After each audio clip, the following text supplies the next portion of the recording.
Wow.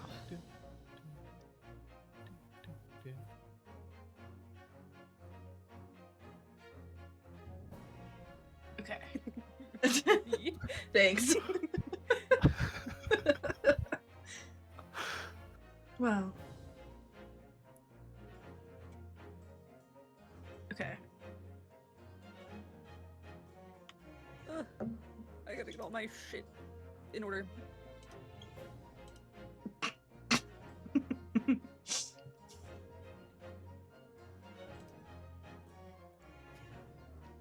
Oh fuck, your chat doesn't allow hate speech. I don't know if I can be in there. There, so Okay, Maddie yeah, Drew. has manually gone in and blocked terms because one, Maddie didn't realize she didn't have any mods, so I'm now modded. And I'm looking at all the banned terms, and Vince, I fear, unfortunately, this is a banned term. You can use it. That's what I was looking to type the whole time. Oh yeah. Yeah. There's someone in this case that deserves that. Oh. Okay. I am so excited. Wow. Wow. Okay. Well. No spoilers. Spoilers. Wow.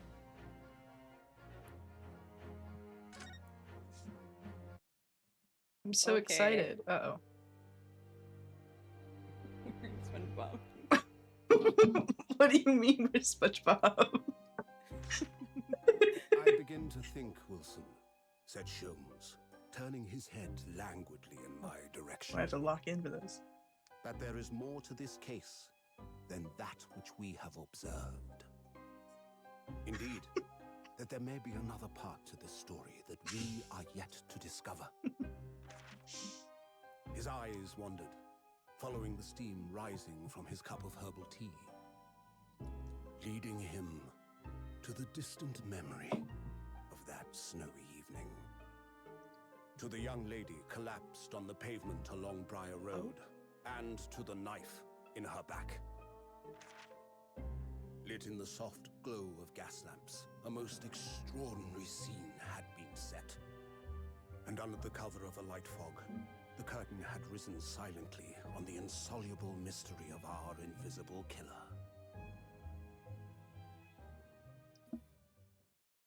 Wow. Well, that's good.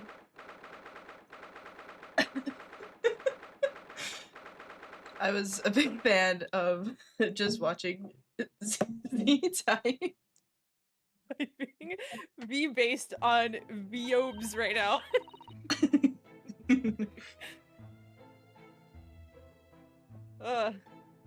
Wow. Anyway. Thanks, Benus. If I were, I think I could join your chat, say hi. What? Right. Huh?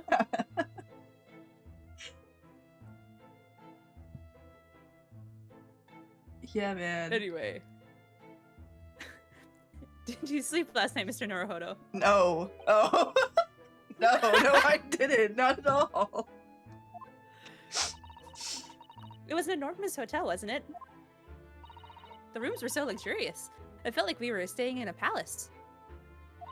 And with all the gas lights twinkling, it was brighter than a day even in the middle of the night. What about the oh my god. What about the enormous beds? After my time on the SS Bureau, I wasn't going to waste a single inch of that space. I spent the entire night rolling from one side of the mattress to the other. Oh, yes, it really was the sort of night you can only dream of normally. Except when I learned that we owed £3 for the rooms, that dream quickly turned into a nightmare. Sherlock is in this game. Yes. Yes. Oops. Sorry about that. The building was so impressive and the entrance so inviting, I just wandered in without thinking. In a lodging house in Japan, that sum of money would put a roof over your head for a whole year. I did try, but I'm afraid I couldn't help my tears when we were presented with the bill. Ugh, I really am sorry. Inflation these days. Well, never. Fucking inflation's crazy. The exchange rate's awful. what are you guys talking about? What is going on? Sherlock is like trans from Sherlock. What?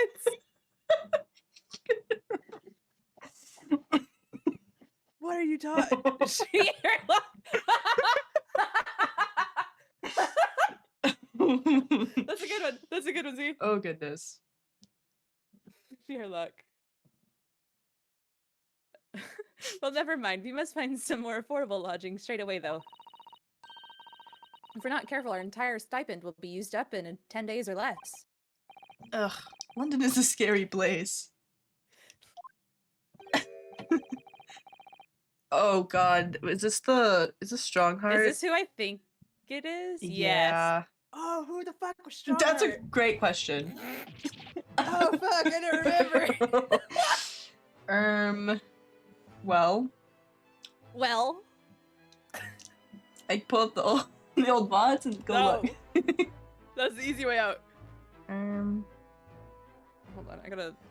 I feel like I want to say that you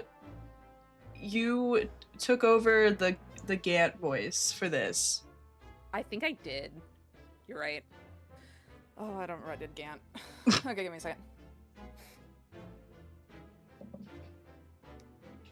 Ah, good morning to you at this early hour. Oh, yes. We well,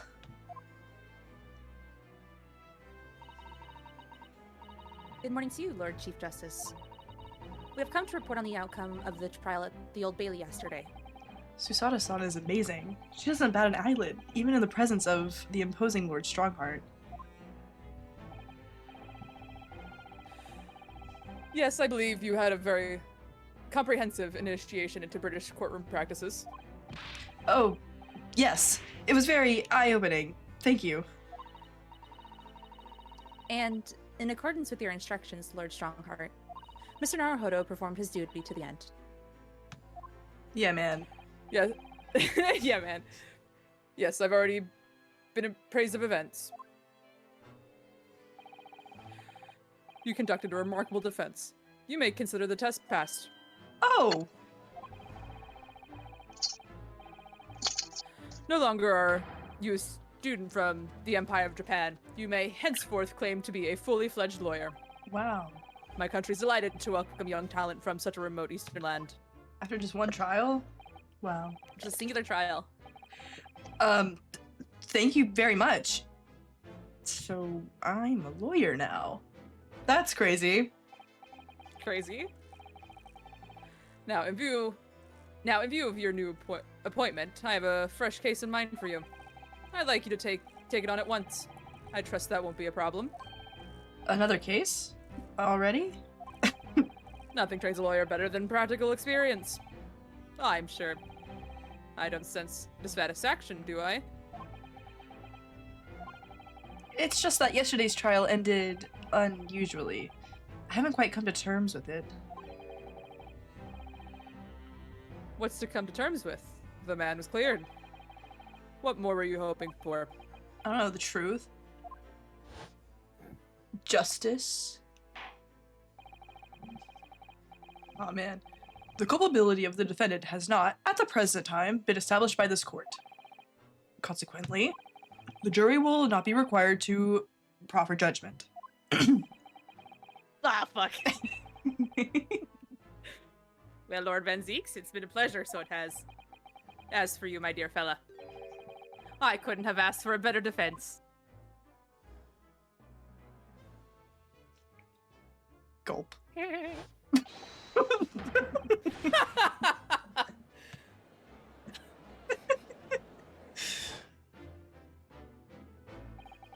I just can't help wondering if Mr. McGilded really was innocent.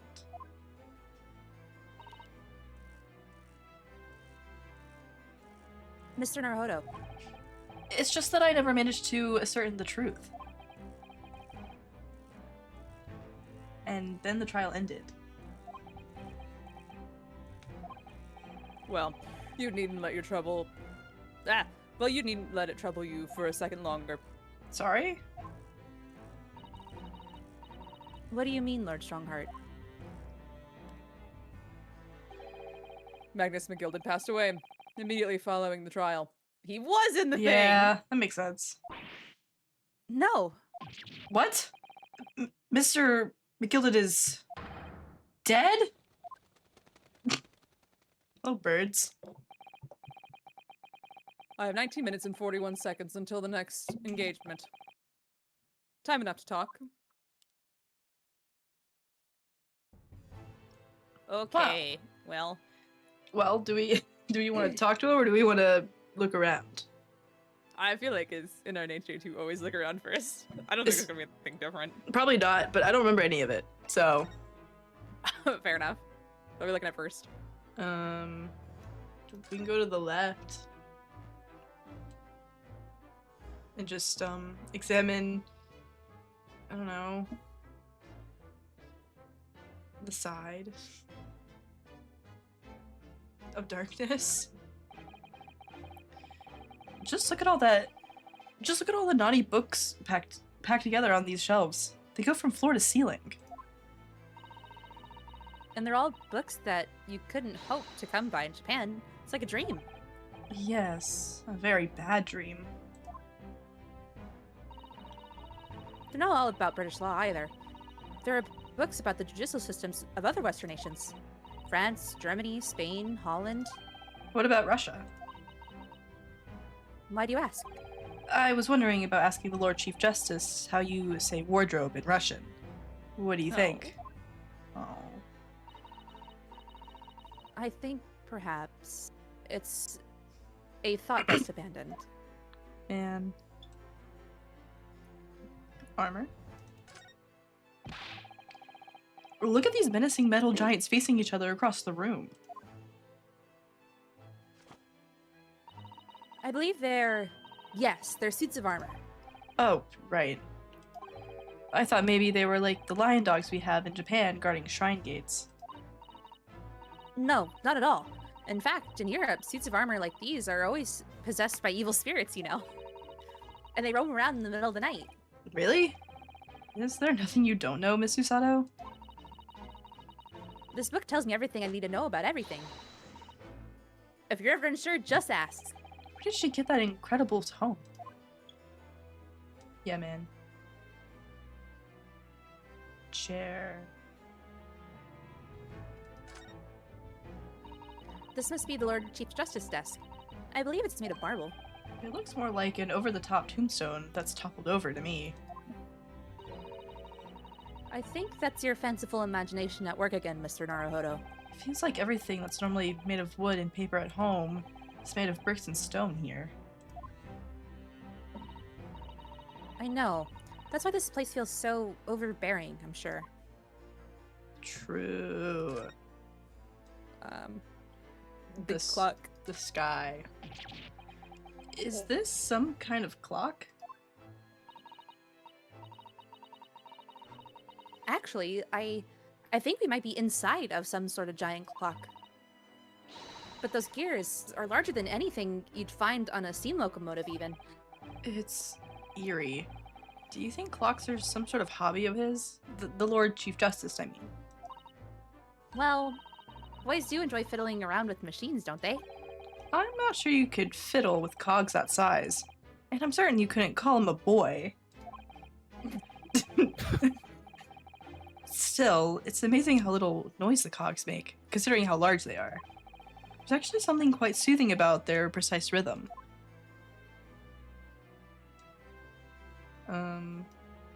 Okay, sorry, I had to take my medicine real quick. No, you're good. I think that's everything. Wow. Yeah, that looked like everything. Yes, okay. Converse. Okay, so his death. I don't understand. What happened? How can he be dead? After the trial concluded yesterday, there was a great commotion in the Old Bailey. As you presumably recall, an omnibus had been wheeled into the courtroom. True. Yes, of course. That was the scene of the crime which Mr. McGilded had been accused of. Precisely. Well, the bailiff's attention was diverted by some other matters. The omnibus went up in flames. No. How could such a thing have happened? That is being investigated as we speak.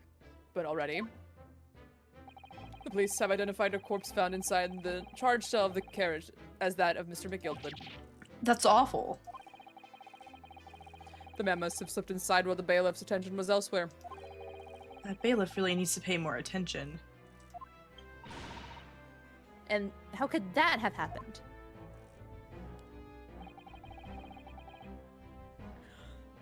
That is also being investigated as we speak. Thinking back now, immediately after the trial, Mr. McGillard did mention going back into the courtroom to look at the omnibus. True. Well, I must be making tracks now. Just time for the inspection. Sorry? What inspection?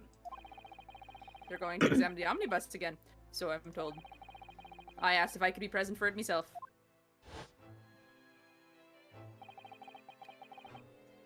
An inspection of the omnibus? Not to my knowledge. I don't believe Scotland Yard had any intention of re-examining the carriage. But then who was Mr. McGilded talking about? Never mind that now. The Yard is making a thorough investigation. This matter is no longer any concern of yours. Leave it to the police. Or Mr. McGilded. Wow.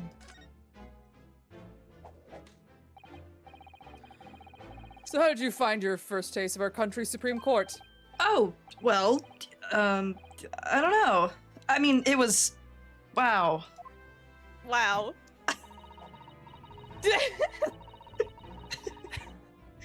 This Naruhodo means that the whole experience was steeped in the solemnity of Great Britain's long history. It was a world apart from our own judicial system in Japan, which is only a few short decades old. Wow. Susada-san has such a way with words. Because that's what I meant. And you seem to have a way of failing to find the right ones. The judicial system here is the most advanced in the world. Learn all you can. The most advanced in the world, is it? It was fortunate that your very first trial was a simple affair. Simple. Simple? That was simple? Wow. As I believe I mentioned yesterday morning, it was a trial you couldn't lose. Not true. I don't mean to be contrary, Lord Strongheart, but the case was anything but simple. The circumstances of the case were so incriminating. I was stunned when I first heard them. In fact, I'm still finding it hard to believe that we managed to get a favorable verdict. I'm not. Is something funny? No, my apologies. However, the fact is that you did receive the not guilty verdict you set out to achieve. And that can only be attributed to exceptional talent, wouldn't you agree?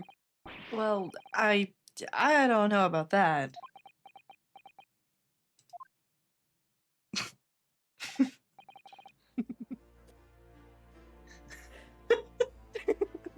Okay, see. Hello, Benny. Hello, Penny. Well, never mind. You exceeded my expectations, I freely admit. That much, at least, is an undeniable truth.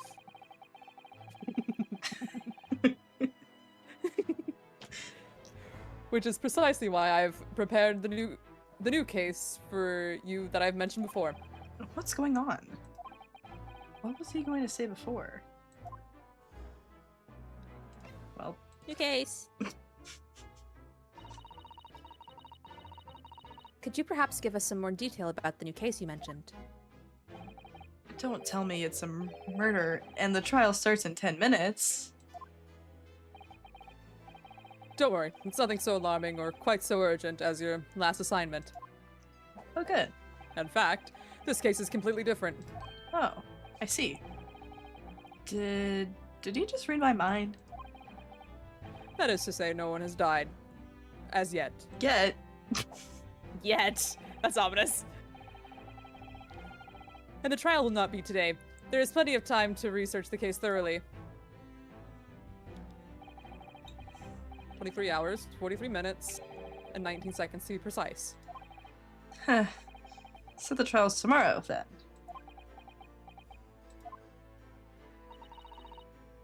Is everything all right? Oh, yes. I'm just a little confused, that's all. Yesterday's trial was... well, it's left me wondering if I'm really cut out for being a lawyer. Oh, Mr. Naruhodo. I don't know if I could face standing in that courtroom again after Mr. McGilda's trial.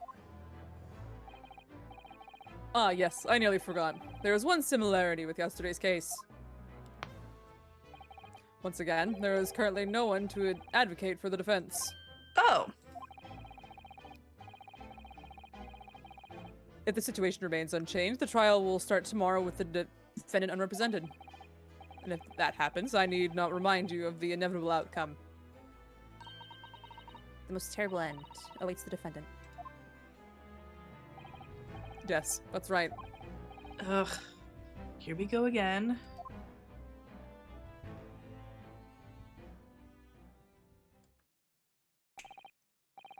Your time is up. You will have to excuse me. I would advise you to begin making preparations for tomorrow's trial. After all, the clock is ever ticking. Ominous. There is now but 23 hours, 26 minutes, and 39 seconds until the court sits. Last time he mentioned the 23 hours, he said there was plenty of time. And one more thing, Mr. Naruhodo. There is something I should like to ask you. Oh, what's that? Yesterday, you remarked upon something that you intend to see through the will of your late compatriot, Mr. Asogi. Oh. I would be interested to hear what exactly you mean by that. Inside 34 seconds.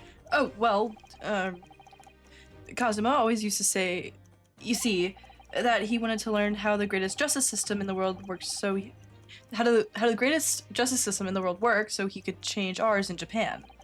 Now that he's gone, I'd like to work towards that myself. And there's another thing. Oh, Another thing? Continue.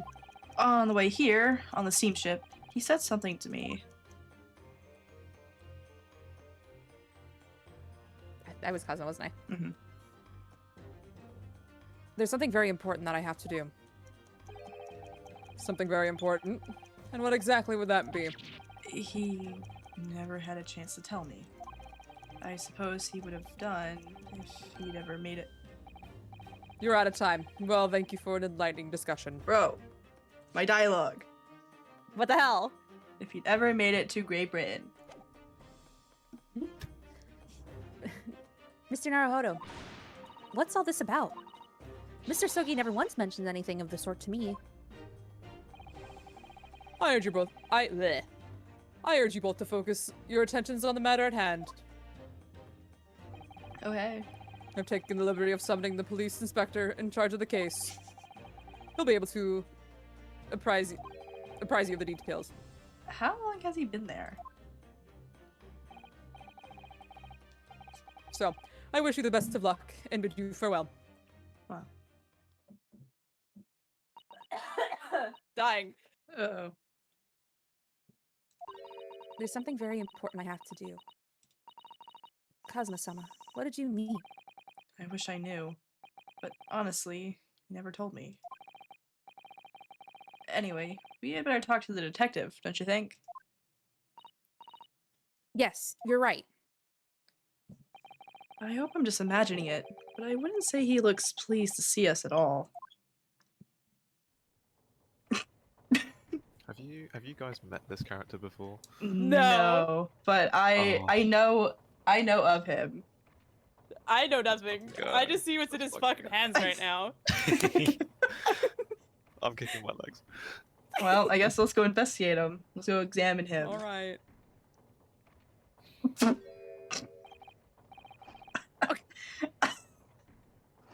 Could we trouble you? Okay, so I'll let you take this one. Ryan. Yeah. You should tap into Gumshoe. oh god. That was so long ago. Gumshoe but British. I can't be Gumshoe to British. I can't be British, man. Oh god. How did Gumshoe was like smoker voice. Yeah, Gumshoe is like real deep for you. I can't even like remember how I even You did gotta that. speedball it. I'm sure it'll come with time. Mhm. Oh god.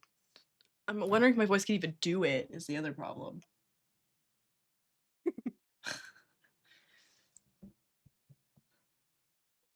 What do you think? Ah, lovely weather, isn't it?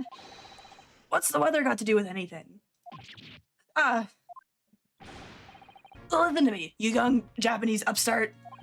Some frippery about the weather doesn't get every English jet eaten out of your hand, you know?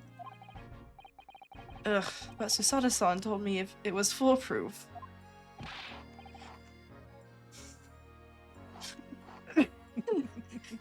I'm a busy man, a very busy man. There's a crime scene to investigate, but I'm here having to give the likes of you a talking to. Oh, I'm ever so sorry. Can you imagine what the other officers there will be saying? Haven't seen Gregson anywhere, have you? No, he's too busy with the bigwigs these days. And all because of some bumpkin who's here on a jaunt from a country I've never even heard of. Hear that ripping sound? That's my reputation at the yard going to tatters. There's no need to rip us apart as well. I don't believe we've been introduced. This is Mr. Ryunosuke Naruhodo, a defense lawyer. Eh? It's a pleasure to make your acquaintance. I'm Mr. Naruhodo's judicial assistant. Eh? It's lovely weather we're having today, isn't it? Hmm.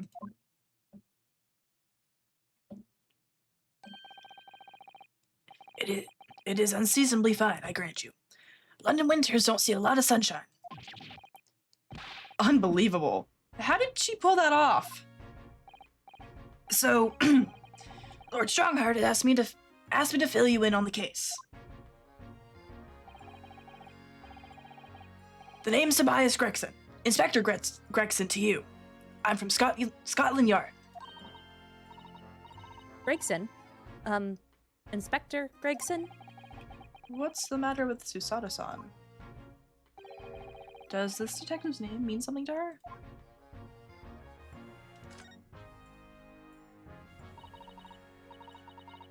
Inspector, are you perhaps the Inspector Gregson?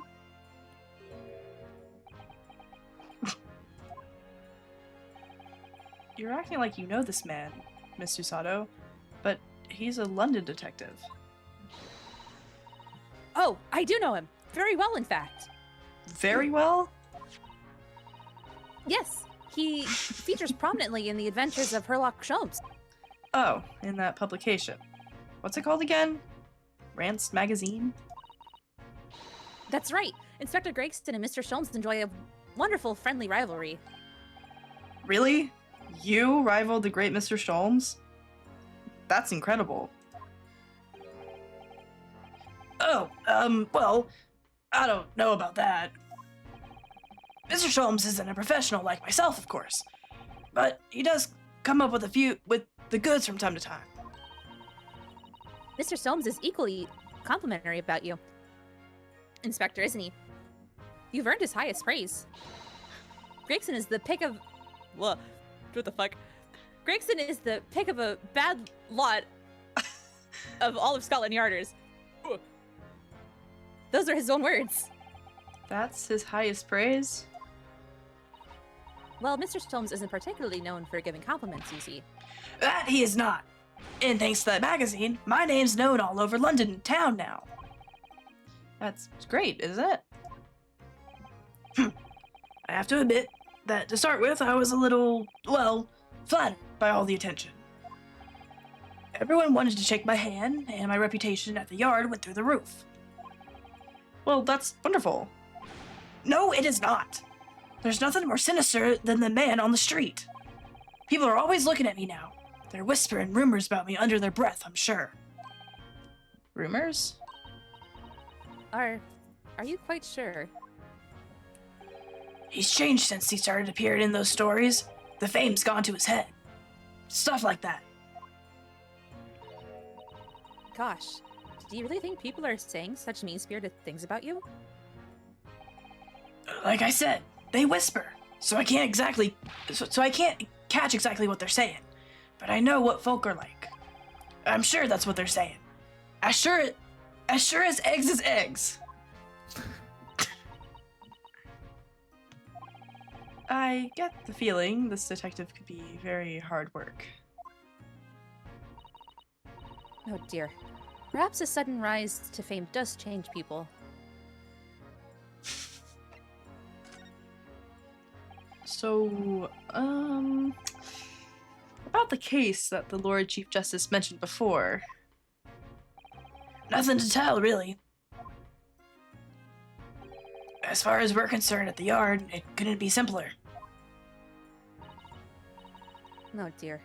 That probably means that as far as we're concerned as lawyers, it couldn't be more complicated.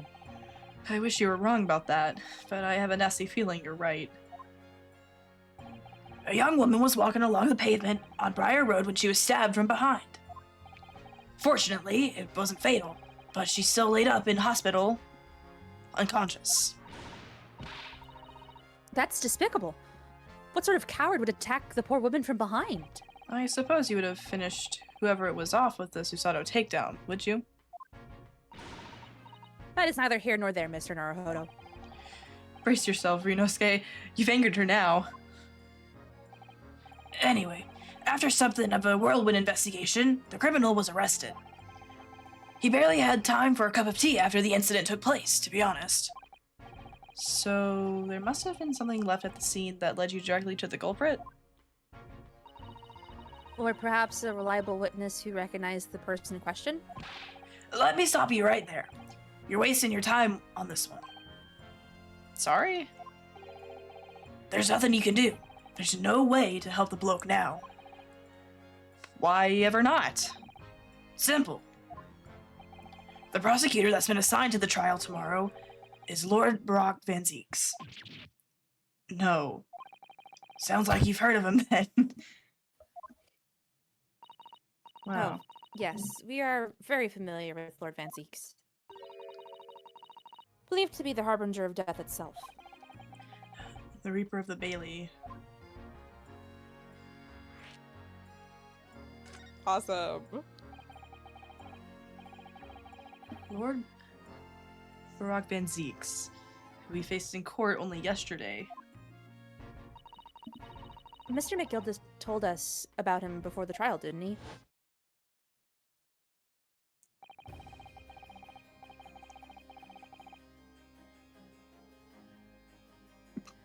When Van Zeek stands for the prosecution, they call the accused to sacrificial lamb.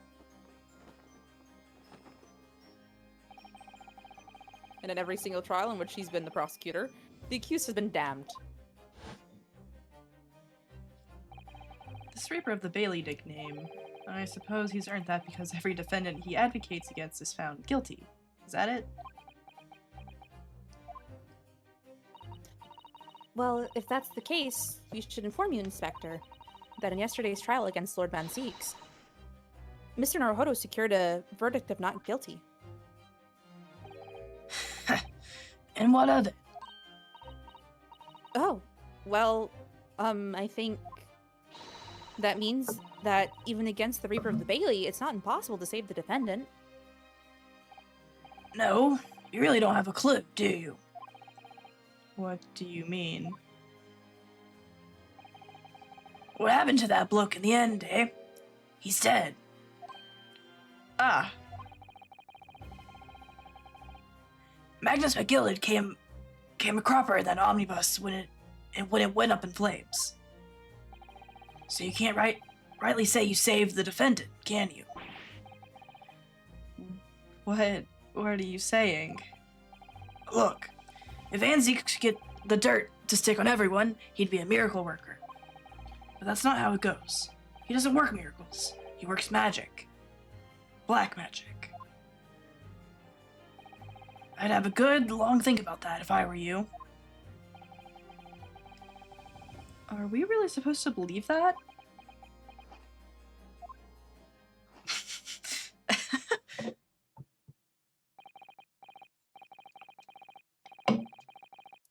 Right, well, I filled you in as requested, and I'm very nearly out of chips. So I'll be heading back to the crime scene now. We're still carrying out a few investigations there. It was Briar Road, you said, didn't you? Where the incident took place? That's correct, ma'am. And if you head over to the holding cells, you can meet the criminal himself. You've branded him a criminal already?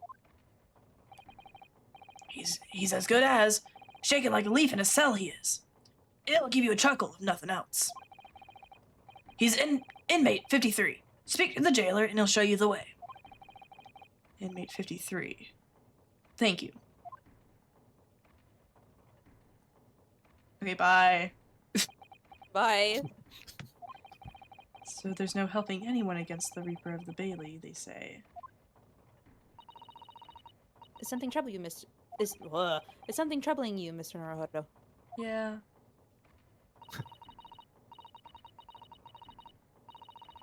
To tell you the truth, when I recall the trial yesterday, I can't stop myself from shaking. The idea of facing the Reaper in court again is... Well, if you think it's too much for you, there's no shame in turning the case down. That takes courage, too. But if the man they've arrested is innocent, you could well imagine he would be shaking like a leaf in the cell. And I, for one, wouldn't find the sight of that funny. So, If I'm honest, I'm still reeling from the shock of yesterday's events myself. And I'm really not sure if I'll be able to help this man, whoever he is. But I'd like to try. So I think I'm going to make some inquiries. Will you help? did you really think you had to ask? After all, I am your judicial assistant. Thank you. So then, shall we? Yes, let's go! Wow. Okay. Do you want to go to Briar Road or prison first? Maybe the prison. I kind of want to see who this guy is. Who dude is? Oh, I love this case so much. Oh dear. Local prison. Okay, cell 9. So these are British prison cells. Oh, they're ghastly. It feels like a dungeon. Yes, and having experienced it in Japan myself, I can assure you that our wooden cells feel a lot cozier than these cold stone walls. Don't, Mr. Naruhodo. You're making it seem worse. Apparently, our client is in this cell here. But it's so dark at the back there, I can't make him out. I wonder what he's like. Inmate 53, your legal representative is here to see you. Stop hiding at the back of the cell and show your face at once. You wanna take our prisoner that you don't know what they look like yet? Yeah, sure, I'll take it. Am I? Am I a cat as yet with no name? Calling me by a number, it's utterly unbelievable. Unjustly unreasonable. I refuse to answer. Mr. Naruhodo, what? True. Yeah. What? What? What? What do you think is going on here? I have no idea. But I wasn't just hearing things, was I? That tirade of complaints was in Japanese. Oh, okay. Oh. Oh my god. I know this guy. I have seen images. I know nothing.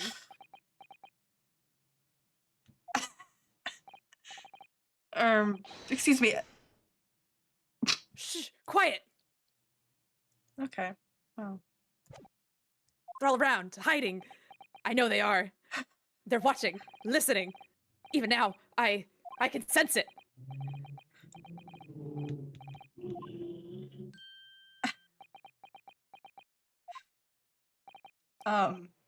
Right. So, can I ask you who? There you are. You've come to curse me, haven't you? Don't try to hide it. You're a ghost. A ghost?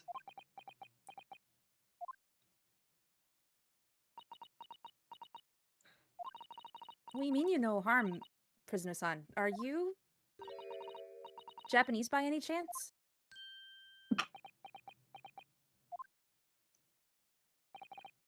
This is beyond my wildest dreams. I don't know much about this guy, but I think from the things I've seen, I do like this guy. Yes. Forgive me for that outburst before. I'm so sorry. Oh, it's fine. We were just a little surprised, that's all. Imagine it! It's been 12 long months since I left my hometown, and here I am in a frightful fix in a foreign land. So hearing the sweet, sentimental tones of a compatriot's voice in this damp, dark hellhole was a most monumental moving moment.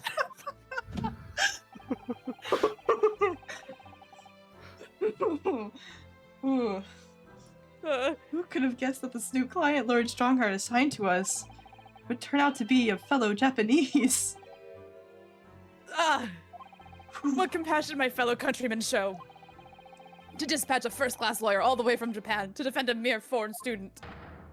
Noble, nurturing, never-failing Nippon. A first-class lawyer?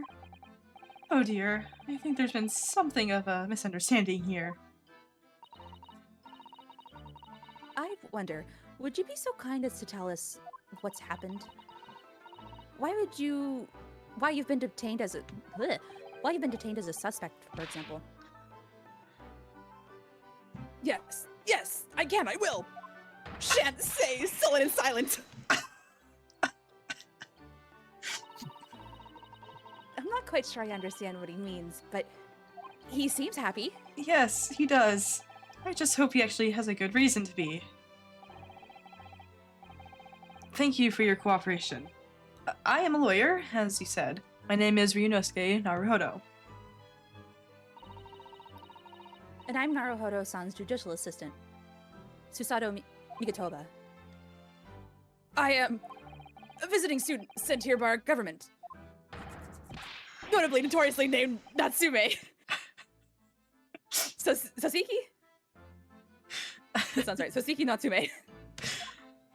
Oh, Oh, the goodness. alliteration's gonna kill me. Oh, goodness.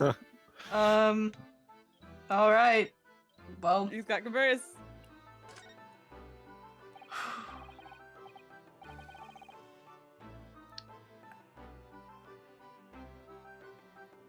how did you say it one more time?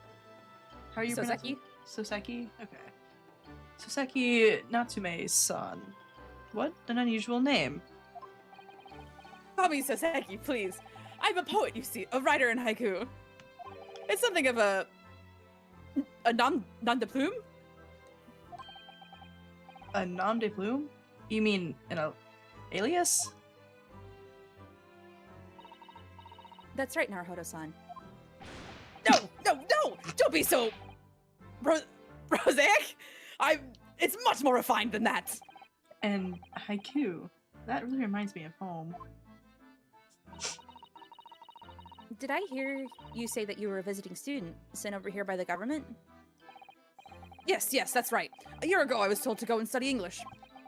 First I had to suffer that misery, and now this! It's beyond the pale! Suffer that misery? Did you not want to study here? No! I mean, I've had an interest in Great Britain for some years, of course. Oh. But just because the government tells you to do something, does it mean you can do it? No! What do you mean? If they told me to study English literature, that I could have understand. That's my field. But no, they told me to study the English language. Utterly, unbelievably, unjustly unreasonable. I see. Only the other day I was told to send a report about my first year here. I tendered a blank piece of paper. Wise words on white washi.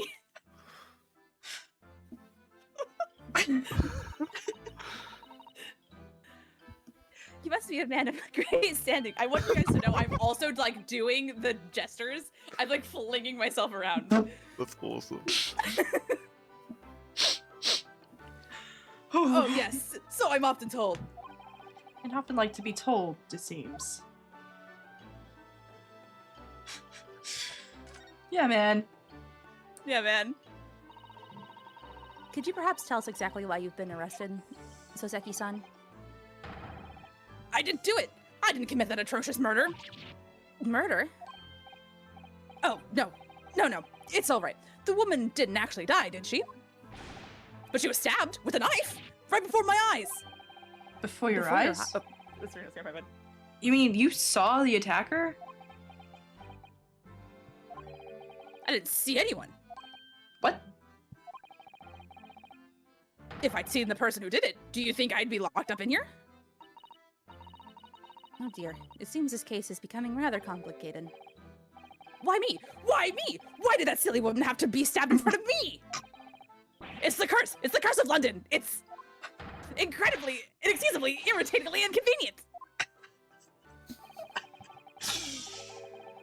So Soseki-san was there at the scene, but he didn't see the attacker. Bro, they threw the knife. It's vital that... Practicing their knife throwing skills. It's vital that we find out more about the case.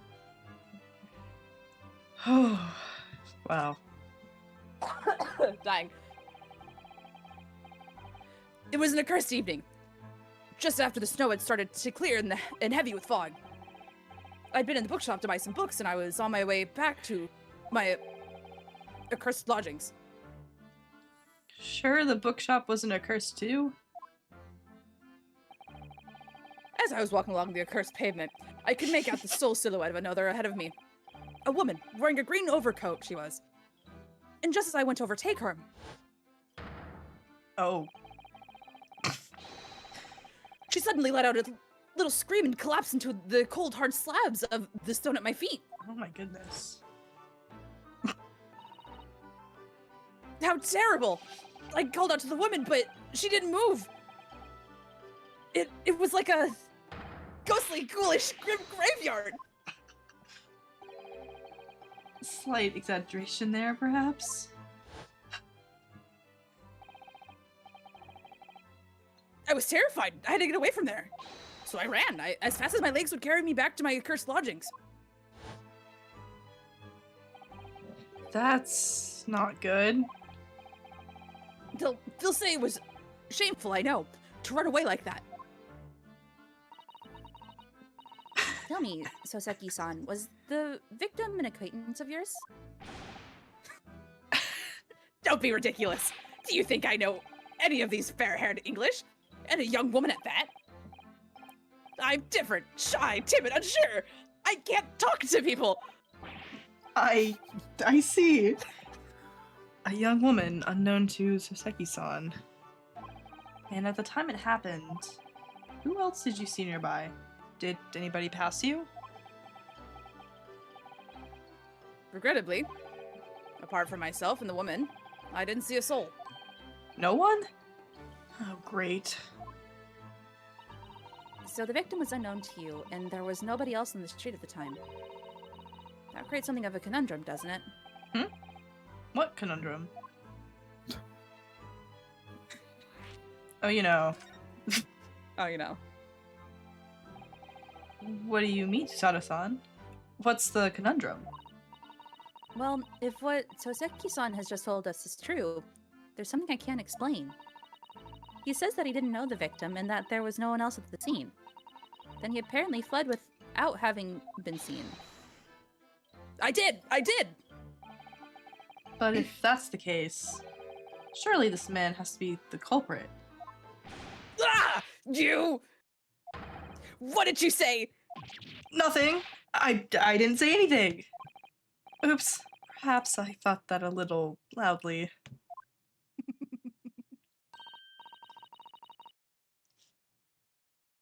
Actually, that's not what was troubling me. What I was thinking was, how did Soseki-san actually come to be arrested? Sorry? He didn't touch the victim and there was nobody at the scene to see him. So how did the police ever discover that he was there in the first place? Oh, yes. She's right. It was him! That accursed great detective! He led the police to me! Of all the bad luck! A cursed great detective? Could it be... I shall never forget that man's name as long as I live. With his haughty laugh and his self-proclaimed greatness. Brash, big-headed busybody, be gone! May you be cursed until the end of your days, hairlock show. I knew it! It's me. She hairlock.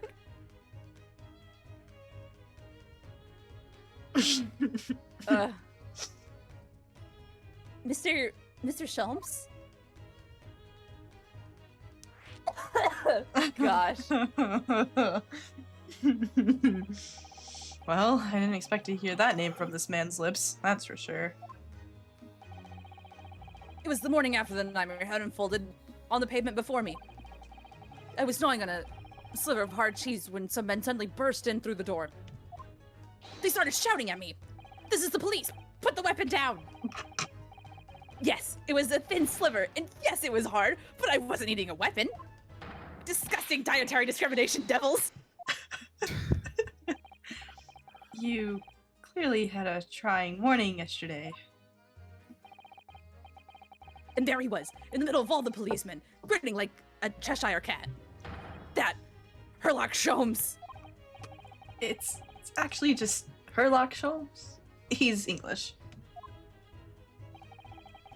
I've since found out that he's a famous name in detection here in London. Yes, the Great Detective is really very well known. And his overlap and sharp mind... Bleh. And his overly sharp mind managed to deduce my whereabouts, apparently. He thinks I'm a knife-wielding madman! Me, this weak, stooped kitten of a man! I wonder what great deduction process led him to his conclusion this time. Do you mean to say that Mr. Solm's deduction was the only reason the police arrested you? That'd be really most unreasonable. Well, the thing is, I was thrown into a panic when they barged their way in. Of course you were. That's only natural. I was terrified and trembling, and they kept throwing question after question at me in impossible English. Fiendish foreign film flimmery! Well, we are in England. Can't really blame them for questioning you in English. Good point, good point. But my mind went blank. I knew I had to answer, but I didn't know what to say. So I just kept repeating things like, yes, I do, and I'm fine. The next thing I knew, I was in manacles, and before I knew it, I was thrown in here. No, dear. I'm afraid that's hardly surprising. I'm fine? He's not fine now. This is no apollo justice.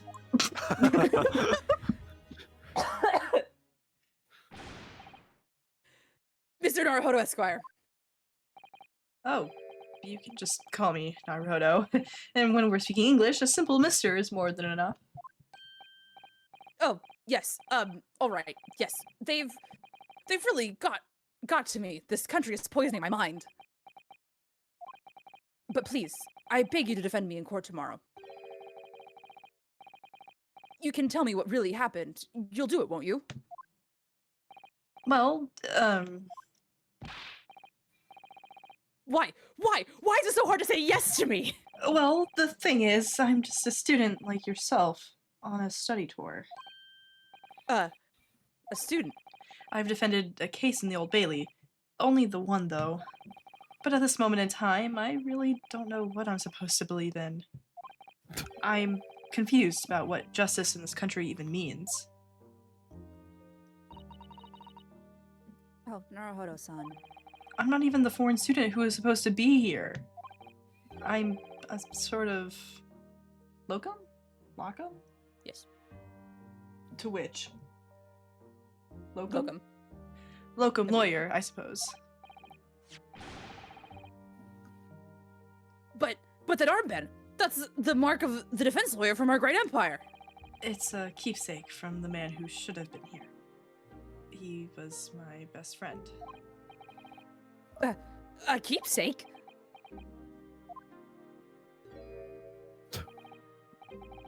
I know exactly what they're saying about me.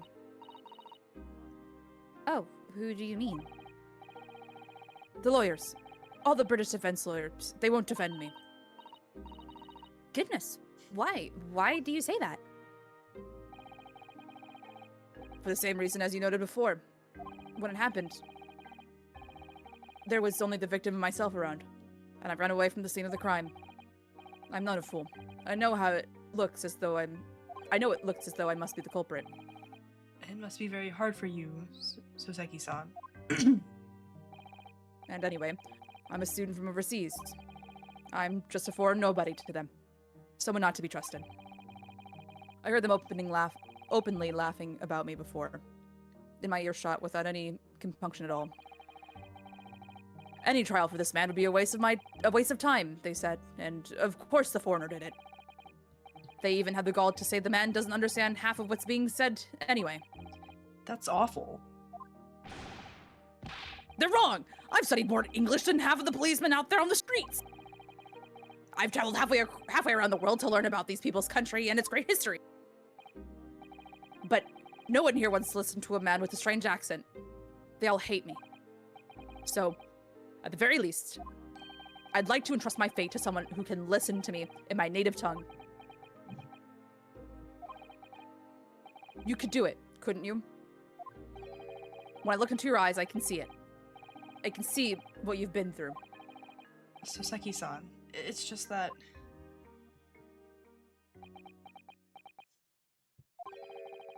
Give me a little time, please. Hmm? I'll do what I can for the time being. What do you mean? We shall investigate the case as thoroughly as possible. If we can find some clues, it'll give us a much better chance, I'm sure.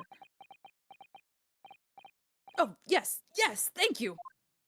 I'll be here, all alone, waiting for you. Locum student Mr. Naruhodo Esquire. We should be going then, Naruhodo-san. We have a case to prepare for. I like his eyes. So good. Oh my goodness. Okay. Okay. All right. Well, alright. Well, Scene of the crime. Briar Road? Yeah. Ooh. Strand Street. Bro, whose bike is broken. Right? So this is where it happened. Briar Road. Ah! Look, Mr. Naruhodo! Look at that regulation metal helmet. It's unmistakable. The men of Scotland Yard are here. They're investigating as we speak. That is their job, you know? But, Mr. Naruhodo, to see with my own eyes. They're often depicted in the adventures of Sherlock Holmes, but I never dreamt I'd ever come this close. To a real Bobby's helmet The helmet? Of course. I have to try one on one day. Well, I hope your heady dream comes true.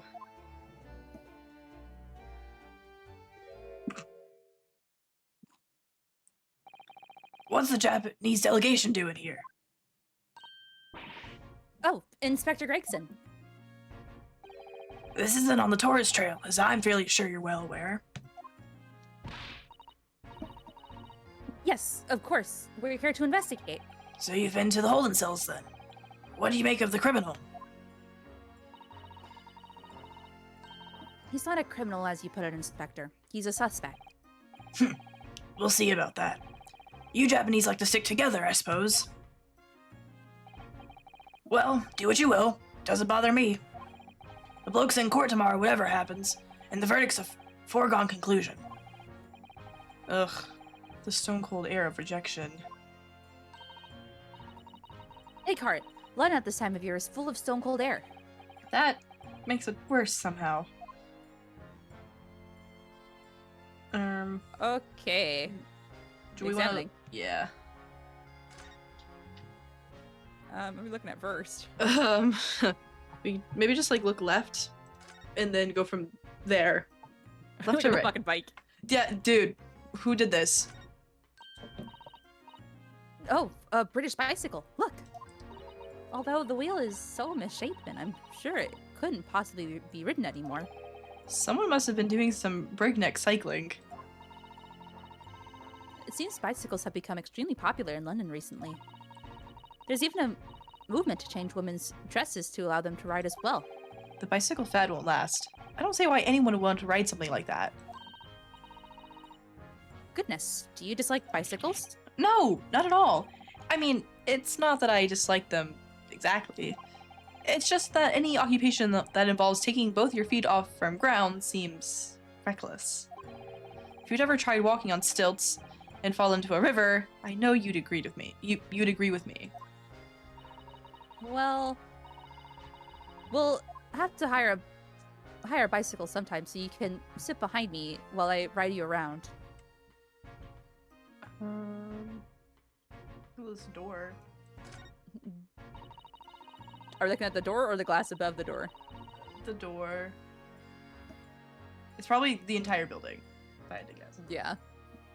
That's a rather typical old brick building, isn't it? I'm sure it has a long and interesting history. Well, time certainly seems to have taken its toll on the place. It's crooked and sagging all over. In fact, it looks in decidedly worse shape than the other houses around here. Who lives here?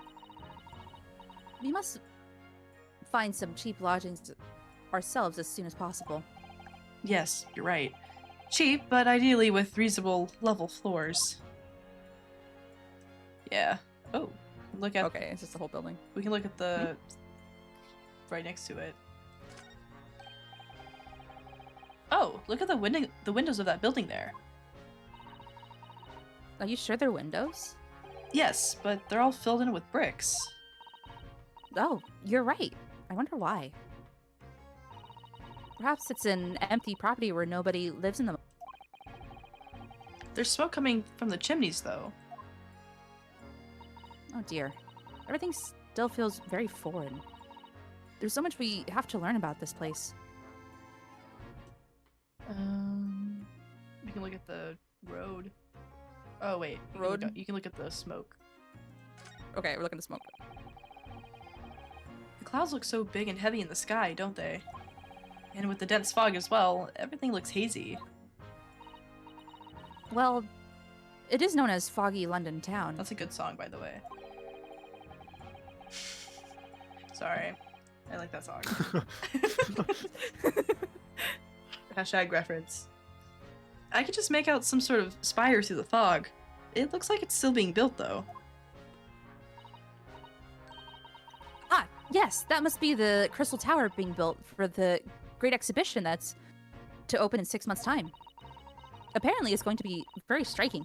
Blazed on all sides and the symbolic centerpiece of the exhibition.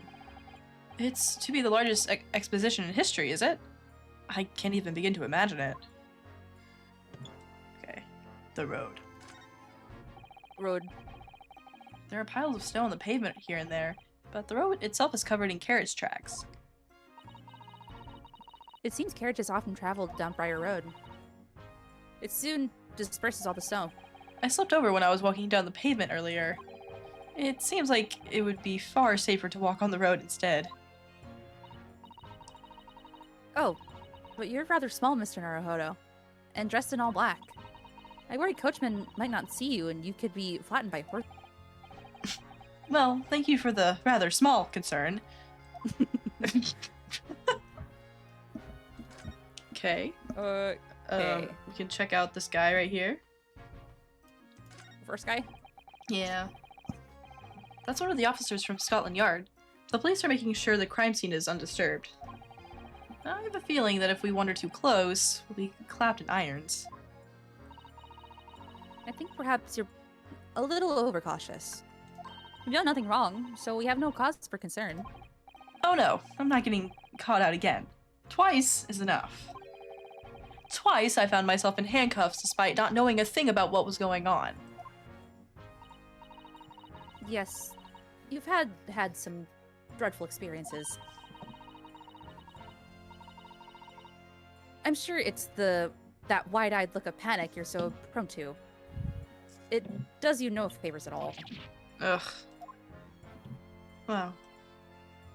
Look Okay. at the little thing. Barrier? Barrier. That one. This patch of pavement must be where the incident occurred. Yes, it's very wide open. It's a very wide open space, isn't it? That's true. I can't see anywhere an attacker could have been hiding. Bobby. Bobby! I got this. Oi, what are you foreigners doing here? Ah! Oh, we, just investigating.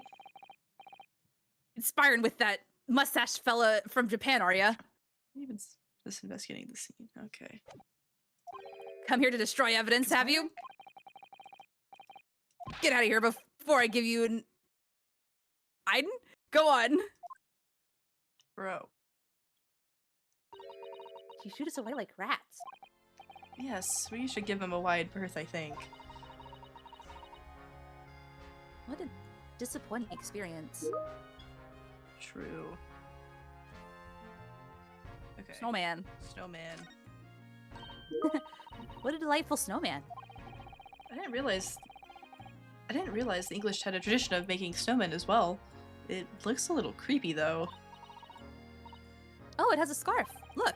You need one if you were out in this freezing cold all the time. I wish I had one. I'm afraid our budget is somewhat frozen at the moment, too. We certainly can't afford a scarf.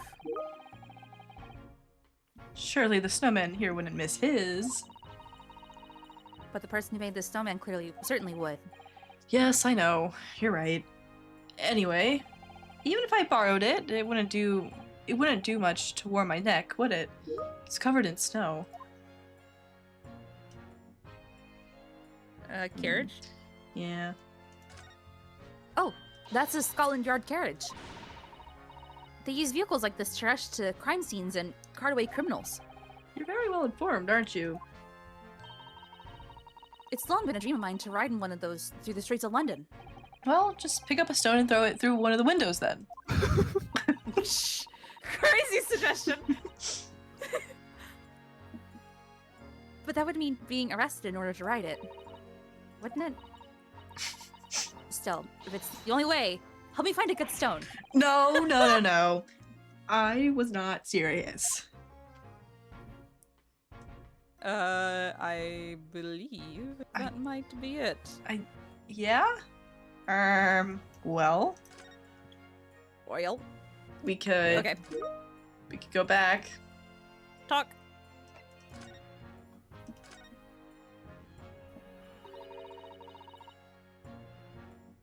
Tell me about Scotland Yard, Inspector. Ever since I read about it in the Adventures of Sherlock Holmes, I've been fascinated by the place. The Yard is the most sophisticated police and organization you'll find anywhere in the world, ma'am. Oh, and you know I've always dreamt of wearing a real Bobby's helmet. It does make them look the part.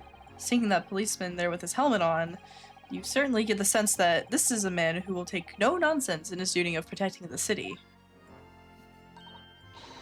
Oh, yes. Doesn't he look wonderful? Being a London Bobby is hard going, I can tell you. Oh, really? First thing in the morning, you know what he does? Goes around and rouses all the laborers on his beat so they can get off to work. What?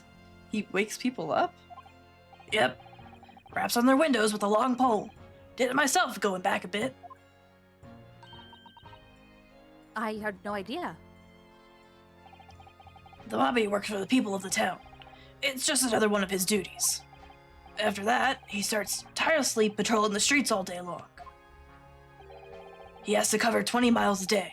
That's the regulation distance.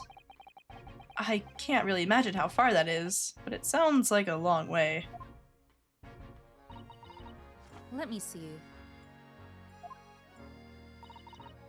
20 miles. That's approximately the distance from Tokyo to Yokohama. On foot? That's definitely taking things a step too far. And when it gets dark, of course, he has the important job of lighting all the gas street lamps. Oh my. And I suppose in between all those duties, Bobbies are expected to investigate cases as well. And chase after criminals trying to evade the law. I'm not sure you could call it in between exactly. More alongside, but yes. They're expected to handle those jobs as well. We do have men keeling over from time to time, I admit. I'd always dreamt of wearing one of those helmets, as I said. But it's with a heavy heart that I shall have to relinquish that dream to you, Mr. Naruto. Your heavy heart will be my heavy head if you do. It happened at around 5 in the evening, 2 days ago, just there, on that open bit of pavement. I'm not as young when I did Gumshoe's voice. It's really Years have taken a toll on you. Mm-hmm. All that non-smoking that I do. God. The victim, a young woman, was stabbed with a blade from behind. Is it right that that lady is still unconscious now? You mentioned that she's being treated in the hospital. I never said she was a lady. What? Wait, what? What? I guess, I mean, maybe they're using lady as like the term of like sophistication. I don't know, in a weird way. Truth is, unless she comes around pretty smartish, we won't be able to find out much about her at all. I suppose that means they haven't been able to take a statement from her. That's worse. Here's a map of the local area I happen to have on me. We can take it if you want. Really? Are you sure? It's yard policy to give lawyers, defendants, suspects the odd bit of information to go on. I haven't actually accepted the job yet, but still. Thank you, Inspector. We gratefully accept. Yay! Yay! Anyway, as far as we know, there was no one else on the scene other than the victim and your fellow countrymen. So who did it, do you think? Not much of a head-scratcher, is it? Well, I know Mr. Natsume is also claiming not to have seen anyone else around, but... But just because he didn't see anyone, it doesn't mean we can't be sure that nobody else was present. I'm sorry to have to tell you, but we most certainly can be sure. How? Because, ma'am, the precise moment of the stabbing didn't go unnoticed. What? We have 2 very reliable witnesses, no less. Okay, wait. No. So, okay. Okay. Ah! Yeah, man. Yeah, man. It was a typical foggy London day, and your client obviously didn't see them. There were witnesses now? What? I want to hear about these witnesses. Who are these witnesses, Inspector? A fellow and his wife, and the man's one of the most reliable and respected citizens in all of London. He's a copper from Scotland Yard. Ah, A policeman? That might change things. and this policeman just happened to be there at the exact moment the woman was attacked? Nothing peculiar about that, ma'am. Part and parcel of being a bobby. Catching them bang in the act and all that. Do you think it might be possible for us to ask that policeman a few questions? Be my guest. You can ask him what you like. In court tomorrow. Oh. I've no doubt he'll be summoned as a witness. So that'll give you something to look forward to. That's that then. He's got no intention of letting us meet the man beforehand, it seems. A policeman witnessed the incident. As your judicial assistant, I must warn you that this could make our job very difficult indeed. Yes, as a non-judicial assistant, I could have warned me of that too. Oh, yes, one more thing, Inspector. What? The person who led you to the suspect, I hear that was Mr. Herlock Sholmes. What are you bringing him up? What are you bringing him up for? Was it something I said? The color has drained from his cheeks. Okay, so are we doing tomorrow's trial? Yeah, we can just go down the list. Okay. That twitchy Japanese bloke goes on trial tomorrow. Are you going to defend him or not? Well, Makes no difference to me, but I will just say this. No London lawyer worth his salt would touch that case with a barge pole. because the prosecution is being handled by the Reaper of the Bailey, you mean? There's no way to save that man now. It's a waste of time trying. It is all a bit strange, though. Sorry? The Reaper. He hasn't appeared in court once for a good few years now. Yes, we did hear something to that effect. And the only people he usually bothers with are the real scum. The master criminals. The violent ones. Master criminals?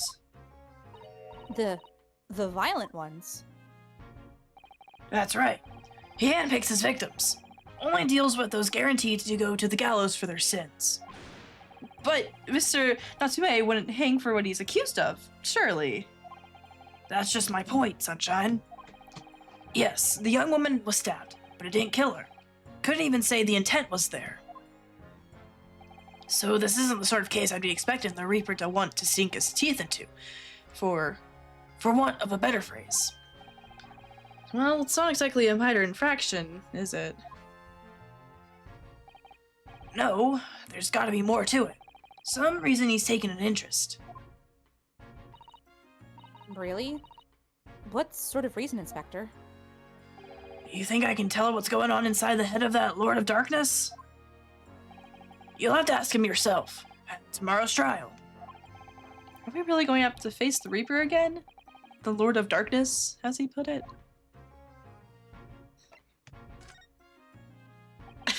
Oh boy. Who did you hear that name from? Oh, well, it was Mr. Natsume who mentioned it. He said that Mr. Sholmes was with the police when they entered his lodgings. I'm sure it was the result of one of Mr. Sholmes' inspirational great deductions. Fiddle Faddle! Ah! The man's an amateur, and I'm getting sick and tired of him showing his mug everywhere. Oh.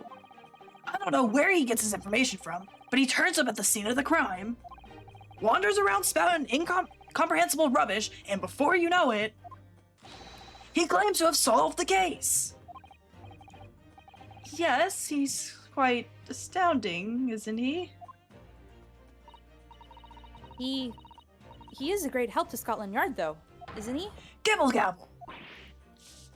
Ah! Ever seen this before? Oh, yes, that's Rant's magazine. The wonderful publication in which the adventures of Herlock Sholmes appear. Yes, well, that wonderful publication, as you put it, sees fit to include several of the Yard's detectives in its stories. And the so-called Great Detective makes a mockery of all of us. If you ask anyone at the Yard, it's a misadventure to be included in any Herlock Sholmes tale at all. Well, I suppose there's an element of that. We work our socks off, every one of us, only to be frumped by the public thanks to that obnoxious detective.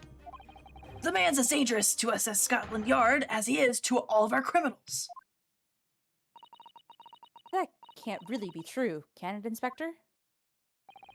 Clearly, the Great Detective and the police have a complex relationship.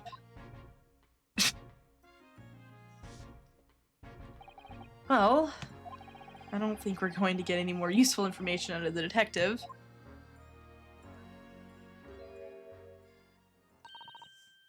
Mr. Naruhodo, can I make a suggestion? Oh, yes. Well, what is it? Well, it seems to me that we must speak with him about this. By him, do you mean Mr. Sholmes? Yes, Mr. Herlock Sholmes, exactly. Look at those shining eyes. You can't wait, can you? Well, Mr. Natsume did blame Mr. Sholmes for all of this, didn't he? Yes, he did. He really did. Which makes him an involved party in the case. Are we just going to ignore that? I hope not. I assure you, it's not simply my selfish desire to meet with Mr. Sholmes again. The trouble is, we have no idea of the man's address, even. It's Baker Street! Wow. How do you know that? It's in the stories, of course. 221B Baker Street. It's the most famous address in the world. Wow. Oh, I see. Well, there's nothing to stop us from going, I suppose. We'd better try to find our way there before Susada-san gets any more excited and unpredictable. I'll summon a carriage. So, we're to have a reunion already. With the great detective, Mr. Herlock Sholmes. I like... Does he just dox himself for free? I think so. That's pretty good. Alright, well, do we want to... look at anything else? Well, I don't think Like, I don't know if anything there, else like- we can look at. I don't know if there was anything... if we went back to the guy... Surely not, right? Like, surely... not. Wow, new location. Sholmes, sweet. Not his sweet. Ooh. Good night, Vince. Good night, Beans.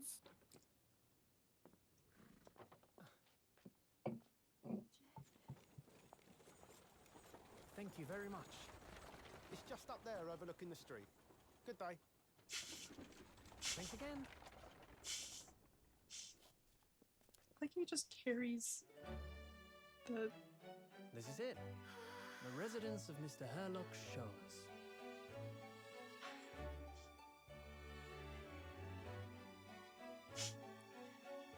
He just carries the katana around. Like, I know Right? why. It's just so... Imagine you're walking around the streets and this guy just has a katana. A fucking katana with him at all Oh, times. oh, I see screenshots of this place all the time. Oh dear. So this is where the great detective makes his living. It feels surreal to be here somehow.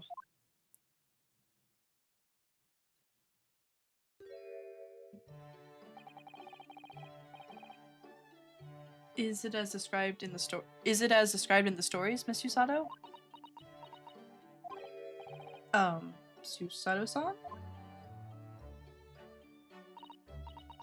Many famous cases have been solved here in this very room. Oh, I suppose they must have been, yes. I've never read the stories, so it's hard to get quite as excited about it as she seems to be. The detective chases the villains relentlessly as he disappears into the fog down an unlit London street. Oh, the thrill of it. The romanticism. Can you feel your heart thumping in your chest? Can you, Mr. Naruhodo? Oh, I suppose I can. Yes. So if you don't mind, I'll just stand here and soak up the atmosphere for a while longer. Please don't mind me. She's obsessed. Well, it looks like our detective friend isn't home at present. Excuse me, is anybody home? I want know to what say this this is Gina. Yeah. Yes, Or not that's what I Gina, thought. Iris, sorry. Yes. Oh, do we have a visitor? Oh. I fucking hit the wrong button. Uh-oh. Hello. Is it a big new case for Mr. Sholmes? Hello? Wait. Aren't you... Oh, how rude of me. I'll go make some tea at once. I'm sure it's the same girl. Miss Usato, did you see the girl who was just here? Oh, yes. Isn't it truly extraordinary? To think that the king of Bohemia came to this very room to ask Mr. Sholmes to take on the case. The king of Bohemia? King Wilhelm Gottstreichs Sigismund von Ormstein, of course. God, Ryunosuke. Sorry, I'm drawing a blank. Forget the adventures of Herlock Sholmes for a moment and look over there. The tea's brewed, and I have a freshly baked cake as well. Ah, it's you. I knew it. Susato-san recognizes her too.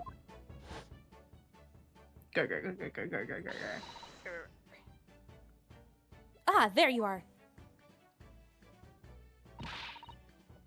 And taking that with you as well. I was looking forward to the trial run of my experimental smoke grenade launcher. Oh, good day to you. I'm, well, the inventor, I suppose, of that machine.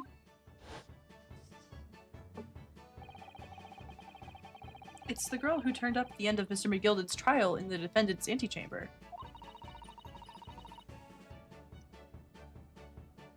I've never met a lawyer from the Far East before.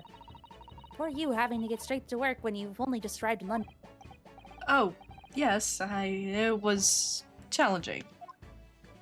Well, try this tea. It's my special blend, you know. Oh, thank you.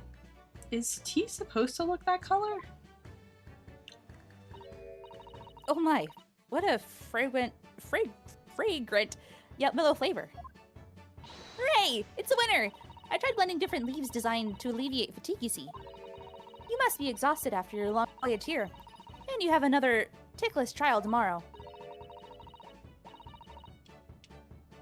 Oh, and you're to defend a Japanese man? I do wish you lots and lots of luck. Did Mr. Sholmes tell you about us by any chance? Oh, you know Hurley, do you? Hurley? Mr. Sholmes, you, surely. Mr. Sholmes was a fellow passenger on the boat that brought us to Great Britain, you see. Was he really? Well, I had no idea. I'm afraid Hurley's out on an errand again, even though he just returned from overseas. Wait a minute. We met this girl for the first time ever yesterday after the trial, and only briefly at that. How on earth does she know so much about us? Did she deduce all those things, do you think? And perhaps more to the point, why is she here, Mr. Sholmes? Oh, silly me, I haven't introduced myself, have I?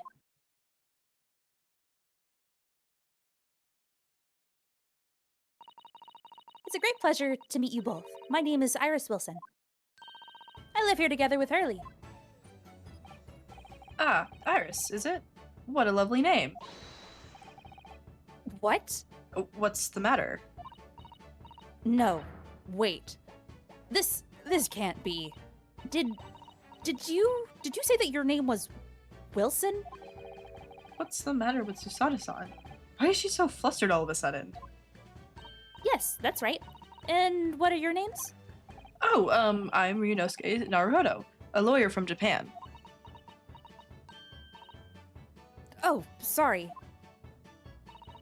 I'm Mr. Naruhodo's judicial assistant, Susato Migatoba. It's wonderful to meet you. Lovely. Susie and Reno. Got it. Susie. And Runo? There's more to this girl than meets the eye. I have so many questions for her. I don't know where to start.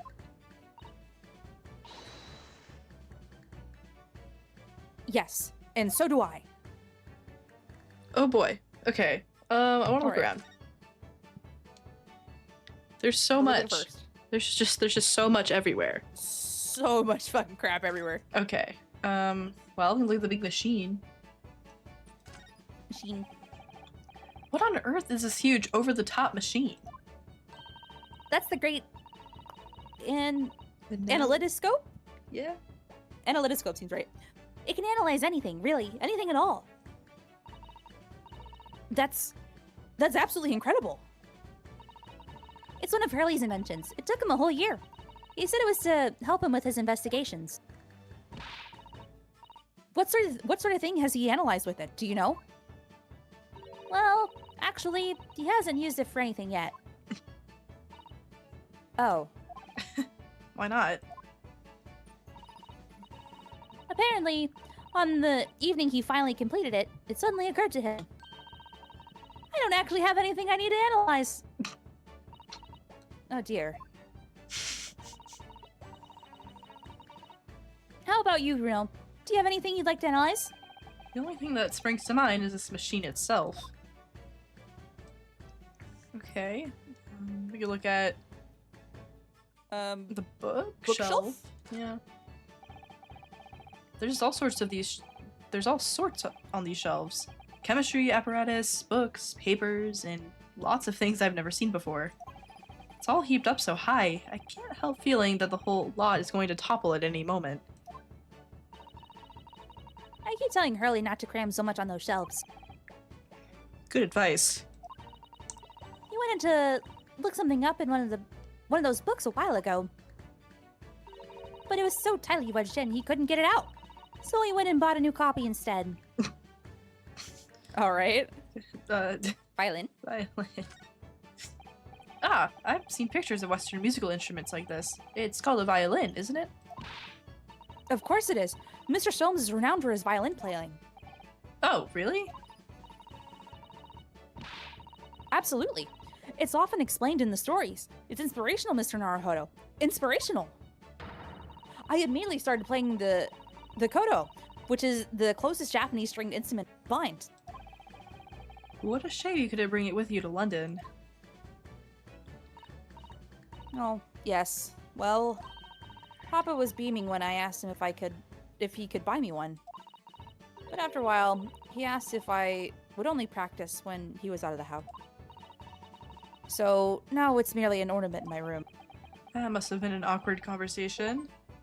Oh. Oh, achievement. Achievement. Okay, I I don't see anything else on that think- one. All right, what about? Oh wait, hold on. No, there's bullet holes on the Oh. ceiling. Oh, It's very hard to find. Yes. VR. Why are there all those bullet holes in the wall up there?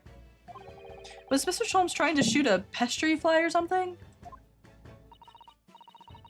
Mr. Sholmes would never do something so reckless. No?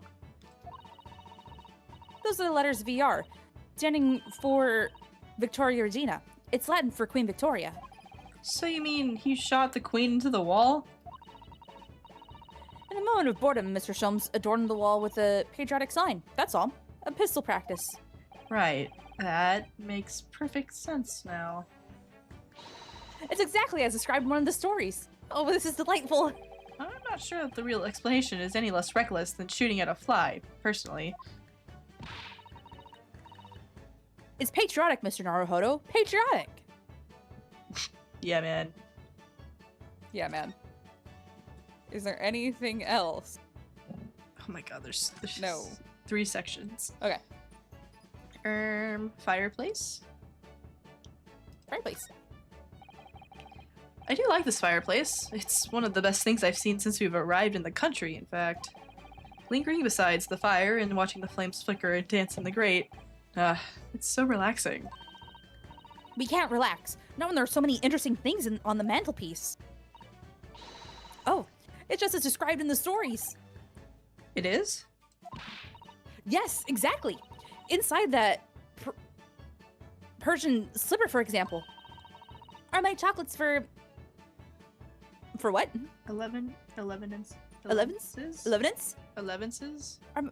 11s?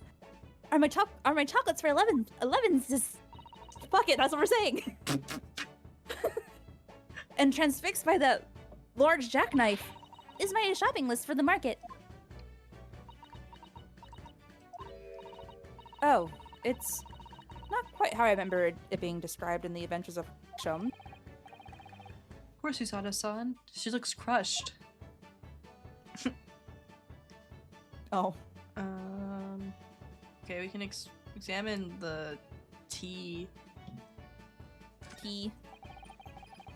It looks like that huge metal chest is being used as a table for tea and coffee. It seemed very sturdy, with an equally sturdy lock. Mr. Naruhodo, you mustn't go around opening things. I always have to keep an eye on you, don't I? You're very mischievous. How did you come to that conclusion? Oh, that chest. It contains some of my most valuable things. And that smile tells me you're not going to give us any clue about what they are.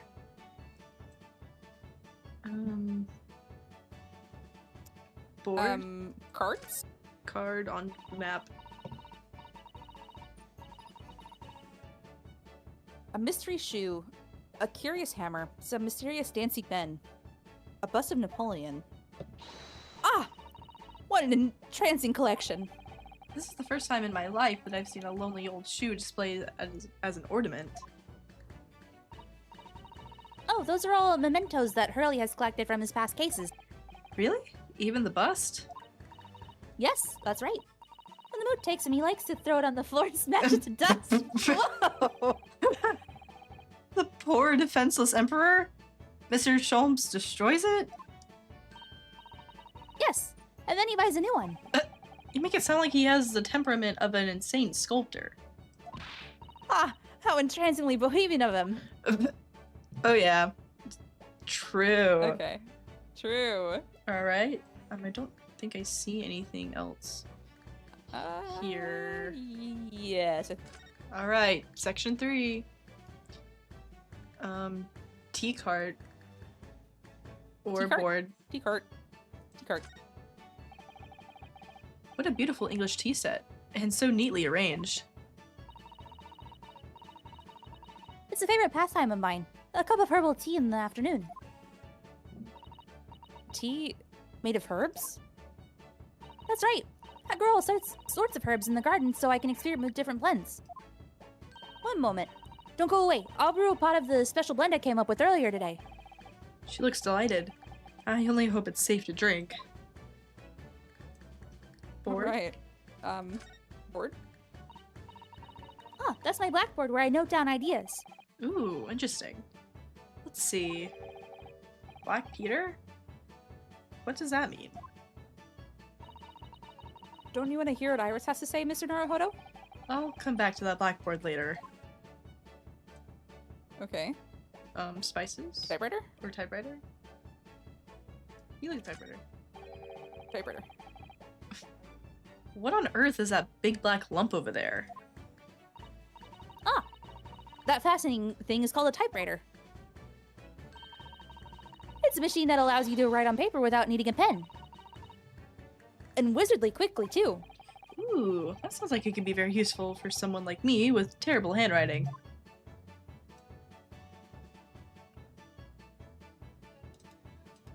Spices? Spices. That's a charming little white shelf, and full of charming little bottles, too. Oh, yes. But don't touch any of those. They might explode. Explode? Are they exotic chemicals? Do you use them for exciting experiments? Yes, indeed. And as Hurley always says, chemistry is an explosive science. Sorry? I agree. A single discovery can trigger an explosion of innovation all around the world. Or perhaps he just meant it literally. Either way, mental note. Do not touch any bottle that belongs to Iris.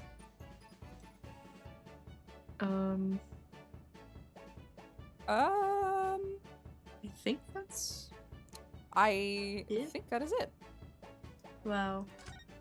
Well, Well, what does Iris have to say? Iris, It was you that we ran into yesterday, wasn't it? At the Old Bailey. Yes, that's right. You were ever so helpful. Thank you so much. Oh, no, not at all. I'm so sorry we couldn't have been more welcoming. Though, at the time, we did have a rather large gun pointed at us. Like this? Gulp. Back now. You left with Miss Lestrade in tow, didn't you? Oh, yes, the awkward witness, Gina Lestrade. Lestrade. I can't remember what we agreed on yesterday. I don't know. Oh, Ginny? Yes, she's a professional pickpocket. So we found out. It was very naughty of her to pinch my innovation like that. Are you referring to that trial-disrupting gun-like contraption? Exactly. So I followed her, you see, to get it back. Perhaps I should think about fitting a self-destruct mechanism in my inventions. This girl is dangerous. Anyway, I brought Ginny back here after that, so she could apologize to my trusty technician. Sorry, your technician? Hurley, of course, silly. Hurley? Yes, Herlock Sholmes. We live here together. I had no idea the great detective had such an interesting young daughter. Daughter? Not likely. What? I wouldn't call him Hurley if he was my father, would I? Well then, what's your relationship with Mr. Sholmes? Well, I expect you found out that lodgings of any kind in London are very expensive. So the solution is to share the cost with a partner, a roommate. Your roommates? I hope you don't mind me asking, Iris, but how old are you? 10 at last this year. Well, what of your mother and father? Oh, no, they're not around. Oh, I see. I wonder what the story is there. Oh, yes, there is something I must ask you. Of course. Go ahead, Susie. I'm a very great fan of The Adventure of Herlock Sholmes, and... Oh, you have a copy of Rance magazine? Yes, I read every issue. It's delivered all the way to Japan on a ship. Oh, this is so exciting! My stories are being read on the other side of the world! My stories? That's right. Hurley is always solving such amazing cases, you see, and he tells me all about them. They really are quite fascinating. It'd be such a shame if I was the only one who ever heard them, don't you think? Goodness. Last night, he was telling me all about a new case he just solved on a steamship traveling from a faraway land. So I was just in the middle of typing up the manuscript for the next issue before you came. So, you are the author? Yes. I'll let you in on a secret if you like. I'm going to call this latest adventure The Speckled Band. The Speckled Band? That's certainly very familiar. Of course. I always change one or two details in the stories here and there. This time, I had the idea of making a venomous snake be the cause of all the trouble. Oh, that was Mr. Sholmes' first thought as well, actually. Yes. And of course, I know that a snake might not be a credible fit for the facts of the case exactly, but It's a story.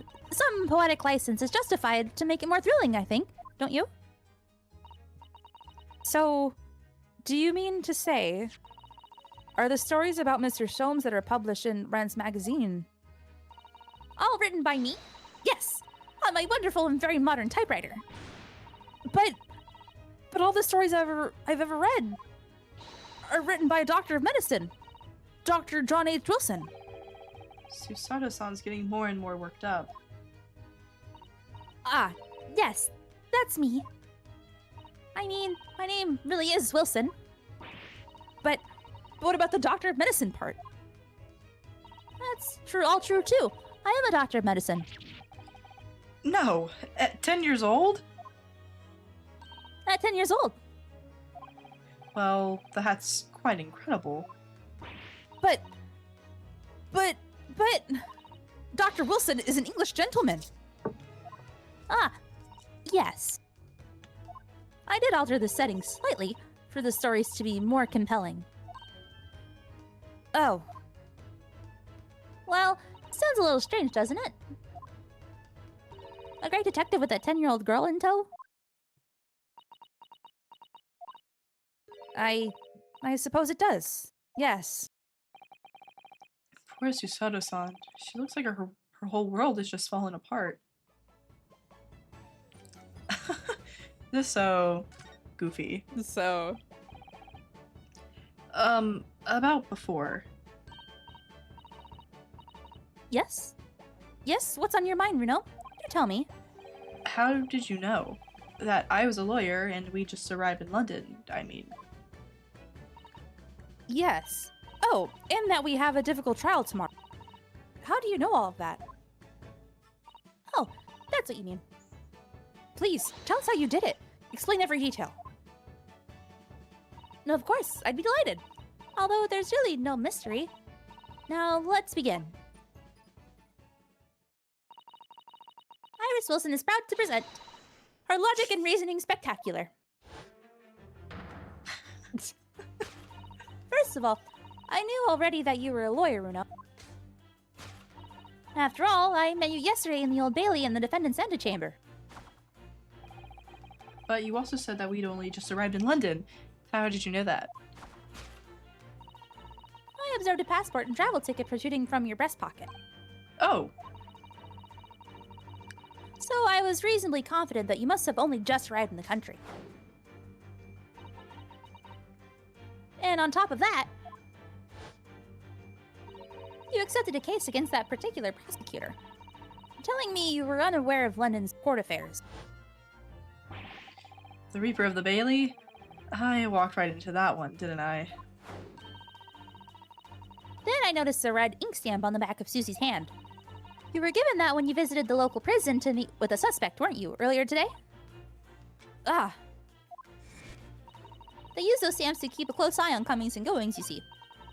I didn't realize. And the red stamp is only used for people visiting foreign inmates. So that told me that even though you had only yesterday concluded the trial of Magnus McGilden, the two of you had already cause to visit a foreign inmate at a local prison. However, neither of you were wearing a particularly sad expression on your face, so I concluded that the prisoner was unlikely to be a friend or a relative. It led me to believe that you must have accepted a new case. I see. But how could you have known that the trial is tomorrow? Well, having barely been home a few hours yesterday, Hurley solved yet another case. It obviously amused him. He told me that he caught a Japanese man who was bawling and trembling. A Japanese man? Well, clearly that must have been... Mr. Natsume. Now, Runo has that fancy Japanese sword. And I think your outfit is called a kimono, isn't it, Susie? Well, anyway, it was clear to me that you both come from Japan yourselves. So I put two and two together and decided you must be defending the Japanese man Hurley caught. And there was only one conclusion to those facts could lead me to. You both came here to ask Hurley about the case.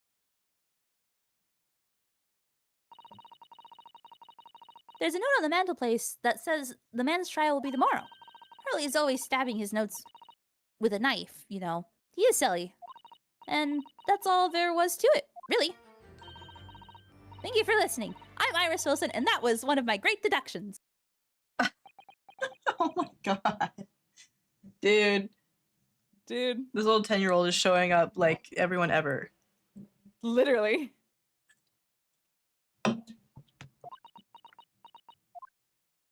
Well, was it a winner? Were my deductions correct? They were spot on. That was amazing, Iris. Truly a great deduction. You even managed the certain something of Mr. Sholm's delivery. Oh, well, I was just copying Hurley's style for that. This is really very good news. You could tell us all about the case involving the Japanese man. You will, won't you, Iris? Please? Wow. So, yesterday, Mr. Sholmes apprehended a Japanese man, you were saying. Yes. Hurley had just arrived back in London after his sea voyage, but the police were waiting for him at the railway station to take him directly to the crime scene. Ah, the great detective is a popular man, it seems. Apparently, a woman was stabbed on a quiet street somewhere in town. There were witnesses who had seen a short, shifty-looking, stooped man running from the scene. A short, shifty-looking, stooped man? Mr. Natsume, beyond any doubt. Soseki-san said that he didn't see anybody else on the street at all. But it seems there were witnesses after all. Hurley used his great deductive powers to determine the man's address. It was a lodging room very nearby. He went directly there with the police, and what did they find? A short, shifty-looking, stooped man, shivering in fear. Ugh. Mr. Sholmes' great deduction certainly hit the mark that time. Of course it did. He's a great detective. Still, that means the incident occurred only 2 days ago. Surely tomorrow is too soon for the trial, isn't it? Definitely. We have no time to investigate properly. Hurley says that London is rife with crime. Oh. Scotland Yard is doing its best, but they can't stay on top of it, apparently. Oh dear. I hadn't realized the situation was so dire. That's why they can't afford to spend too much time investigating cases and trying the criminals in court. Staff and money are both short. Crimes are usually pinned on the first suspicious person. That's terrible. I suppose that's the harsh reality of the workings of the world's greatest justice system. I suppose it is. But in that case, I don't hold out much hope for Soseki-san. Well. Thank you for answering so many of our questions, Iris. This has been very informative. Oh, you're most welcome. I've had so much fun. Do you happen to know where Mr. Sholmes is at the moment? As you guessed, we'd like to ask him some questions about this case as well. Ah, well, I suspect Hurley is still investigating the scene. Of the case involving Mr. Natsume, you mean? Yes, Mr. Natsume? Hurley said he was going to the man's lodgings. If you leave now, you'll probably catch him there. Iris, do you know where those lodgings are? Well, I imagine the police are still investigating the crime themselves, aren't they? Did you happen to come across a detective by the name of Gregson when you were there? Yes, we know Inspector Gregson. Oh, goody. In that case, give Gregsy this for me, would you? If you do that, I'm sure he'll tell you what you want to know. What is this? A 5-shilling piece and a postcard, it seems.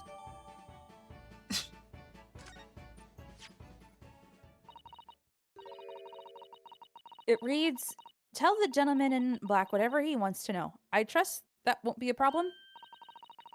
Gosh, this will make the inspector help us, will it? Well, thank you, Iris. We'll give it a try. What? Bro, what does Iris have on Gregson, bro?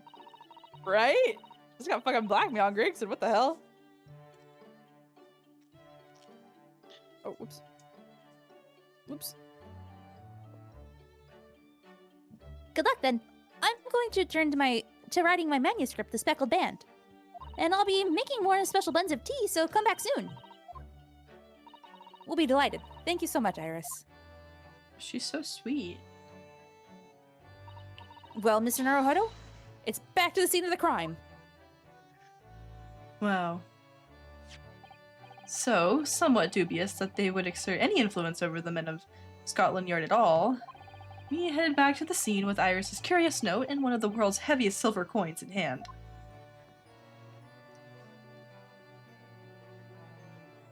Wow. Wow. To be continued. Yeah, so there's already a lot of favorable characters here. Yeah.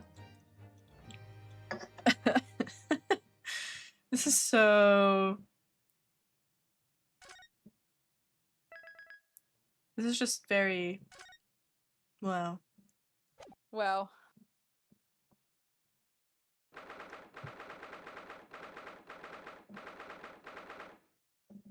Okay. Hold on. It's going.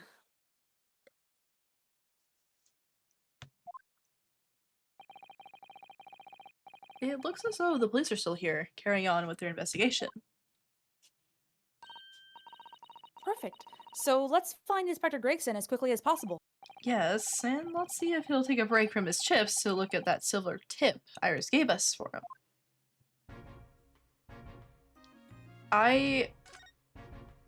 Is everything... Okay, okay, cool. It looks the same. Okay. Oh wait, no, we have to present. Oops, I forgot. Ah, fuck.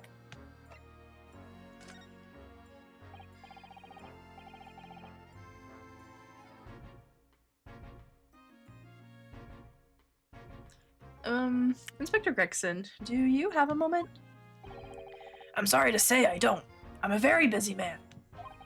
Much too busy to talk to a pair of foreign godabouts, that's for sure.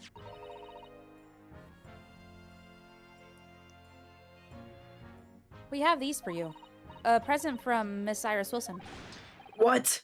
From me? From her ladyship? Her ladyship? Ladyship? Give that here, at once! Come on, hand it over! That's for me! Ah, don't wait for me to give it to you, will you? What? What was that coin exactly? It's a silver crown, obviously, but it's a lot more than that. It's, well, it's an appearance fee, that's what it is. An appearance fee? Oh, I see. You mean... That's right, for the adventures of Herlock Sholmes. Her ladyship always offers me a little financial reward for featuring me, every time. Yes. Yes, of course. I know all about your exploits, Inspector. I read them avidly. Of course, her using my name without my say-so does make me the butt of a lot of unpleasant jokes, but still. I am sorry, Inspector. That must be difficult for you. Never you mind that. So, what do you want to know then, eh? Sorry? Tell the gentleman in black whatever he wants to know. I trust that won't be a problem, it says. Well, obviously it's not a problem. Go on, fire away. What do you want to know? Well, if you wouldn't mind, Inspector, we'd very much like to know the address of Mr. Natsumi's lodgings. Ah, little knife-wielding, mustache Japanese fellow. He lives in a right old hovel. It's just over there. Look. Oh. Oh. On the first floor of that house on the corner where that wreck of a bicycle is propped up. So it's his bicycle. That is nearby indeed. If I remember rightly, the landlord is a Mr. John Garrett. Right, well, If you see her again, you make sure you give her ladyship my regards, you hear? I mean it. You tell her that Gregson sends his very best wishes. Don't worry, Inspector. We will. Goodbye for now, then. And long live her ladyship. Yeah, man. Sure. Sure. Well, at least he told us what we wanted to know before he left. Yes. So then, shall we go and see what we can find in Mr. Natsume's lodgings? Definitely. Ah, all right. Move? Yes. Yeah. Oh boy. Oh man. Oh. Hello, Cannon.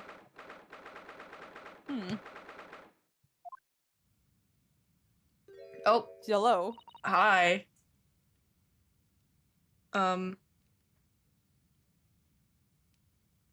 I can get this one. Okay. May I help you? Ah, yes. Would this be the residence of Mr. John Garadeb? Indeed it would, sir. And who, may I say, is calling? My name is Ryunosuke Naruhodo. Mr.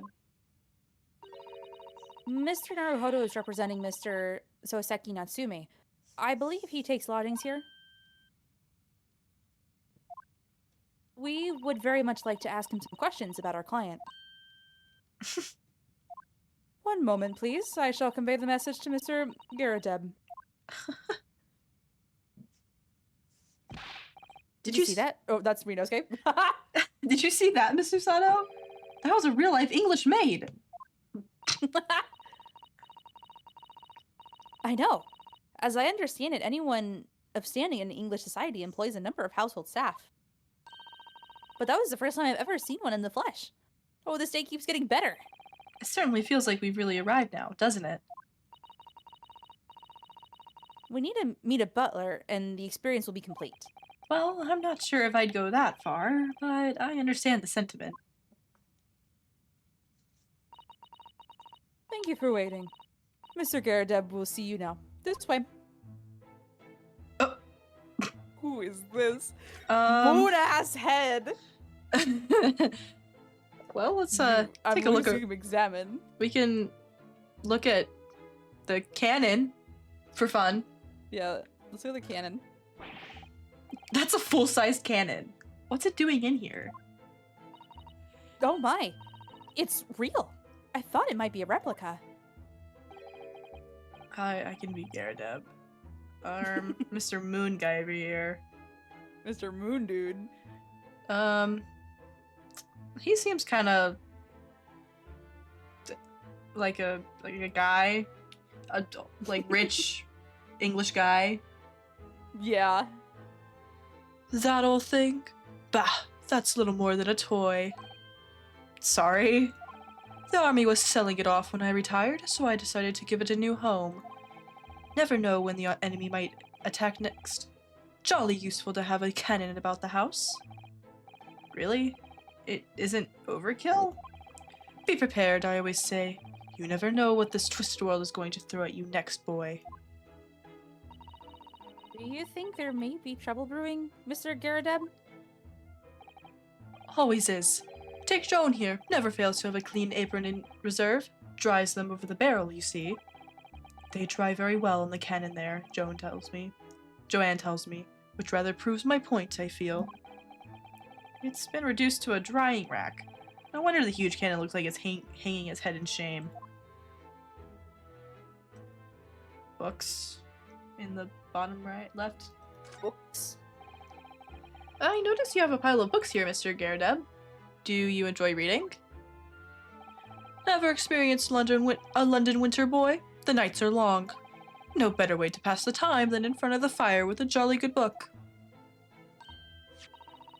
Oh, there's a copy of Rance magazine here, I see. No doubt Mr. Garadeb enjoys the Adventures of Sherlock Holmes, too.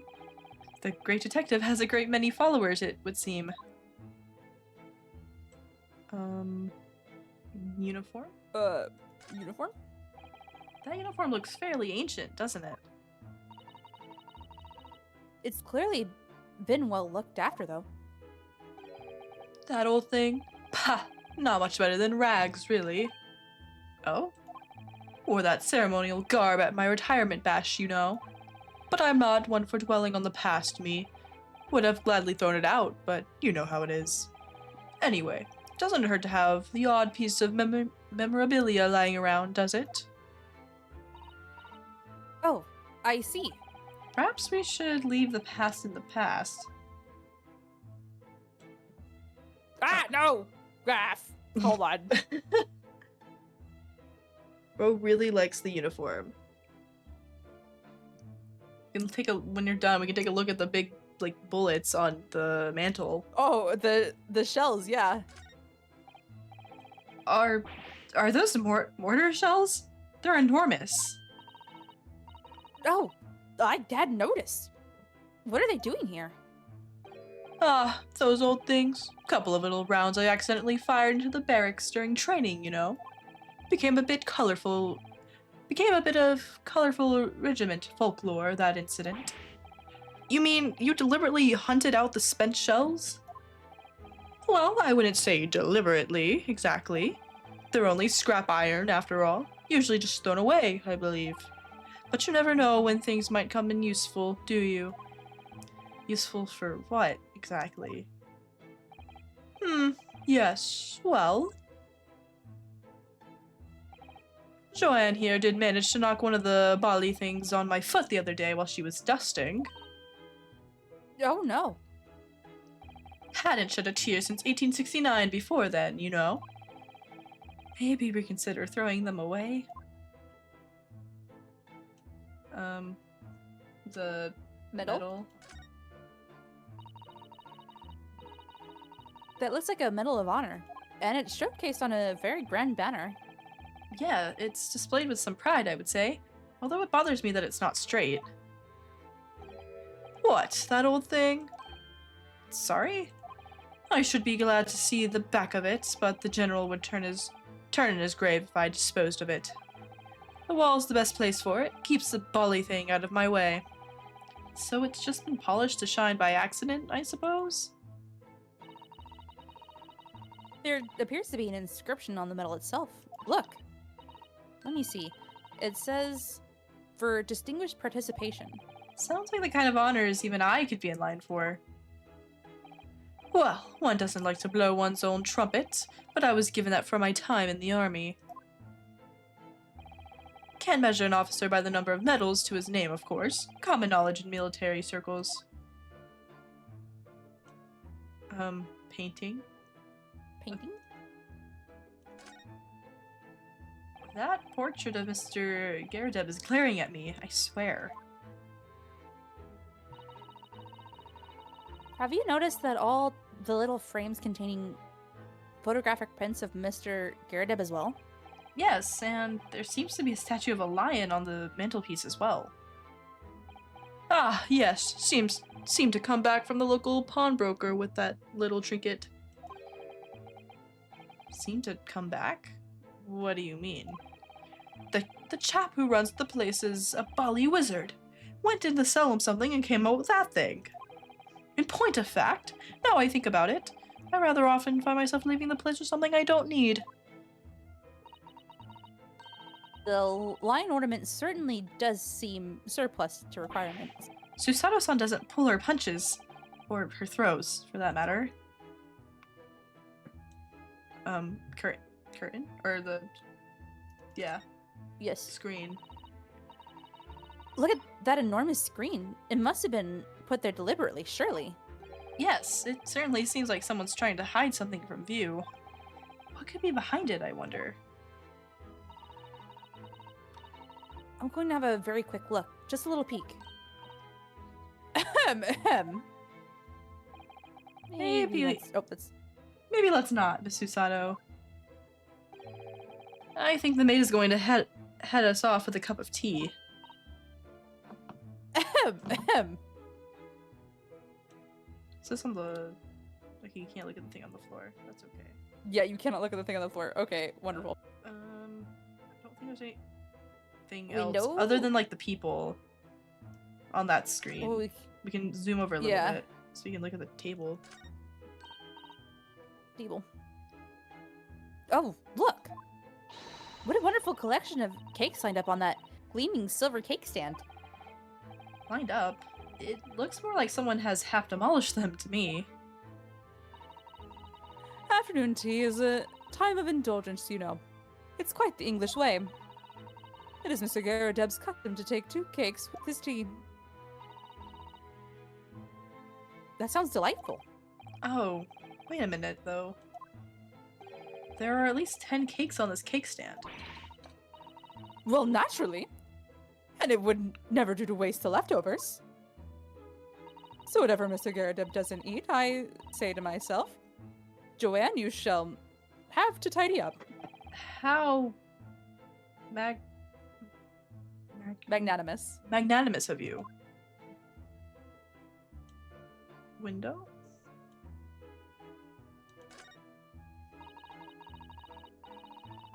This window looks out over Briar Road, where the young woman was attacked. Oh, yes. I can make out the policeman on the far side of the road investigating the crime scene. The glass is rather murky, isn't it? You can't see very clearly. Was this thing open at all, I wonder? I shouldn't underestimate the bitterness of a London winter, sir. Sorry? As soon as you open that window, the tea will freeze in the pot. No Londoner would go opening windows at dusk in the middle of winter, I assure you. Seems very unlikely that these two would have seen anything of the incident then. True. Okay. And then- Candlestick! You look at the candlestick. Candlestick. This old candle holder looks a little out of place here, wouldn't you say? Yes, you're right. It's clearly supposed to be gold, but it's almost completely black for some reason. That old thing, yes. Just a cheap piece of ironmongery. Gimcrack, really. Oh. Used it when I was studying, don't you know? For my commission. I know it's old, hardly worth hanging on to, really, but, well, still has its uses sometimes. Of course. Does everything in this room have some elaborate story behind it? They're memories, Mr. Naruhodo. Memories. can look Wool? The shelves. Look at this crockery on display here. It's rather unusual, isn't it? Oh my! A genuine London dresser. Isn't it delightful? Although the shelves seem to be broken, and the crockery is... oh dear. It's in pieces. It really is. The word cracked wouldn't do that chinaware justice. Ah! I wonder. Perhaps the cannon was fired at it. Yes, probably something like that. But let's not delve too deeply here.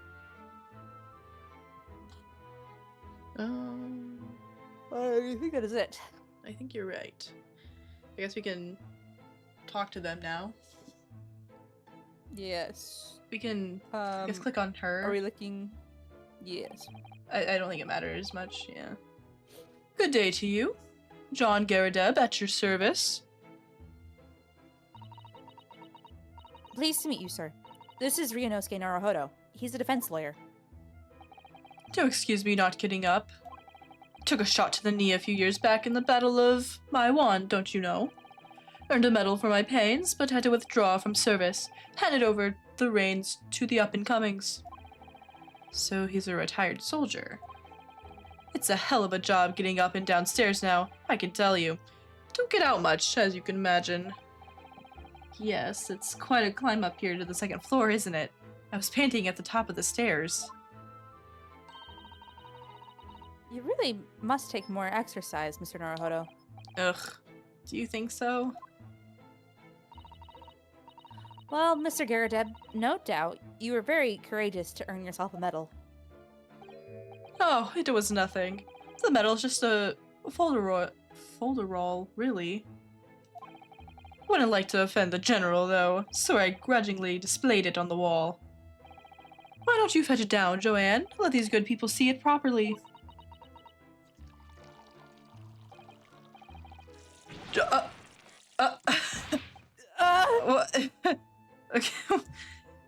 Okay, hold on. Joanne, fetch the. Ah! That was kind of crazy work, not gonna lie. Yeah. Dash it all, woman! Be careful! Oh, dearie me, I do beg your pardon, sir. You jolly nearly took the skin off my hands! I shall be more careful, sir. So anyway, there you have it. Living the quiet life now. Yes, I see. Now then, I hear you- oh, wrong voice. Now then, I hear you want to know about the chap lodging downstairs, is that right?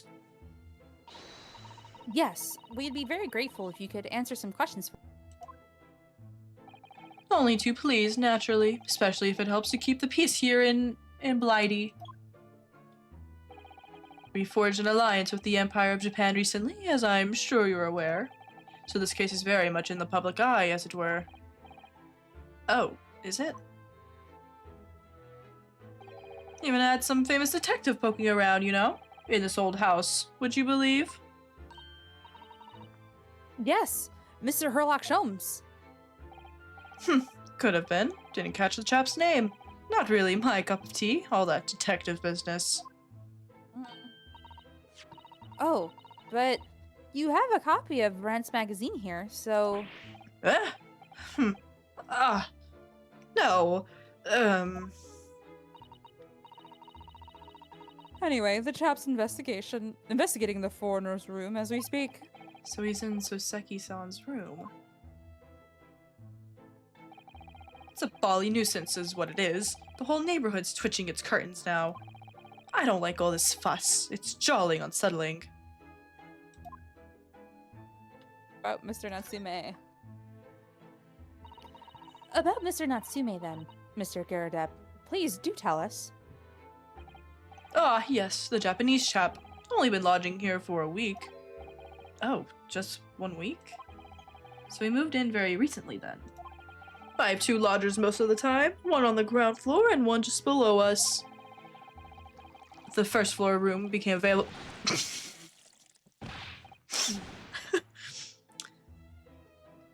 The first floor room became available a week ago, you see. There'd been. Ah! Dash it all, Joanne! Do be more careful! Oh, my goodness, I'm terribly sorry, sir.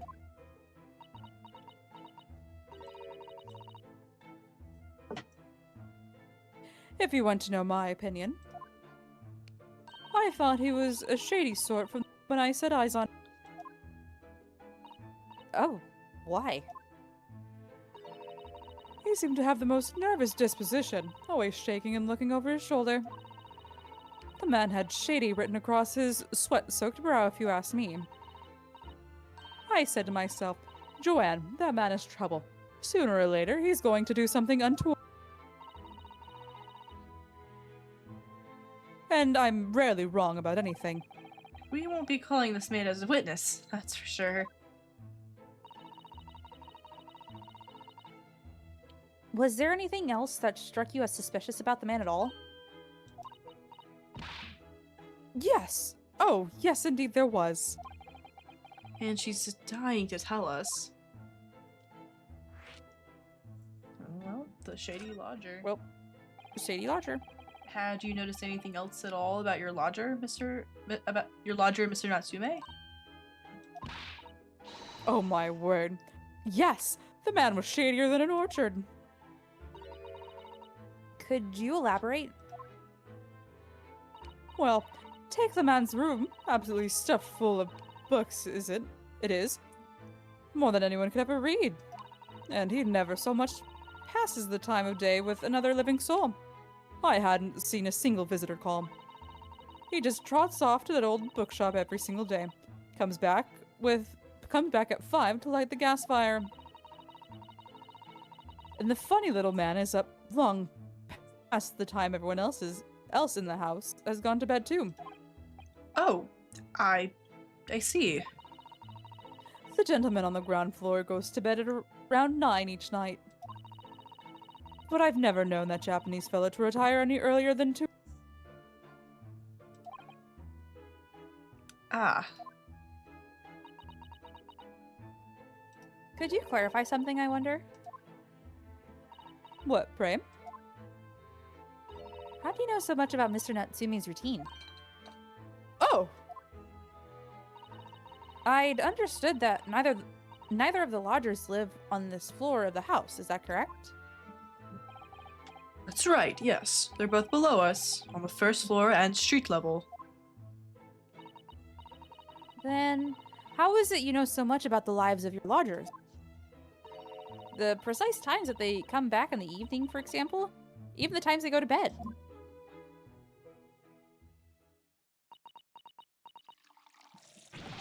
Ah! Good grief, Joanne! Be more careful, woman! Oh my goodness, sir, I'm terribly sorry, sir. Something doesn't add up here. Interesting. I love how she just did that unprovoked. Yeah. She's just doing it for the love of the game now. You know what? Respect, I guess. I don't know. It seems that the incident took place at around 5 in the evening. Did you happen to look out of the window at around that time? Window? Yes, we noticed that the window over there looks out over Briar Road. The incident took place on the pavement just on the far side of the street. Was there anyone suspicious loitering nearby? 5 o'clock is dinner time in the Garadeb household, so I'm afraid I don't remember seeing anything. How about you, Joanne? No, sir. It would have been dusk outside already at that hour. And with the fog as well, I should think it would have been quite impossible to see the other side of the road. Oh, I see. Did you notice anything else out of the ordinary then? Such as? Anything at all, even if it seems unrelated. Well, yes. Was there something then? Well, it's nothing particularly significant, but well, it's nothing particularly significant, but around that time, sort of time in here, there. For the love of God, Joanne, watch what you're doing. Dearie me, what have I done? I'm awfully sorry, sir. Do be more careful, woman.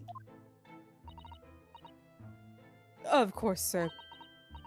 If I may, Mr. Naruholo. Oh, yes? I have an exceedingly good memory, as far as I remember. Nothing of any significance took place at that hour. Nothing at all. Ooh.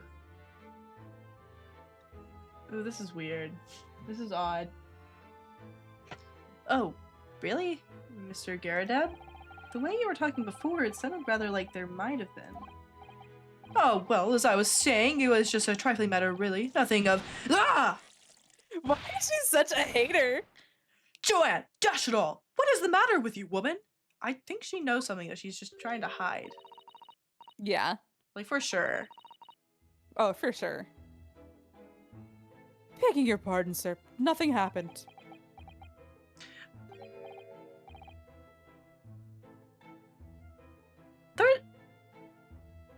There's no way this is the lady that got stabbed. Is it?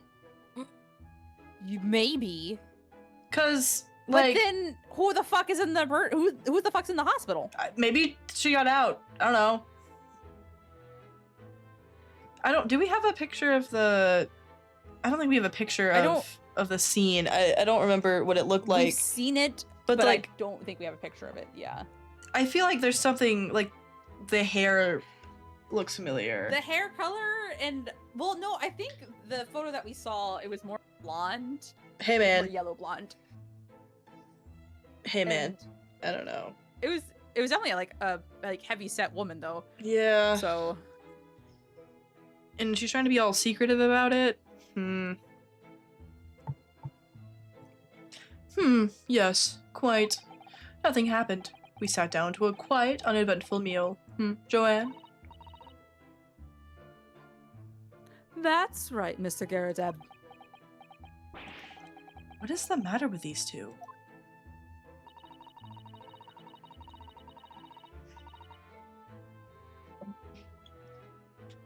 It sounds like something happened here in this room on the evening of the incident. But what?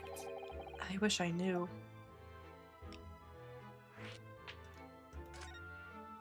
Interesting. Interesting. Could you tell us which floor Mr. Natsume's room is on? Why, certainly. Just below us on the first floor.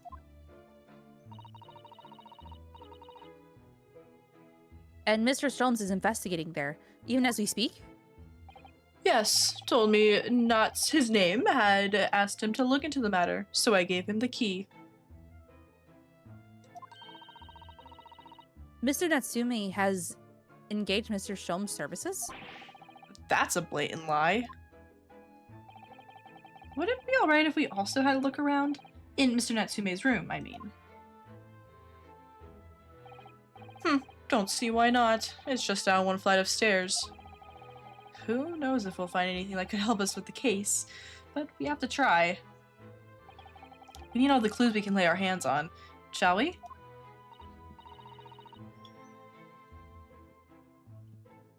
Yes, and while we're there, we can speak with Mr. Sholmes again. Perhaps he'll be able to tell us more.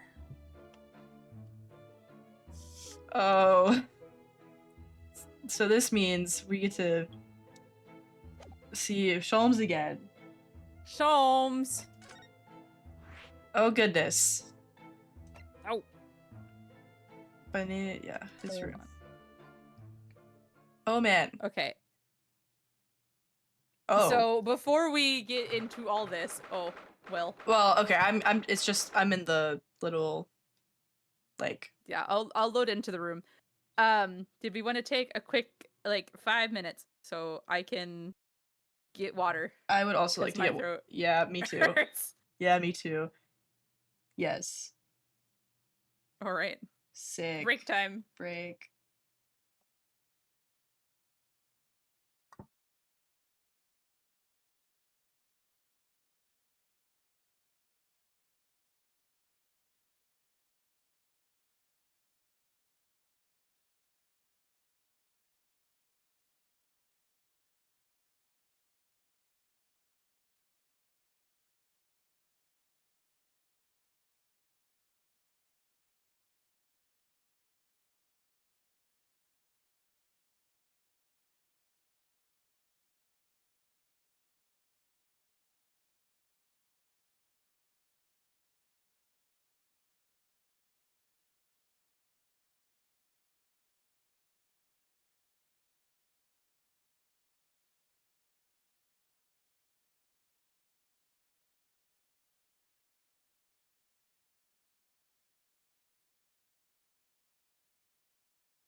Okay, I'm back.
Okay, hello.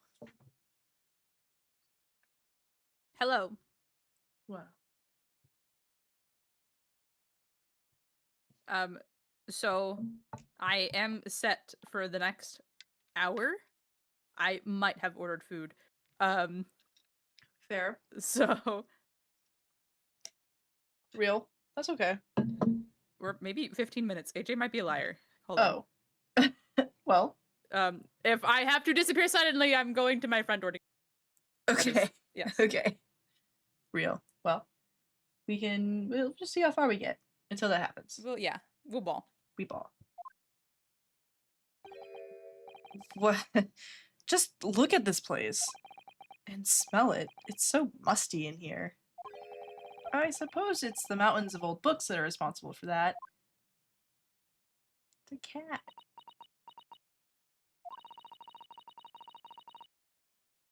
I don't think I've ever seen so many books in my life. No, me neither. It's so dark in here, too.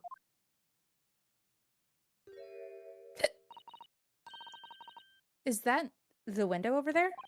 Well, it was the window, I think, yes. Once upon a time. But for some reason, it's been closed up with bricks and mortar. So this is where Mr. Natsume lives. By the way, I haven't spotted Mr. Sholmes anywhere. Have you? No, that's true. But according to what Mr. Garadeb told us, the great detective should be around here somewhere, investigating. Well? Examine. What are we looking at first? Look at the... You look at the statue, the cat statue real quick. Oh, look! It's a beckoning cat from home. It's a bit big and bulky, isn't it? Surely Mr. Natsume didn't bring that Maneki Neko all the way from Japan with him. I hardly think you're in a position to comment, Mr. Naruhodo. Are you forgetting the enormous Daruma doll that you brought in your luggage? Well, it can be dangerous traveling abroad. I wanted a lucky charm. Well, I imagine Mr. Natsume wanted the same. And this cat is sure to beckon good luck to him. It's not doing a very good job, is it? It's not doing a very good job so far, is it? You mustn't say such things. I didn't say a word. Why are my eyes such a giveaway? I Big... imagine he just looks like a wet dog all the time. Probably. Or a wet cat. Yeah. Big ol' eyes. Yeah. Big stack of books. Big stack of books. Look at all those books stacked up there. They almost reach the ceiling. They're all works of English literature. And they all smell so musty. With this volume of books to hand, you'd never be short of reading material, would you? No. What a dreamy idea. Bad dream, maybe. For me, at least. Mind you, I don't imagine the book that's at the bottom of the pile now will ever be read again. So reading is an experience that comes but once in a lifetime. Just as the tea ceremony teaches us. I certainly didn't expect the conversation to turn down the path of tea ceremony philosophy. Turn down the path, yeah. There is The thing Oh. behind the books. True. This appears to be some sort of meter on the wall here. It looks very robust. I wonder what it's for. There's a slot for inserting coins here too.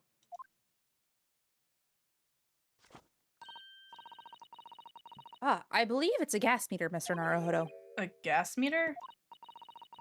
Yes, it seems there is piped gas in this district, which consumers pay for by putting coins in the meter. So if we were to put a coin in the slot, That would be enough gas to use the lights in the gas fire for the whole night. so if you're too poor to have a coin, you'd have to spend the night in the dark and freezing cold? That's right. As would a rich man who only carried crisp white notes. Arr. London is a scary place. You look at the window. The non-existent window? Yep. Could you even call this a window? I think so. It was a window at one time, after all. Although all that remains is a frame around some bricks now. So really, it's just a wall then, isn't it? But why would anyone deliberately brick it up like that? I'm afraid I have no idea. Ah! Perhaps Mr. Natsumi painted the brick design on... bleh. Bleh. Perhaps Mr. Natsumi painted the brick design on in a fit of whimsy. Ugh, that's alarmingly feasible. Anyway, whatever the reason, the lack of ventilation in here makes the place very oppressive. It does. I imagine being cooped up in a room like this would be extremely tiring. Trying. Book? Book on the table? Mhm. Okay. That desk seems to be wedged into a crevice between the mountains of books on either side. Now, I suppose Mr. Natsume would sit there and read while stroking his cat. But surrounded on all sides by these towering old tombs, surely he dreamt of books every night as well. Yes, he must have done, mustn't he? Oh, what's this? It's a receipt from a second-hand bookshop. Your books. Oh, yes, Mr. Natsume's name is on it. Look, and the date of purchase... 2 days ago at 4:45 p.m. That's the day of the incident. That's just a short while before he was embroiled in the terrible attack. He must have been on his way back from buying some books. Interesting. Interesting. Cat. Kitty. Cat. Kitty. Aww. Ah! It's a big cat for the size of everything else. Right? Oh my, what an adorable little cat. Perhaps he's looking after all the books while his master is away. I don't know about that. He disappeared into that pile of books as quick as a flash. It was a tricolor Mike. Mike? Yeah, wasn't it? Do they even have that sort of cat here in Great Britain? Perhaps Mr. Natsumi brought the little creature with him from Japan. That's made me feel homesick now. Already? We've only been in the country for 2 days. Yeah, but we've been on a ship for more than that. I don't. Oh, hello, Yeah. Herlock. Oh, hey. Is there anything else to examine that's I not her? don't think so. Oh man. Hello, Herlock. Just Herlock. Ah! Look, Mr. Naruhodo! Aha! There he is. Where did he appear from? He seems to be engrossed in the pages of an old book. I hope he won't mind if we disturb him. Hello, Mr. Solms? Oh man. Okay. I have to tap into Fulbright. That's him. That is Fulbright.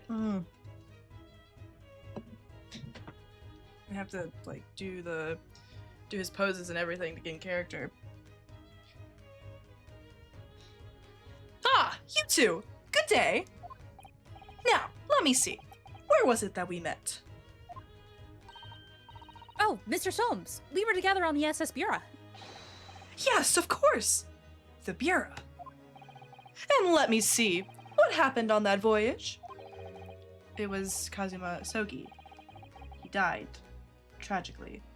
But you were a great help to us. Ah, yes, but of course! The case of Mr. Sogi!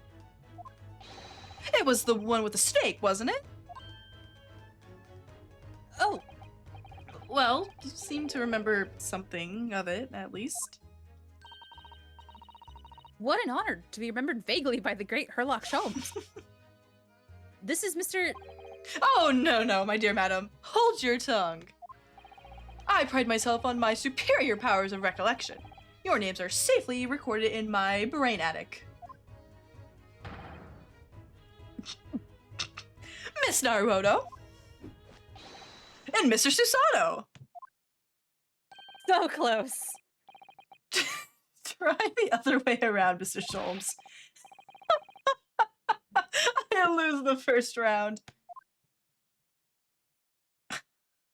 I don't know why Shark hates this guy. Why he hates this guy. You're right.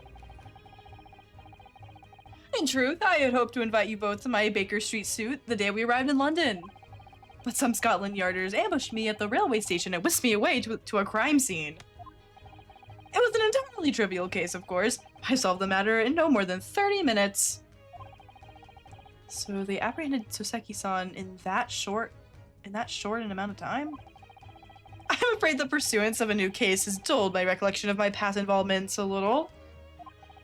A little? It is a mistake to think that one's brain attic has elastic walls and can distend to any extent. I do my best to forget useless facts, lest they should elbow out the useful ones. Yes, those are my words of inimitable wisdom. Inimitable. I can't pronounce it either, so. Inimitable. Sure. Yes, those are my own words of inimitable wisdom, you know, from an adventure entitled A Study in Scarlet. Please, there's no need to quote yourself. I don't always remember my pearls of wisdom, but fortunately, my associate pens them beautifully. He means Iris, I suppose. Mr. Sholmes, we have some extremely important questions to ask you about the trivial case you just mentioned. Goodness! What an earnest expression! My dear madam, I should be only too pleased, and this murky room is an apt place to discuss the murky case. And worse.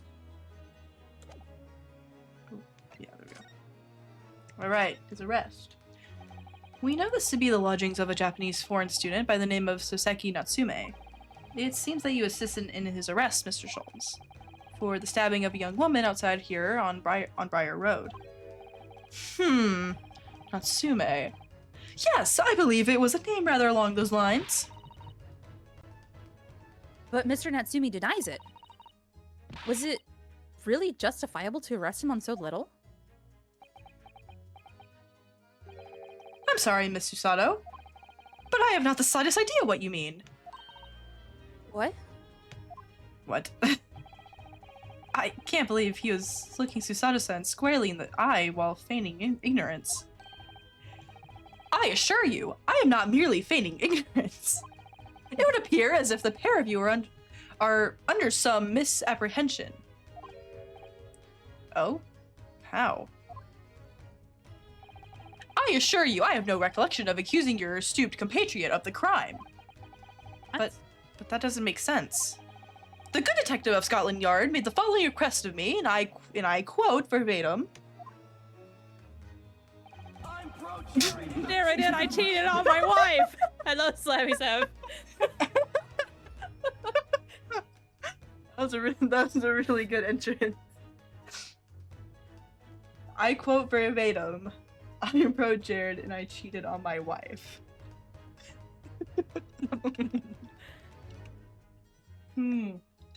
Okay.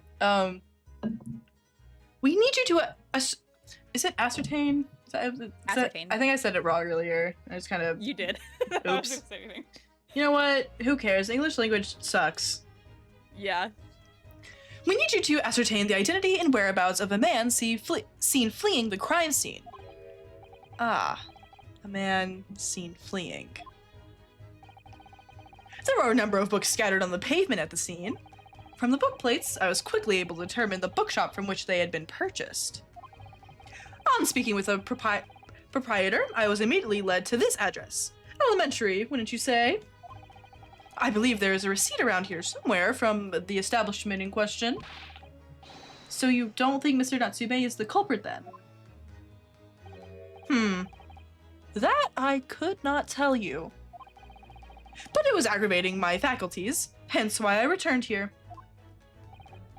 However, this place is such a trove of fascinating books. I found myself quite lost in bibliophilia. Do not be deceived into believing that I am a man of leisure. No, no, no. Oh, dear.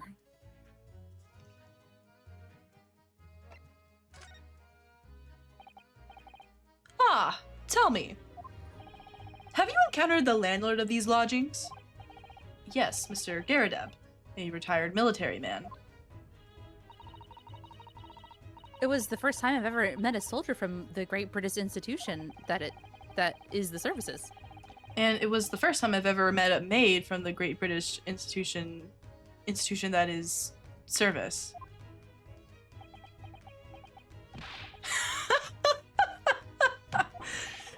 I didn't think it was that funny. I do apologize. As you may well be aware, many households in London employ a maid. Yes, I read as much in my Great Britain primer. And so, conversely, whether or not a household employs a maid has come to betoken the social standing of those dwelling therein. Betoken their social standing? Sorry? Put simply, my dear fellow, those who employ at least a single maid are considered middle class. Those who do not are beneath that. In the upper echelons of society, of course, households employ enough staff to constitute a large family. Goodness, how extraordinary. As you can appreciate, for those on the precarious boundary between the middle and lower class, being able to afford just one maid is of the first importance. I had no idea. And it is for precisely that reason that I find great stimulation in the situation upstairs. Specifically in the retired army veteran, Mr. John Garadeb. Oh? Affable as he is, the fellow is hiding something. Whether or not it imposes on the circumstances of this case, I'm as yet unable to ascertain. I'm thoroughly lost on what he means to say.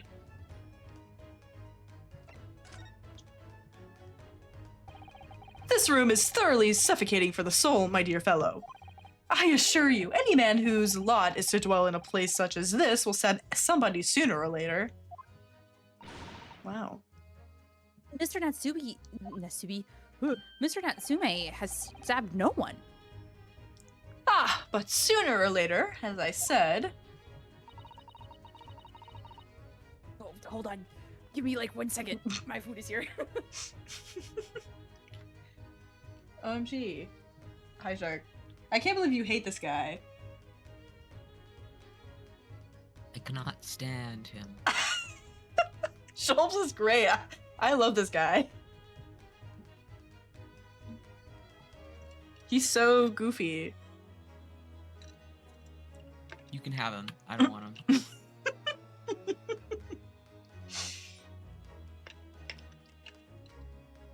Hey, man.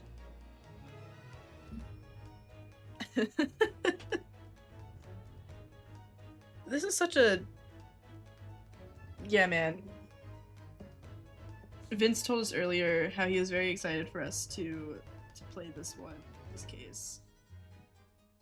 Because apparently it's really good. Which... I've seen a lot of favorable characters so far. Sounds exciting. But...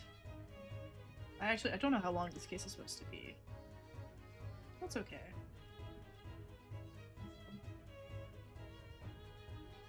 Six-month break later. That was for that only for case 3. We won't do that again, or else we'll forget everything. Because that was kind of miserable. I don't know. That kind of was miserable. Oh hey. Welcome back. Mhm. Wow. Anyway, I have food now. Yay.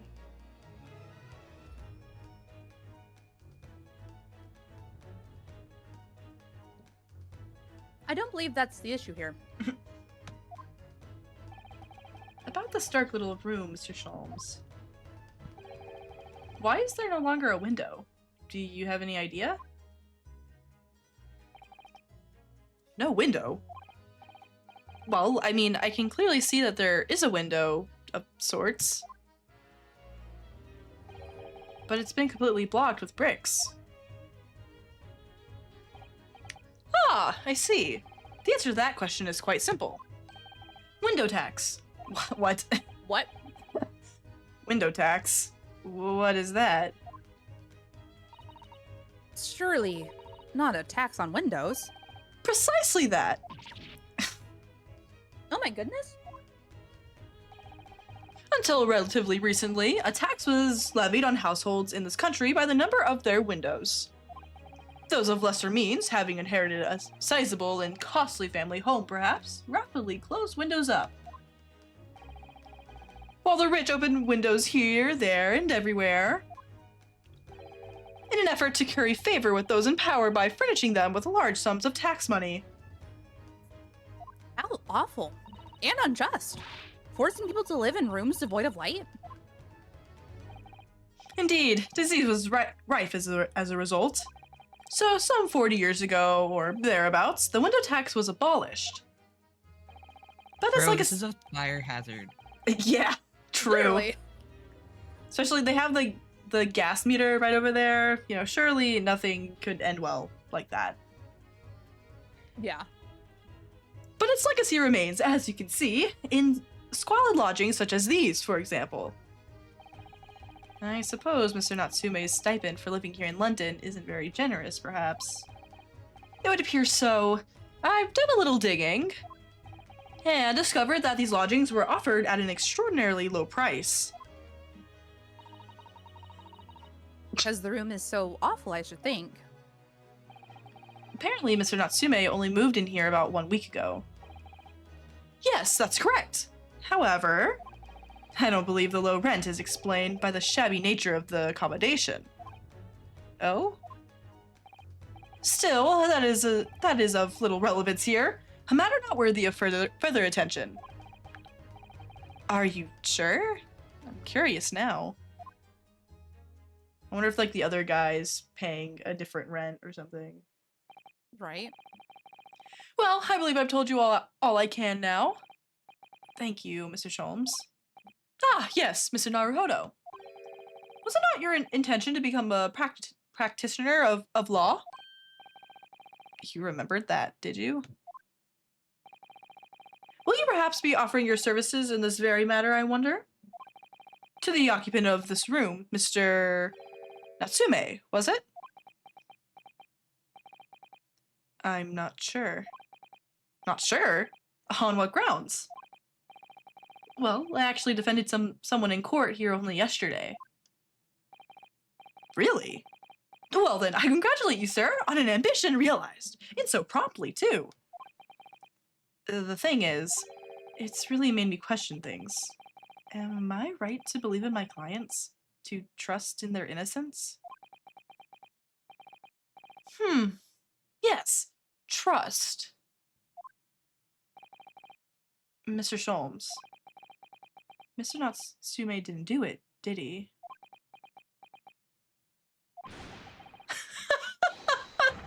My dear fellow, I haven't the first idea! Oh, but I thought that's why you were here. Didn't you come back to investigate? Ah, yes! That was indeed my initial intention. But there are simply too many fascinating books here. I couldn't possibly ignore them. Oh, I see. Nevertheless, there are 2 facts that I can state quite unequivocally. The man who fled the scene of the crime 2 days ago was the Japanese occupant of this room. And there are witnesses who swear to having seen the same man commit the crime. That is all I can say. Ah, and one more thing. Oh, what is it, Mr. Sholmes? Tell us. I cannot say with any certainty whether or not it is of relevance to this case, but I am quite sure that the retired army man who owns this property is hiding something. Mr. Garadev is? Mr. Sholmes said as much before, actually. Said before, actually, didn't he? Anyway, at present, that is really all that plays on my mind in relation to this case. Hold on. Mr. Naruhodo, as yet our investigations have uncovered nothing that could help establish Mr. Natsumi's innocence. No, you're right. Perhaps it's time we probed a little deeper into Mr. Garadeb's secret. Just remember, I cannot be sure whether the landlord's secret will prove to be of relevance or not. But I wish you every success, of course, Mr. Naruhodo. Thank you, Sherlock. Or Herlock. A busy man indeed. He's gone back to his book in the corner of the room. I think my favorite part of this game so far was that one time we saw him just like on the desk. Right? That was just so... Yeah, man. He just loves perching places. Alright. Anyway, to Gyarados? Yeah, we'll head up there.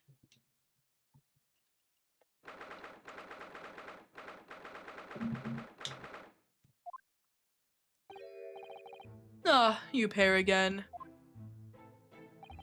Tell me, was the detective chap, I forget his name, still hard at work down there?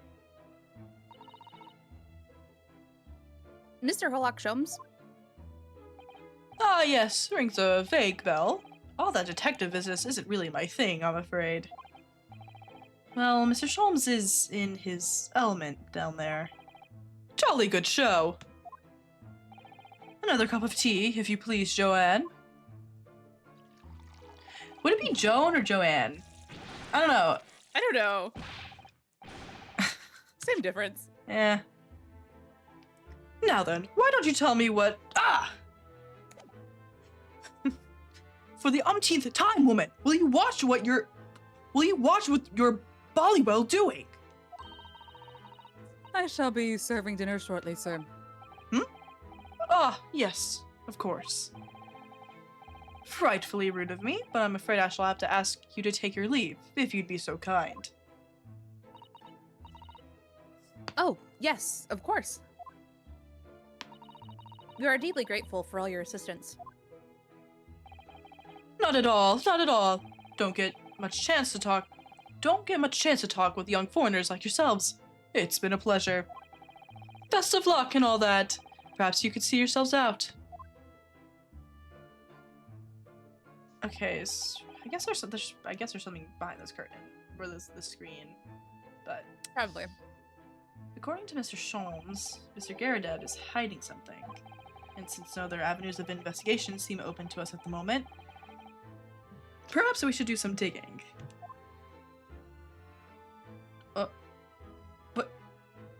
What?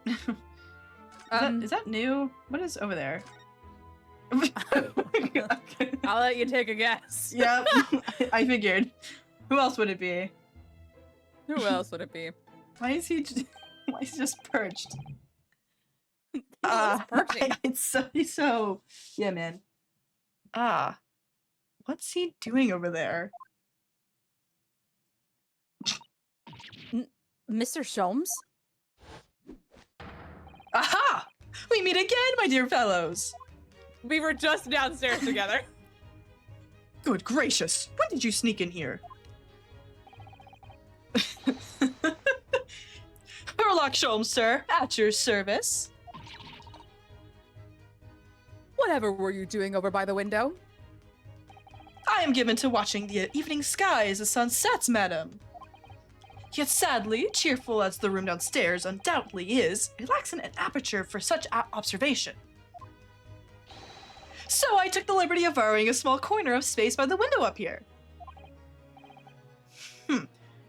Well, keeping an eye to one's windows at dusk is the prudent thing to do in London, I'm gathering. Ah, and one other thing, Mr. Naruhodo. Oh, me? I thought perhaps you might be in need of a certain great detective's great mind. Oh my god. Wait, he's not talking about... Is he? I didn't expect to be going through that again so soon. Do you mean, Mr. Sholmes?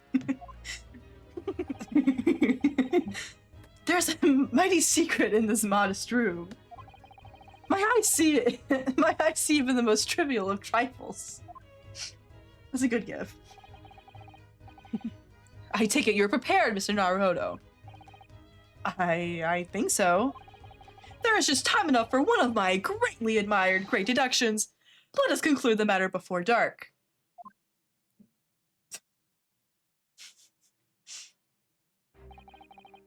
Mr. Garadeb, though it would seem you are a military man of considerably distinguished service, your standing as a landlord is most certainly not what one might call first rate. I'm afraid, sir, that it is all too clear to me. There are two conclusions I have been able to draw by careful observation of your living arrangements. I beg your pardon? The first is that even as we speak, you are concealing the presence of a ferocious beast in your care. Eh? And the second is that as a result of the beast's violent rampage, you have lost something very dear to you. Mr. Naruhodo, look! The old man's broken out in a cold sweat. Unbelievably, it seems Mr. Sholmes's conclusions are both spot on. How could you possibly? How could I possibly know, you mean to inquire? The answer couldn't be simpler, sir. For in the dense jungle of logic and reasoning, I am the king of beasts. And I know only too well that wild beasts are not easily tamed. So, shall we begin? Once again, Herlock Sholmes is proud to present his logic and reasoning spectacular. All right, the great deduction. The game is afoot. Nature of the beast. Are they gonna talk about the... It certainly shouldn't take a great detective to see that a fearsome beast has been on the rampage of late within these four walls. Maybe it's not Natsume's cat. Maybe it's his cat. Maybe. Thus we are faced with the question, what form might this beast take? For a man with a military breeding, your eyes are uncommonly candid. Your furtive glance, Mr. Garadeb, leads us directly to the answer. The true nature of the beast that has run rampant here is revealed by that lion statue. Yes, though an army man, you appear unimposing at best. A fact that has fueled your admiration for the mighty lion, the king of beasts. What is this piffle, I ask you? In the end, your admiration became so great, in fact, that you had a living, breathing specimen shipped from India, which you tried to keep in this very house. What? Yet living with such a wild beast proved more difficult than you had imagined. The chilling traces of a wild rampage are still very much in evidence.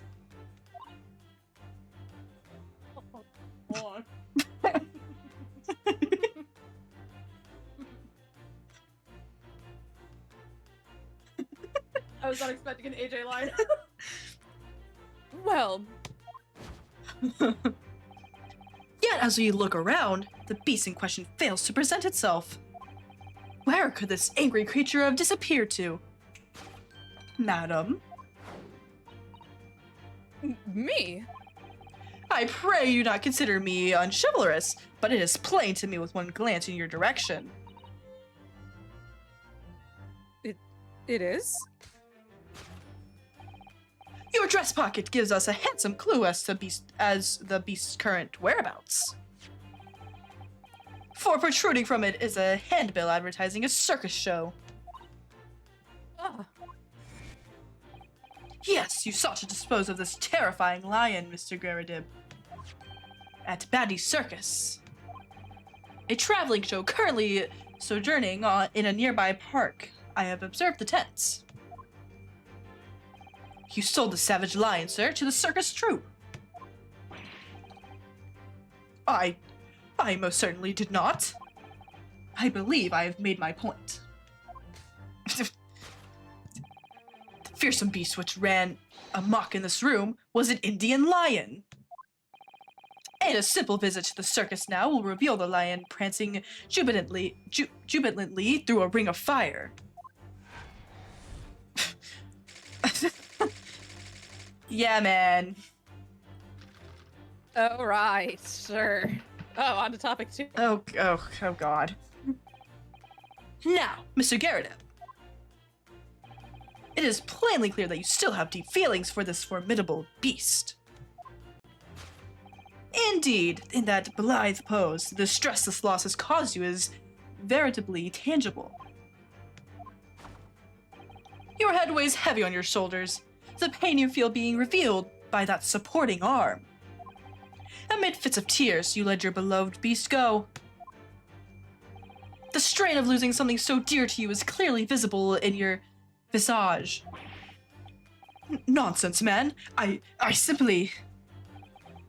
But what, we must now ask ourselves, is the true cause of this pain?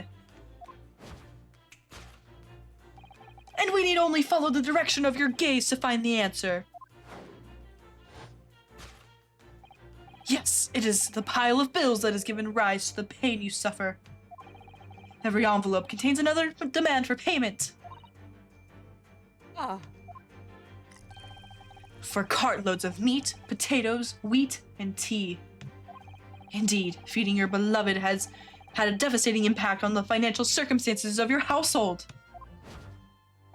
And so you had no choice but to let it go. Yes, well, Now, in a final fit of rage, the ferocious beast carried out one last unimaginable attack. unimaginable. The aftermath of which can be clearly seen by observing the carpet over there. A very expensive woolen carpet, if I am not mistaken. Oh dearie me. What could have caused such a destructive outburst? This time, madam, I'm afraid it is you who has inadvertently revealed the truth to me.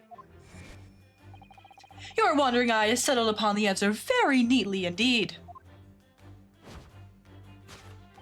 Yes, to explain the dire state of the carpet, we need only look at the Tower of Cakes. Ah, There is no creature more dangerous on this earth than a beast with an unsatiated appetite. Was it, or was it not once said by a certain noblewoman, if they have no bread, let them eat cake? Food is at the heart of all tragedy, in fact. whatever do you mean? Having tired of the taste of cake, the beast began to stalk its next prey. I'm sure I need not spell out the nature of this final act of destruction carried out by the beast. There is only one logical conclusion. Worked into a frenzy by hunger, the lion attacked and ate the carpet. The teeth marks in the Alright. carpet are a perfect match with those of a lion I once saw in India.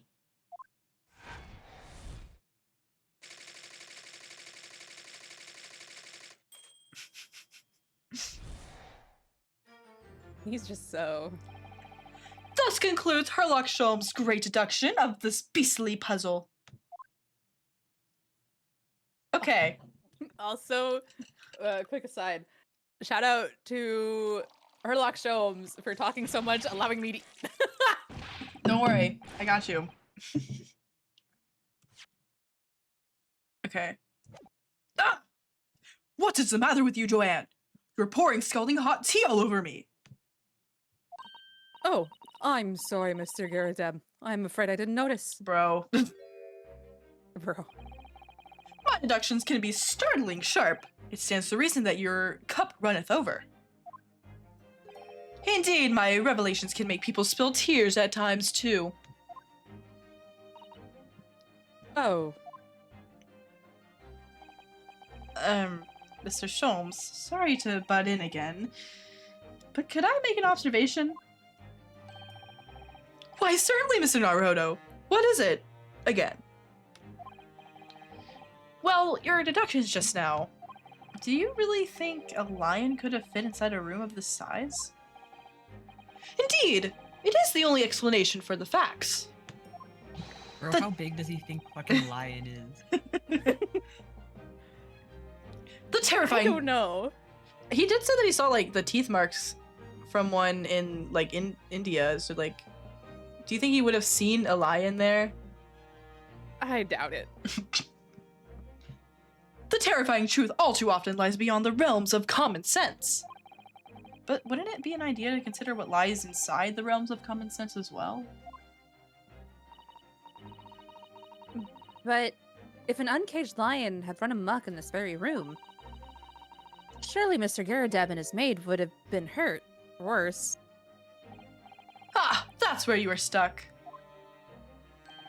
No doubt the former military man held his own against the beast using that large cannon. I thought you said that they sold the lion to the circus. And what about the food? Meat and potatoes are one thing, but I don't believe I've ever heard of a lion that drinks. Ah, my dear Mr. Sato, it occurs to me with some regularity that irrespective of race and breeding, whenever anyone lands on Great British soil, they are infused with a highly appropriate taste for afternoon tea. All right. Oh, This is not What true. You didn't get overtaken by the need to drink tea when you were there, Shark. No. No. oh, what a glorious notion. Well then, Mr. Naruhodo, it's your turn to shine again.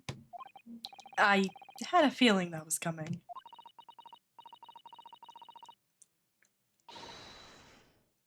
A slight massage, that's all Mr. Sholmes' deductions need.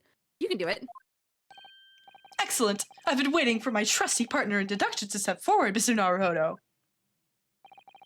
We don't even know yet whether or not this is going to help with Mr. Natsumi's case. Still, uncovering the truth is always worthwhile, whatever the motivation. At least, that's what I want to believe. Oh. Let us start again. From the beginning. Of Herlock Sholmes, Logic and Reasoning Spectacular. Okay. My turn. Alright. Oh man. Okay. I'm not reading all of that again.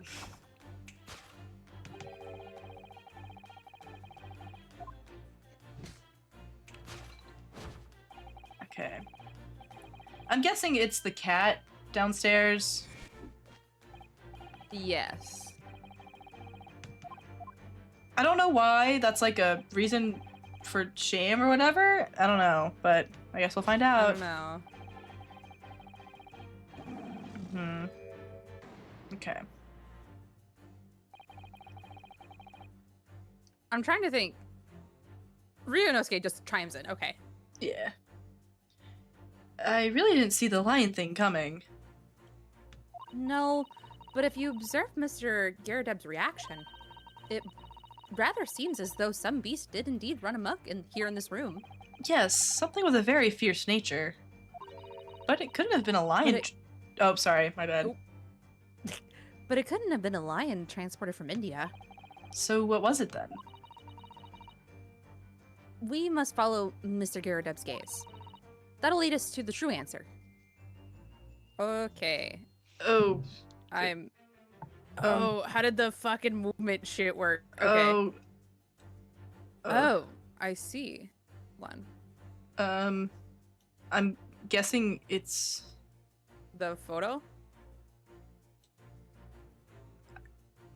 Yeah.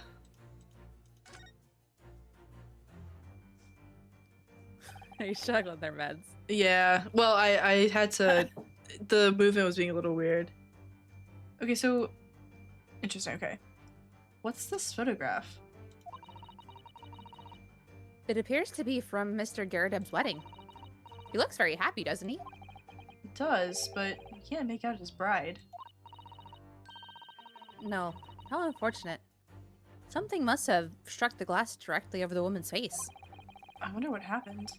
Probably best not to delve too deeply there. Okay, so why is the why is the wife the maid now? What what's going on here? Okay. There What- has to be like some twin shit going on. I mean, either Right. that or she just doesn't.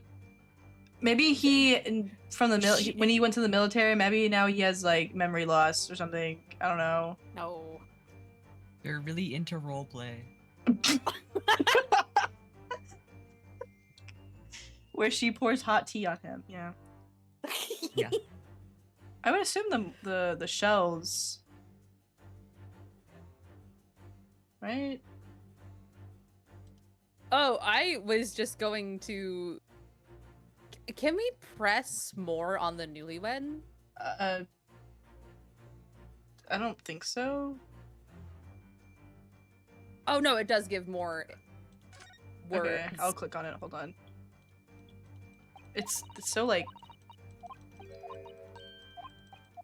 Okay. Okay.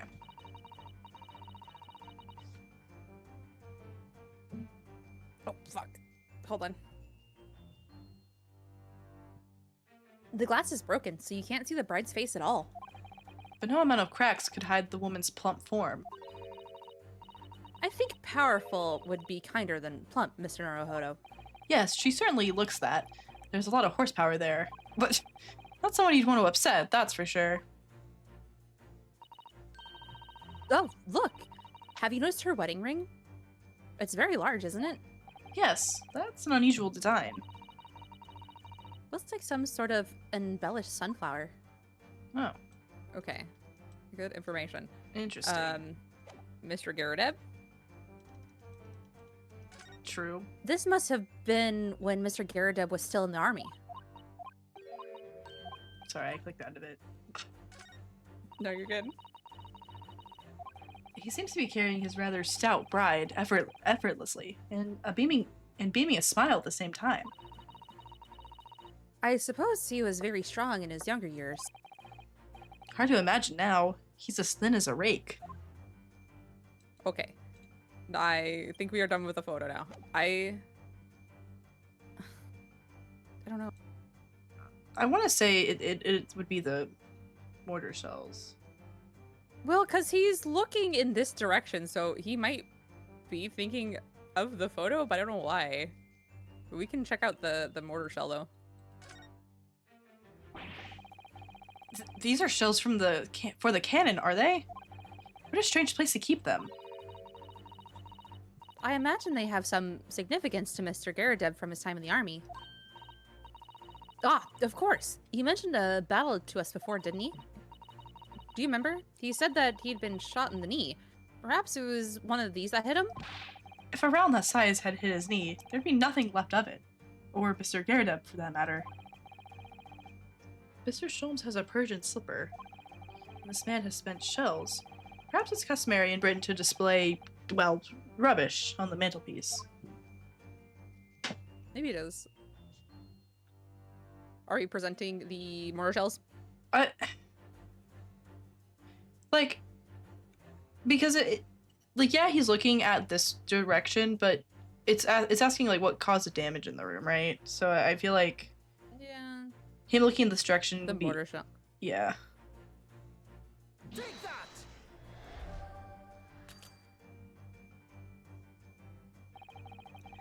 The true identity of the beast that tore this room apart in these shells is these shells. With their butter wouldn't melt accomplice, the cannon. But war is good for nothing. It brings only destruction. Something we must all strive to understand. What? Oh, I guess I wasn't right. Hmm. Gulp. Gulp. What precisely was your intention with that, Mr. Naruhodo? Just following the natural progression of the deduction. Sometimes the truth hurts. Well, the truth is, you do not have a term for observation or deduction. Did that hurt?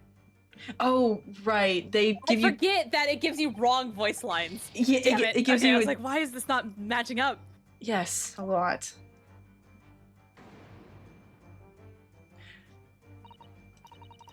Okay, well, Are we at the same place now? yes. Well, what do we know with some certainty is that a destructive creature has been at work in this room. And that Mr. Garrett inadvertently looked in the direction of something that gives its identity away. Yes, if we investigate thoroughly enough, we ought to find the answer. What did Mr. Garadeb turn to look at? Un- It's here somewhere. We simply need to find it. unless they're making it like saying that the maid/wife was the destructive beast in the room looking for the wedding ring or something. Maybe. I guess we can. Do we want to look at we didn't really look at the lion statue. Did we want to look at the lion statue? Yeah. Well, this is the lion statue that Mr. Sholmes picked out. Yes. I wonder. Perhaps if you did live with a lion, it would prove to be a rather sweet companion. I think that's like a mouse trying to tell its family that the cat around the house is sweet. I suppose it is a bit of a flight of fancy, isn't it? Anyway, the beast we're looking for is something else. Let's have a good look around. Okay, well, I think it Um, wants us to present the photo. oh, I did not mean to click the thing again. Oh man. Cause did it let you present like when you clicked on the photograph? No, I think Okay. we just have to present the whole photograph. Okay. All right, we'll try.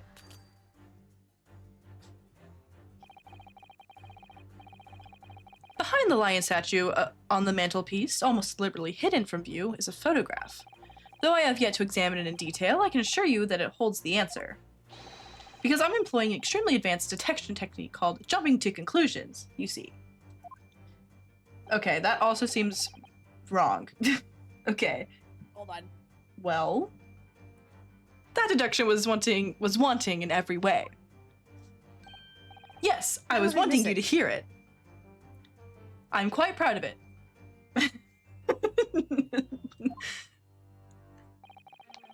I find myself wanting never to have heard it. I'm quite pained by it, in fact. Oh, sorry. I'll try again. Bro, okay, is there something else? God damn it! What the fuck are we missing? Did it not? Okay. Clearly, Herlock Sholmes is the beast that destroyed the room. He Yeah. literally called himself the king of beasts. It was him. Checkmate.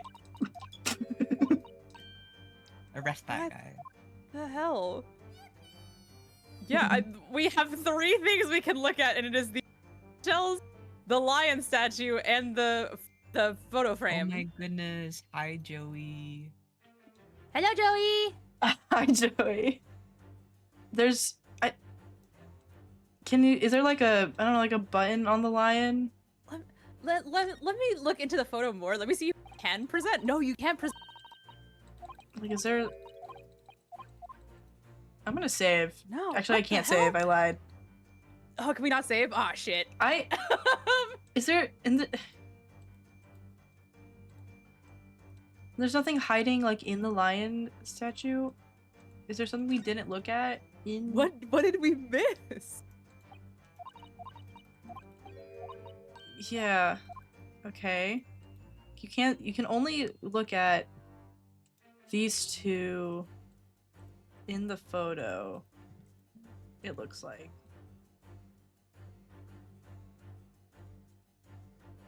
No, you can't you can't present the people on the thing. Oh. Oops. So then, okay, would it be him or her?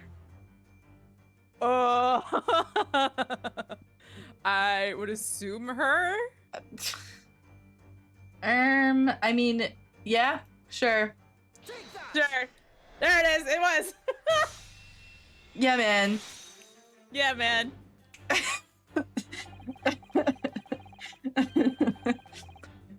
Ugh. The true nature of the beast that has run rampant here is revealed by that newlywed bride.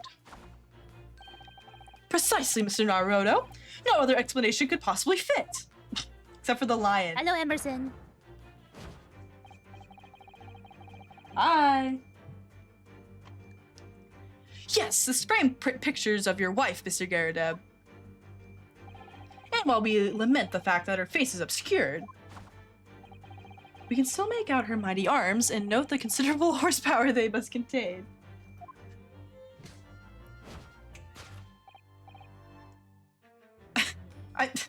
This is such a odd deduction time. Right?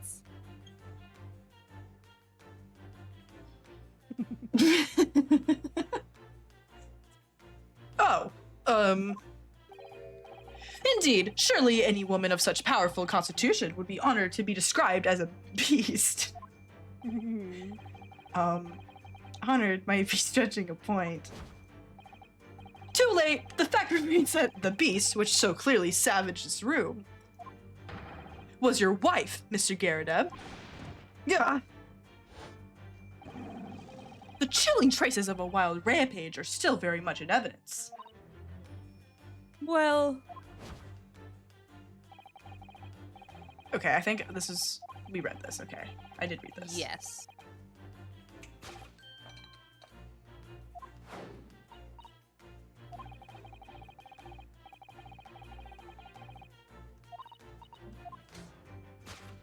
Okay. Hold on. Okay. Okay. What are we supposed to glean from this? Oh. The poor, fragile, defenseless woman is beside herself. Well... I don't know about fragile. Oh dear. Anyway, Mr. Sholmes is quite right. There's no sign of a Miss Garrideb anywhere. But it seems there may be a clue as to her whereabouts. A clue that this maid is trying to hide. I wonder where Mr. Garrideb's wife could be.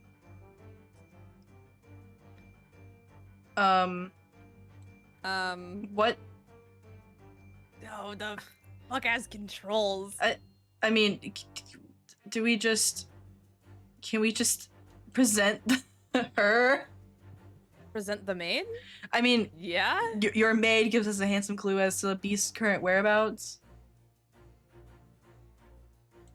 Yes? I assume.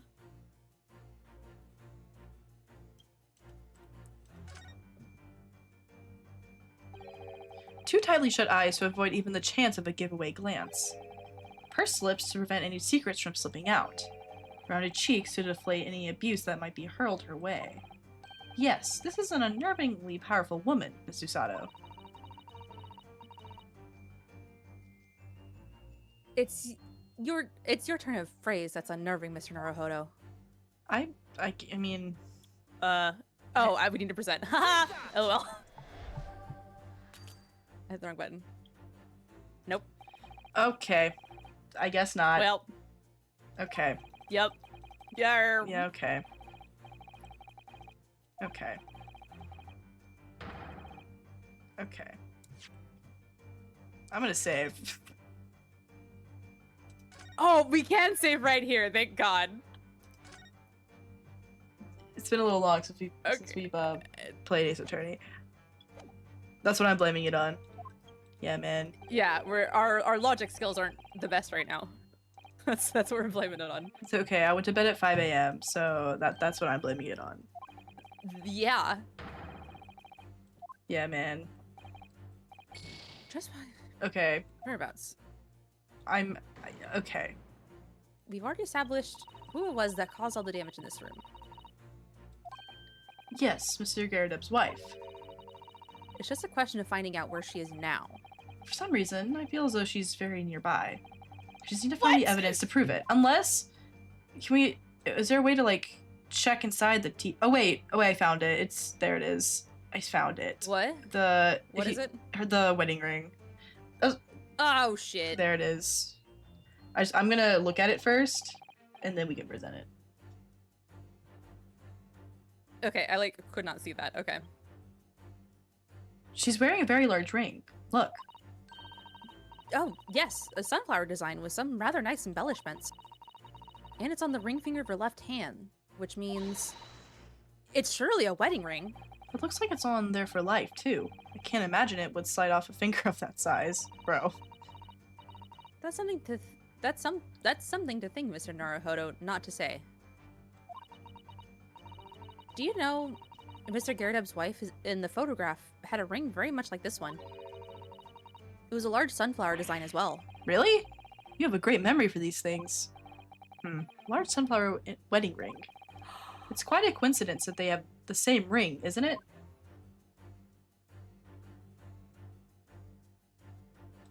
Oh my gosh, I didn't even see Oh, that. That's you- so cute. You know, oh. I get it. I knew he was Moon, and Also, we made fun of him. I'm just, why, you see this? Whoa! How I am? What the fuck? What the fuck happened? Bro, did she just like slap him 1 billion times? Well- Or is that like a scar from the army? That looks like, that's like a hand. That's a weird, because that's not, if you're slapping somebody, your hand's not going to land like that. But you know? also, if you, like, that's a very hand shape. Unless, I don't know, unless you like push him down the stairs, I don't know. But like, That's, I don't know, man. I wish I could tell you. okay, well, I guess we'll go ahead and present the ring then. Yeah. Take that! Yeah, you guys didn't see that when he turned his head earlier. No. No, well, I noticed it, but I just didn't like look at it really in detail until just then. My ass did not notice shit. I also think it's funny, AJ, because you're like, I didn't realize she was a sun when her wedding ring is a sun, and they mentioned sunflower like a million times. Well, Not a million. Well, because when we first started, you weren't in VC yet. I think you had already left VC, but we were ragging on Moon guy over Garrideb there. for looking like a moon. yeah. His fucking moon ass head. But yeah, that's And pretty it just didn't obvious. click that the maid was the sun motif. So Yeah. Your wedding ring gives us a handsome clue as to the beast's current whereabouts. ah, Indeed it does! That flowery band gleaming on your finger gives you away. For it is identical to the one shown on the hand of Mr. Garrideb's bride in this photographic print. In other words, you are no ordinary household maid. No. You are Mr. Garrideb's lucky bride. You are Miss Garrideb herself. oh my word! Wow. I agree. I do like their character designs. Okay, I hate that he stirs his tea with his pipe though. That is- yeah, that one's weird. That's kind of Well, jolly fine detecting, sir. Detecting. Yep. As you rightfully surmised, this is the wife. Yes, my Joanne. Bro.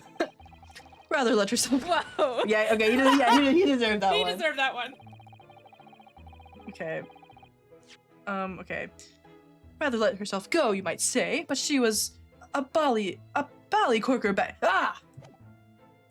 It would appear that you don't live in the most comfortable of circumstances. After all, you are a retired army man, yet you are in the business of renting out rooms. I would assume, therefore, you have insufficient means to employ a maid. Would that be correct? It's not right, I tell you. She did nothing wrong. I was second lieutenant of the 3rd Regiment. A man has pride, don't you know? By golly, it's a sorry thing when a chap can't even afford to have a single maid in his employ. Yes, here in London, one is rather judged. A household cannot be considered worthy of society if it employs no staff at all. Though in my considered opinion, such concerns about appearances are a folly. You mean Mr. Garrideb has his wife work as his maid? Precisely! Am I right, Mr. Garrideb? Only in company, obviously. But listen here. This must remain a secret. Tip-top secret. Please. I can't let everyone know that we role play. Don't have company over.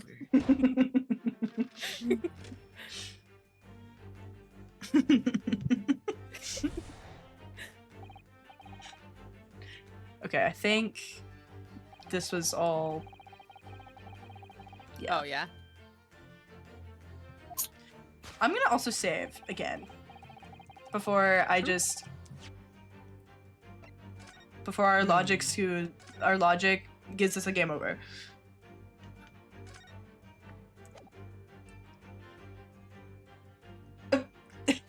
Thanks.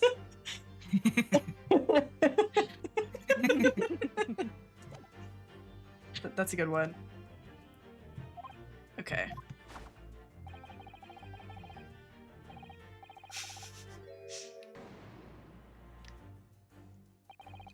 Mr. Sholmes is quite something. He's still calling Mr. Garrideb's wife a beast. Yes. Bro, I don't as a want to woman. hear it. You like called her fat like a million Multiple different That ways. is true, yeah. I hate him. I but think they he, won't. he's so. I don't know, man. He's a guy. He perches everywhere. Yeah. Yes. I feel like as it's a different woman. for you guys. Sorry. No, you're good. I was gonna say I feel like it's different for you guys because you guys are like playing the characters like out as you play the game. When I Yeah. was playing this game by myself, I needed him to shut up like immediately. Dude, no, yeah, he does grow like a mold. Yeah. Yeah, man, because this is I don't know if you've played the other Ace Attorney games, but giving him the Fulbright voice. This is the fourth case. Yeah, this is fourth. Real. I was trying to give Sholmes my Fulbright voice. And sometimes it happens and sometimes it doesn't. But LOL. LOL. Yes, as a woman, that feels rather uncomfortable. He's really trying to pretend he's like a feminist here or something. Like this guy.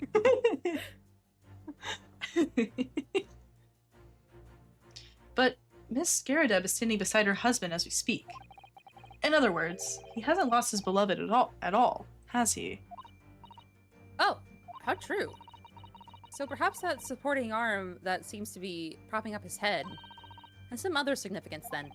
According to Mr. Sholmes, Mr. Garrideb's pain is tangible, though. What could that pose of his really signify?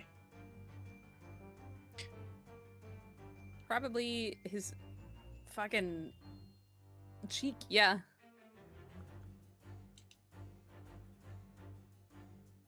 Yeah. Oh my, look at that bright red mark. Gosh, that's quite something. And clearly made by somebody's hand. Yes, Mr. Garrideb has been slapped on the face, it seems. Hard. I've never seen such a clearly defined mark. Sorry. Bless you. I wonder whoever could have done such a thing. Well, there's It a was fair. the lion. It was true. The lion statue and the real lion. Both. Yeah, the real lion actually did exist, but it just slapped him and then he sold it to the circus. True. True. Yeah, the second game, I really enjoyed the second. I like all the music. I'm really excited to get to the second game because I know a little bit about it. But I do like all the stuff going on in the first one. Weird kinky maid roleplays in domestic dispute. Well, there's a very limited number of candidates, I'd say. Well, Well, do we...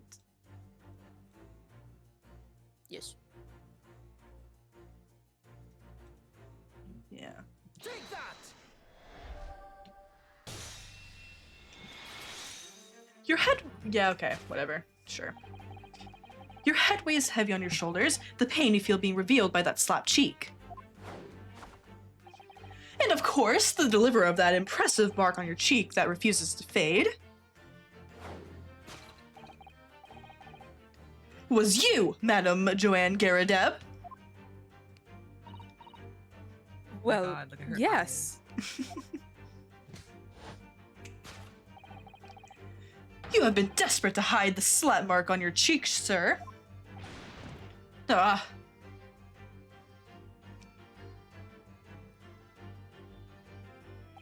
How the blazes? How did you work that out, man? Nothing escapes the notice of one trained in the art of observation, my dear fellow. No, but literally earlier, like, he reacted to something one of you guys said, and he turned his head, and you could see the slap mark. Like, I noticed it there, but I also, at the time, I kind of was like, maybe that's from when he was in the military, because I didn't, like, see fully, like, I kind of just glanced at it. I was like, maybe that's I don't know, got blown up in the face or something. Scar. Fair enough. That's why you haven't looked directly at us even once. To keep your other side from view. Well, Now, let us proceed to the next conundrum. Why were you subjected to such a violent slap? In other words, we must ask ourselves what caused Madame Garadeb to fly into a rage. And we need only follow the direction of your gaze to find the answer. Yes, it is this pile of... Yeah. Okay, I think I've read that already. I don't know.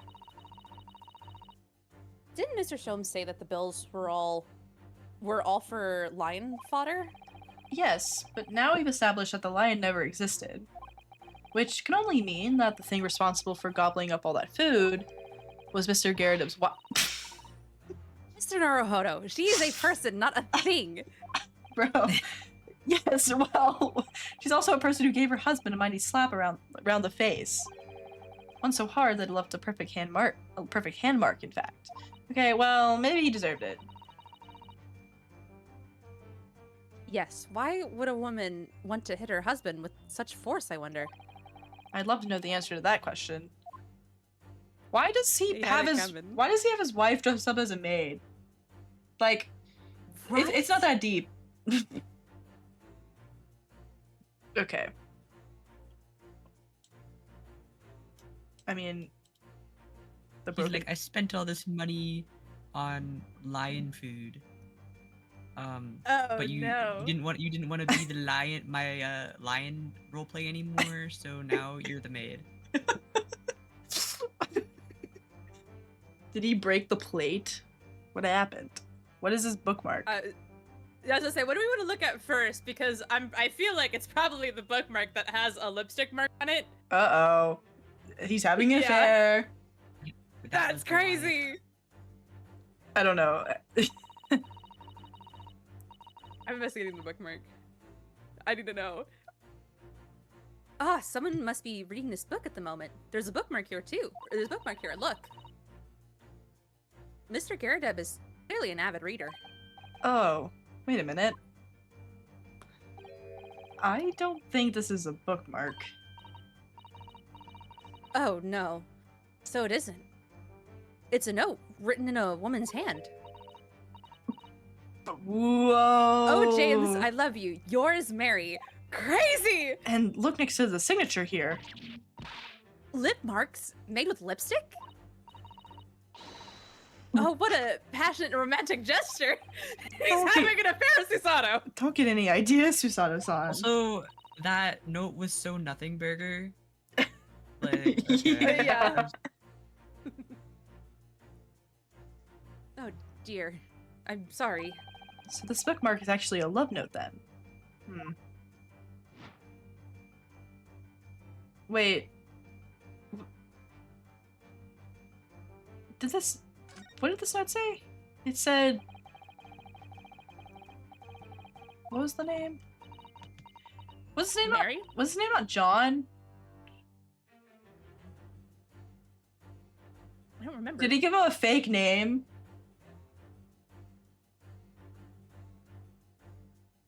Can you not go like look at Not it. like Not the moment? here. No.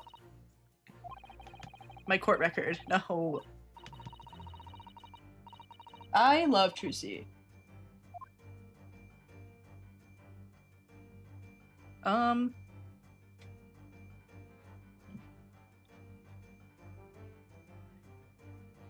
Okay, well- I don't know who my favorite assistant would be. Hard to say. There's so many good ones. AJ. True. My favorite assistant, AJ. Yeah. I mean, we can look at the plates if you want. Just for Fuck it. just for fun. For sillies. Yeah, that plate shirt is broken. Oh dear, this plate isn't smashed to pieces. And nobody seems inclined to tidy up this mess. Perhaps it's some sort of high art. Really, Mr. Naruhodo? Well, anyone who has a cannon on display in their living room is clearly a little eccentric. Yes, let's call it eccentricity. All right, let's hit him with the love note. Hit him with the love note. Wow. Yes, it is this love note that has given rise to the pain you suffer. Oh, James, I love you. Yours, Mary. Passionate indeed. Perhaps the sender of this note, a certain Miss Mary, is the fly in the ointment here. Oh, she's angry. Oh, ow! Ah! But I don't know the Bali woman. You don't know her? That note wasn't written to me. It was just in the book. I don't know how it got there. It was just in there, you say. Okay, to be fair, I feel like there's probably like a million people in England named James and Mary, so... Yeah. That's right. That's what I've been saying. Ah! A likely story. Now Not listen to here. like give this guy the benefit of the doubt. Yeah. Now listen here, Joanne, old thing. I explained at the time.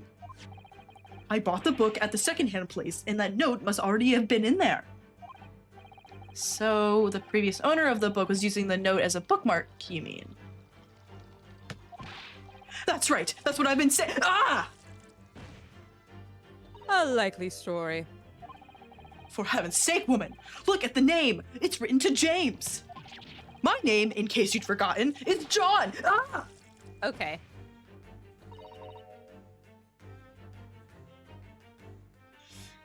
A likely story. Are you questioning my name now? He's like, yeah, ladies, my wife doesn't want to be my maid, so you can roleplay as my maid. Isn't that appealing? And there we have it.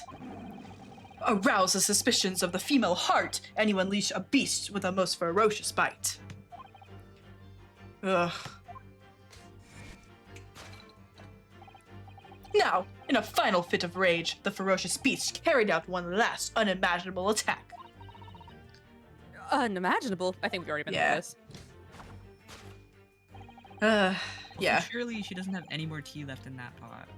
I was about to say, how much tea does she have in that fucking thing? Infinite tea.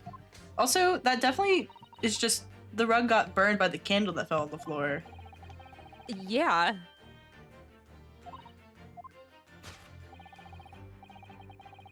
I'm gonna save again. Nope, you're so right. Bro, why does she always look at this shit? Like,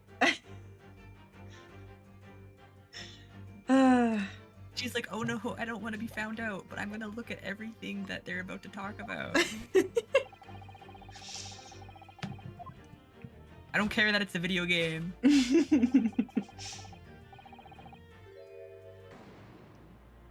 Also, yes, divorce.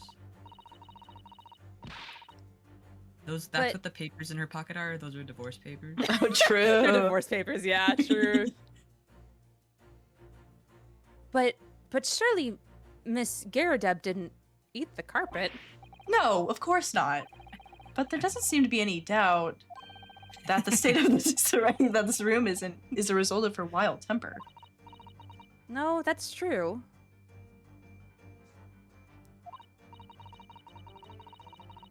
So this is the last part of Mr. Shom's deduction that we need. We need only follow Miss Garadeb's gaze, and that will tell us the real answer. All right, let's see what we can see.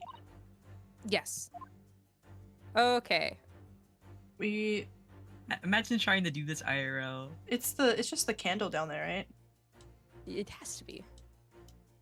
You're like trying to deduce something, and you're like, I looked at the clearly, if carpet. I look Yep. where it's looking, it'll tell me everything I need to know. The carpet here has been ripped to shreds. Yes, and according to Mr. Shom's deduction, the tear marks, the tears match those made by an Indian lion's teeth exactly. Oh, look here. What is it? If you look closely at the edge, you can see scorch marks. Oh, yes, so you can. In that case, perhaps the carpet wasn't eaten in a normal sense at all. The lion breathed fire on it. Let's rethink this with that in mind. Okay, maybe it. Oh, I guess it would be the candlestick, the candle not on it. I guess. The missing candle, yeah. We can just like look at that, I guess. This looks like a very old candlestick, doesn't it? The base looks too small. Surely it's very unstable. It looks to me like even the slightest knock would make it topple over. Oh dear. That'd be dangerous. Yeah, that Wait. is true. That is a shitty fucking candlestick. Yeah. Who the fuck invented that? Wait, take a closer look at this. 1, 2. They're missing one. Wow. There's one candle missing. No way. Yes, I didn't notice that before. Twin Towers. I can. Just so quietly. Why is that, I wonder? Why is one candle of the 3 missing from its holder? I can't believe these guys predicted 9/11. Can you believe Well, this? okay, this is actually before, because there's still 2 towers. They needed a second candlestick to fall. No, they're predicting that it's standing. Well, that's not true.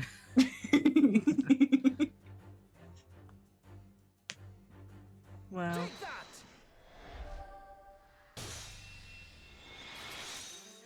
Wow. They're like, oh, that's for our 9/11 roleplay.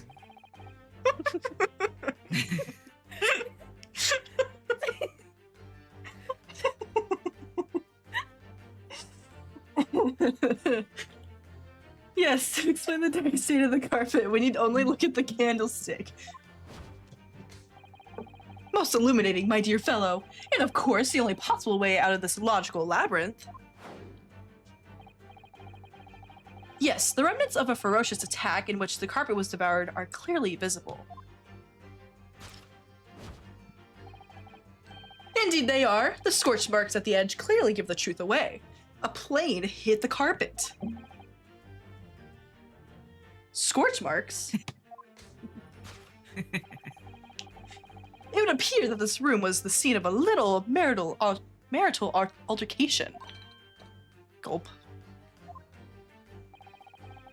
Miss Garadeb's mighty arm muscles left an impression not only on her husband's face,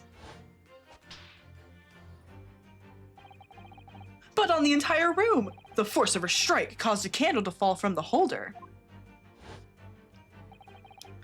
And in seconds, the carpet was alight, and the whole corner of the room in flames.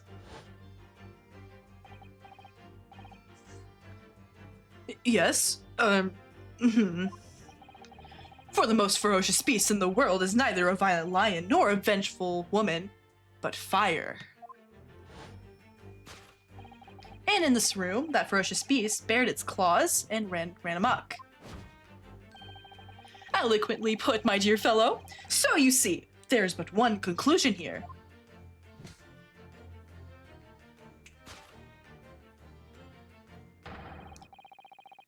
After the sparks of a marital discord flew, this room was the scene of a fire.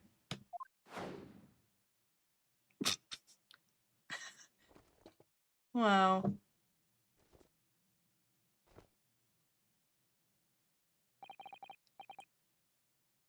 Mr. Schultz, sir, I salute you. Oh my, oh. No, he's down, Okay. dead on the floor.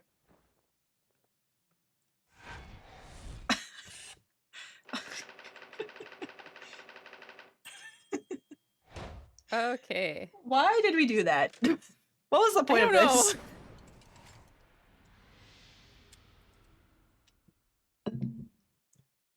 I like that we don't have to try to line up us speaking at the same time, though, for that. That'd have been fucking miserable. It's the dashed long winter nights, you know. Nothing to do but read in front of the fire. And luckily, there's a jolly good second-hand bookshop just around the corner. Buy all my old novels there. And in the pages of one particular novel, you discovered some rather illicit material. For which your wife admonished Okay. you harshly, it seems. Let's go. AJ also has Sonic Crossworlds. Yes. Wow. Don't know about admonished. Demolished might be rather close to the mark. And beast is most certainly an apt bro. Here we go again. And the carpet? Was that destroyed by a fire when a candle fell on the floor? Okay, bye, Joey. Bye, Joey. See you, Joey. Afraid to say it was. Happened in the blink of an eye, you know. The whole place filled with smoke. Couldn't see a bally thing. Now, what if that happened downstairs? And then everything caught on fire because there's no windows. I was True. caught between the old stick's rage and the raging flames. You paint a torrid picture, sir. One that would have been most entertaining. That's sympathy for you. I was literally saying earlier how the window tax is literally a fire hazard. It is. Yeah. Didn't take long for the fire to spread, of course. The bally furniture started going up as well. We've had to hide the mess behind that screen for the time being. Can I see? Over here, Mr. Garadem? Well, you have nothing more to hide now, if you allow me. No. Okay. Had all my favorite old novels in that case. But as soon as the fire got hold of them, that was it. Whoosh! Up in smoke. Gosh. Then the wife started hurling things at me. What a terrible sight it must have been. There was I, backed up against the window under heavy enemy fire. Incendiary books incoming 10 to the dozen. Worst of it is, I lost my favorite. Book called The Lion's Pride.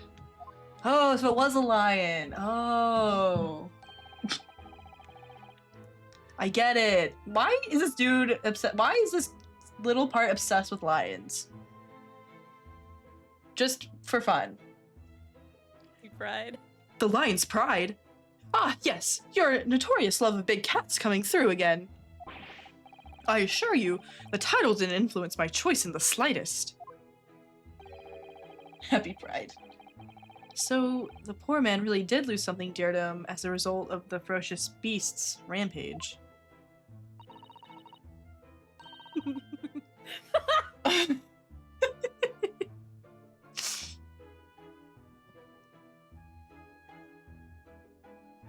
Mr. Stone's deductions turned out to be correct once again. It can only be described as a great British wonder.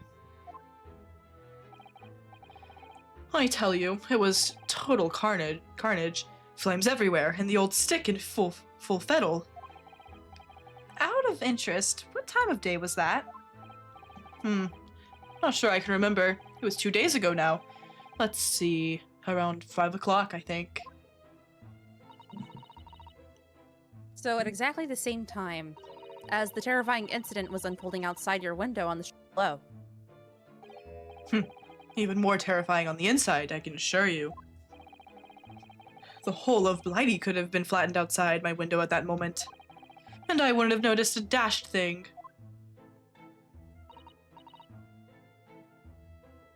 Addie, do you know anything about Cats the musical? No, I have not actually seen nor heard Cats the musical. Bro, you're like I the know. musical person. I know. I've watched Cats. I don't remember it though. So- Bro. Hey man, we can watch Cats in VC, whatever. Who care? Oh, so we have to watch Legally Blonde and Cats. Yes. That's the list right now. Hey man, I know there's some bangers in the musical. I've heard them.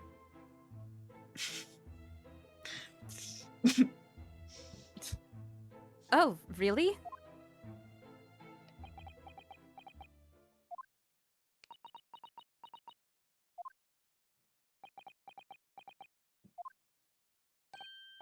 Mr. Sholmes.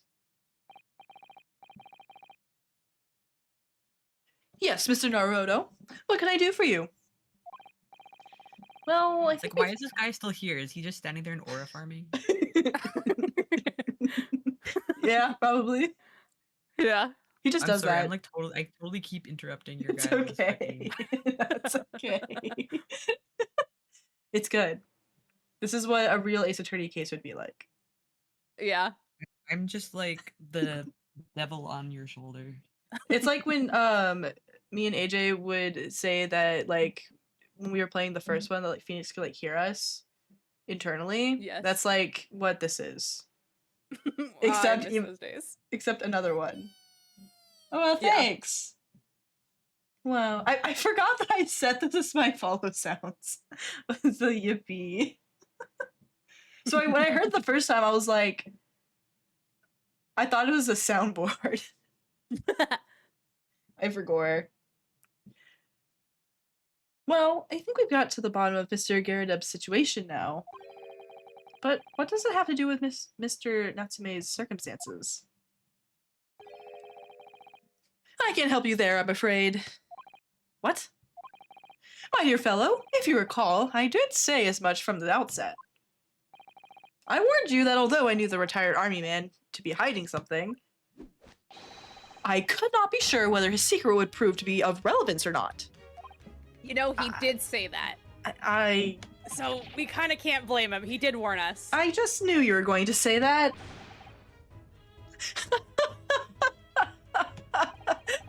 No, Mr. Naruto, you mustn't lose heart. Bear in mind that all things fall into one of only two categories, those relevant to the case and those not. That makes no sense to me. Well, no matter. It is of far greater importance that you make up your mind now. Sorry? Visiting hours at the prison will soon be over. Oh no, is it that time already?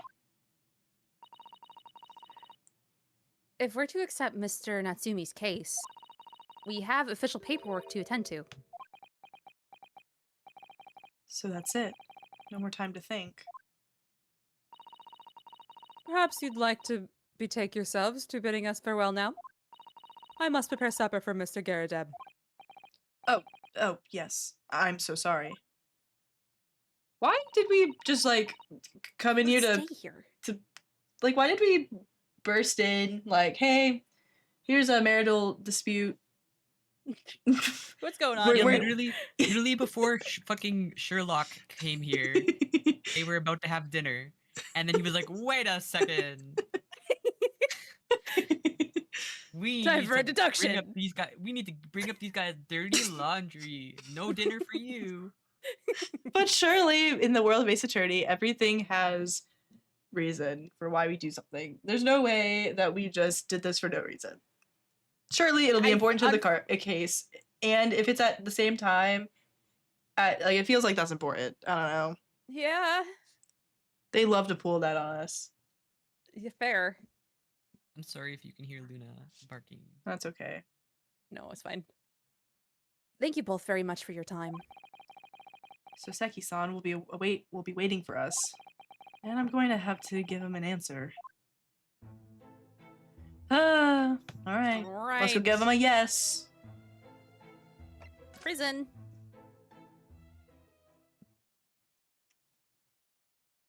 Oh, This is not the prison. this is not the prison. Hello, Briar Road. It's time, Mr. Naruhodo. We must hurry back to the prison. Yes, I know. Let's hail a carry. Oh, What's the matter? it looks like something's going on over there in front of the Garredev's house. Don't tell me it's on fire. Who the oh my fuck is god, this? it's not him. No. Who the fuck is this? Who is this? Okay, so I don't know much about him. I just know his name is... I know his name. If you would like to know what it is. Okay. Or if you want to... Well, we'll get there eventually, so I'm not too concerned about his name. Which one of us, though? I feel like this is the character Vince was talking about. I think you're right. I think you're right. Yeah. Because, like, I was trying to think of the characters in this case, and I couldn't remember. This But now case- it's very clear to me. This one already has so many good, like, characters in it. This is the character Vince wanted to call a slur. Well.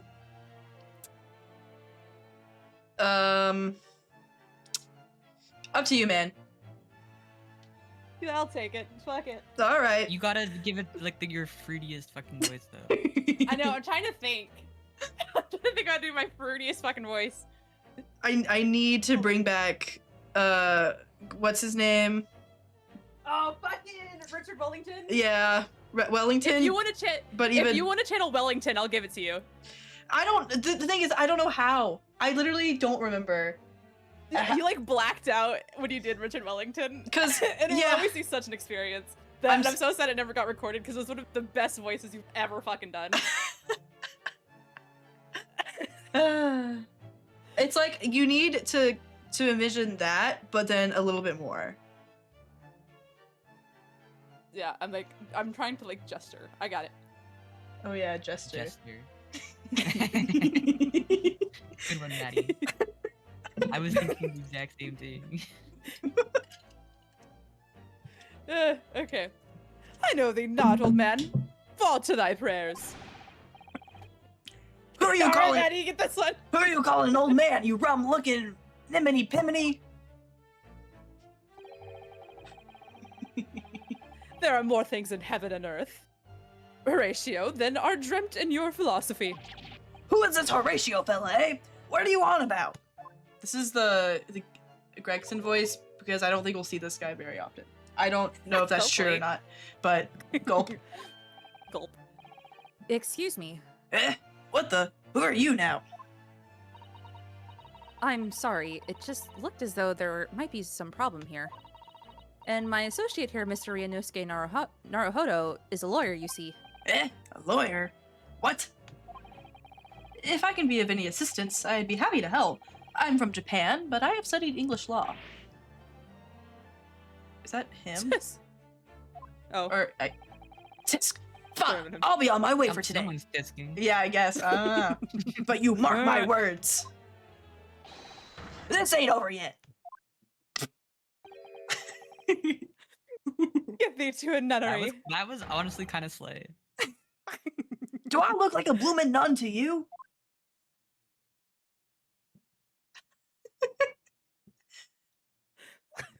What is going on with these two? I gotta know. I do hope you're not injured. They're doing nun roleplay. Everyone in this place is just fucking role playing. Oh, fair Eastern maiden, thou art so gentle. Thank you. What was that all about? There are more things in heaven and earth, Horatio, than are dreamt in your philosophy.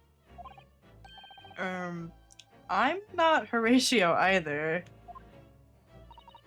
Forgive the inquiry, sir, but are you a lodger here in the Garrideb residence? I don't know anything about Shakespeare, so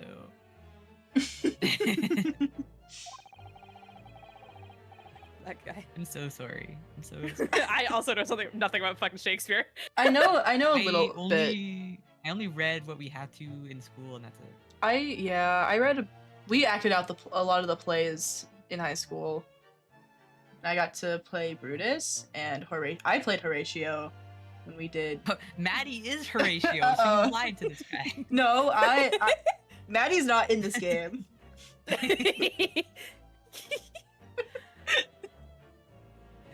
Oh, fair Eastern maiden, thou art so right. Yes, I do dwell in this humble abode. Mr. Garrideb mentioned that he had another lodger, didn't he? This must be the man. Not them being in the same place. That's crazy. Do you happen to know the other lodger who lives on the first floor? Ah, yes, a gentleman named Natsume. That's crazy. Oh, more worthy a poemist in my battle of words, ne'er could there be. Sorry? Battle, did you say? Who is the stronger, Hamlet or Macbeth? Mr. Natsume Girl, and I I just sparred. wanna- Sorry, I was just gonna say, why is he like talking like this in like ye old English when like he's talking to people who clearly speak English as like not their first language? Right? He's literally making it so much worse.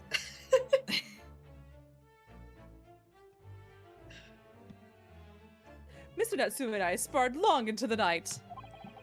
I see.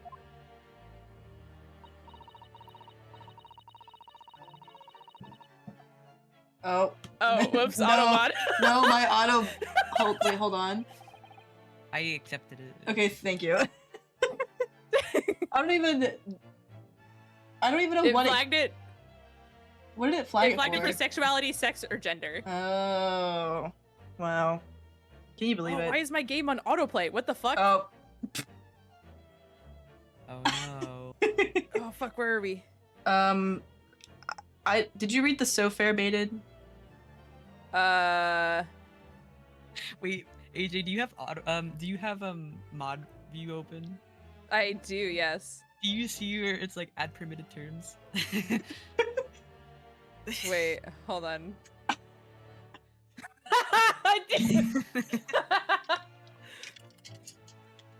What term are you gonna be adding?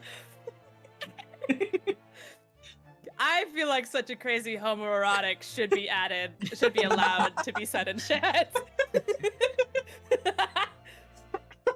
I'm adding it. Thank you. That's a good ad. You Yeah. can see it in the actions now. I do see it in the actions. Don't worry, you're no longer on thin ice. I'm where it says the fair baited. Okay. Okay, Okay. I'm sorry, I keep cutting you off. No, it's okay. No, you're good. It Oh didn't my- allow it. No. No. Automod. I don't think it liked the word crazy. Maybe homoerotic is not the issue here.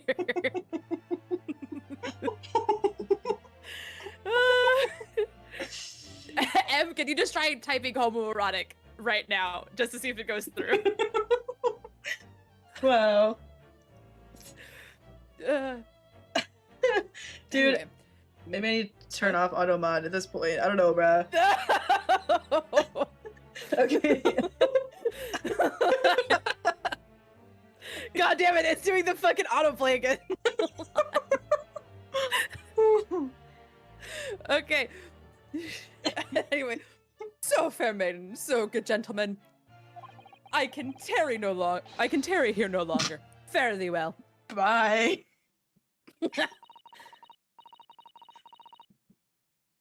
Whew. Wow. There's another Susanoo line. Oh fuck. God fucking damn it. I didn't really understand him, but I think he returned to his room. It seems he's unaware of what's happened to Mr. Natsume, so he can't really help us. With Soseki-san and that man as lodgers, the Gardev house is certainly full of eccentrics. Anyway, I'll go and find a carriage. Yeah, man. Yes, I'm sure Mr. Natsumi is eagerly awaiting our return. Let's hope we can get to the prison before visiting hours are over.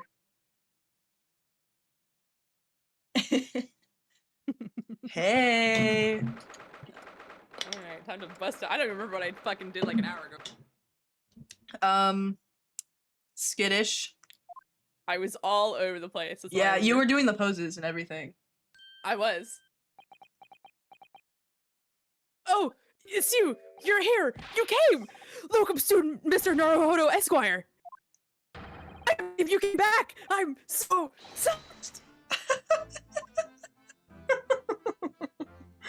We are so sorry to have kept you waiting, Mr. Natsumi. I love this guy. Oh, no! Think nothing of it! Relax!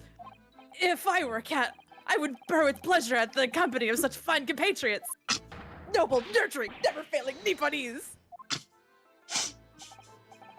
Oh, now let's not get carried away.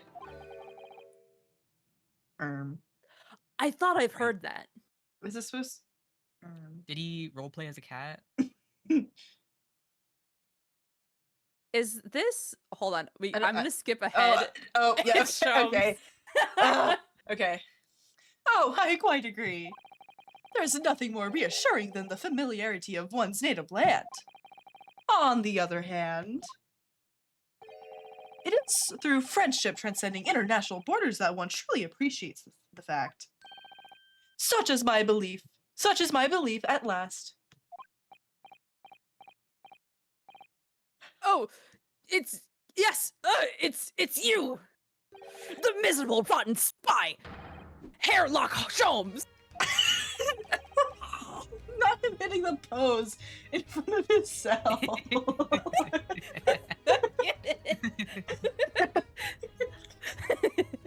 This is like two of the most like characters ever just sitting there, you know? Yeah. Mr. Sholmes, what are you doing here? I have no intention of doing anything per se. Save observing, of course. Whatever do you mean, Mr. Sholmes? Well, having encountered some curious reading material in that gloomful room, and having unmasked the secret identity of that eccentric pair, I decided I should drop in on my way home to see how our divested friend is faring.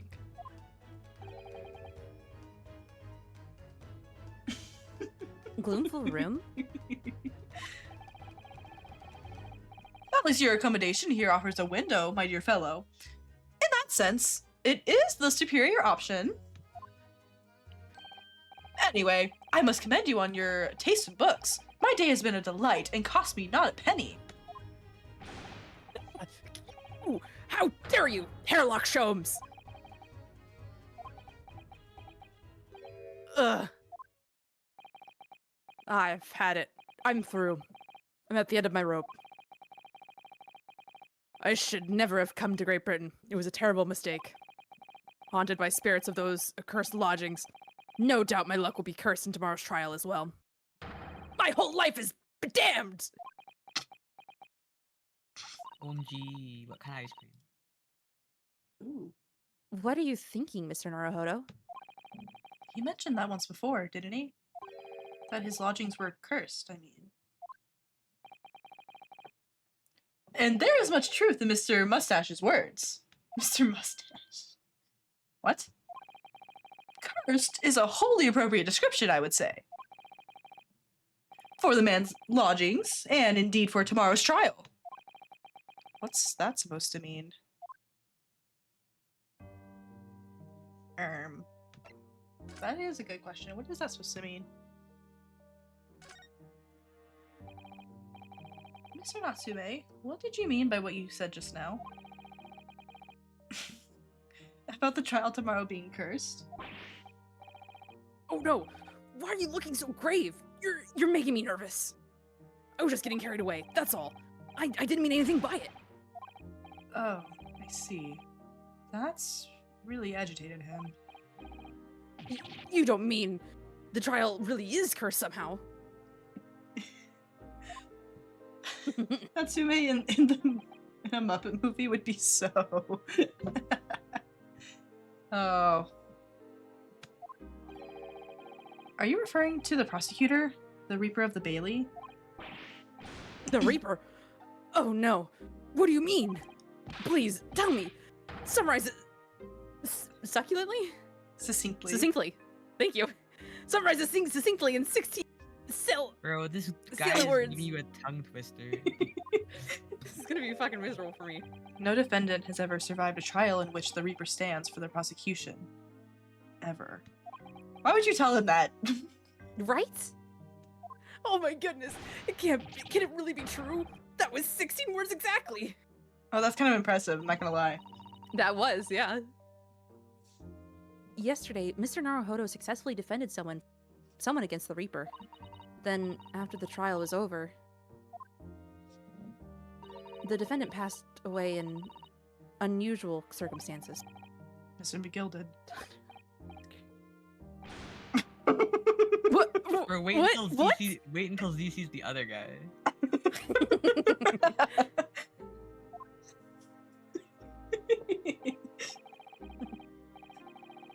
Ah, I am impressed, Miss Susato. You have an eye for detail. Actually, the Lord Chief Justice told us. Mr. Sholmes, surely it can't be that having failed to have the accused convicted, Lord Van Zeeks killed the man himself. Oh no, he couldn't have, surely.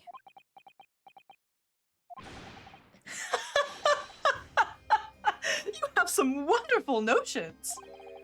Sorry? The man isn't a mass murderer. He's a court prosecutor, my dear fellow. Oh, yes, why of course he is. Of course he is. Then why are you trying to scare me? It could be said, however, that the real truth about the man is even more terrifying than your hypothesis. What on earth do you mean by that? Gulp, the Reaper. Right, Reaper? Van Zeeks is a quite exceptional man. However, in London courts of law, exceptional does not equate to winning every case without exception. That's good. Suseki-san looks like he's going to cry tears of joy. As you are no doubt aware, in a British criminal trial, there is both a judge and a jury. The judge officiates based on the letter of the law, whilst the jury offers public opinion and common sense. It is an excellent system whereby the defendant's guilt is considered from several points of view. However, public opinion, in particular, is somewhat easily manipulated. Right? Criminals and corrupt lawyers, for that matter, can use it to their advantage. By any means at their disposal, contriving evidence, calling imposters as witnesses, and so on. By such underhand means, those who would want to are able to sway the jury. Which means that even in the light of irrefutable evidence, the prosecution can fail. True. But it means the wrong verdict can be passed. Oh yeah, we said Natsume was just very wet cat. Yeah. Yeah. And sadly is from time to time, my dear madam. It is simply the reality of the situation. And that's all right. However, Indicted? Yeah, indicted. Those indicted by Lord Van Zeeks cannot escape justice. Their fate is sealed. Oh my. Though the adjudication may see them leave the courtroom with their freedom, within months, they all disappear. It is most striking. Disappeared? But how? Ah, by all manner of misfortune, sir. Perhaps they are trampled under a passing carriage, perhaps they fall into the Thames and drown, perhaps they are suddenly overcome by a raging fever, or perhaps attacked by highwaymen. By the way, it's pronounced Thames. Oh, I believe. my bad.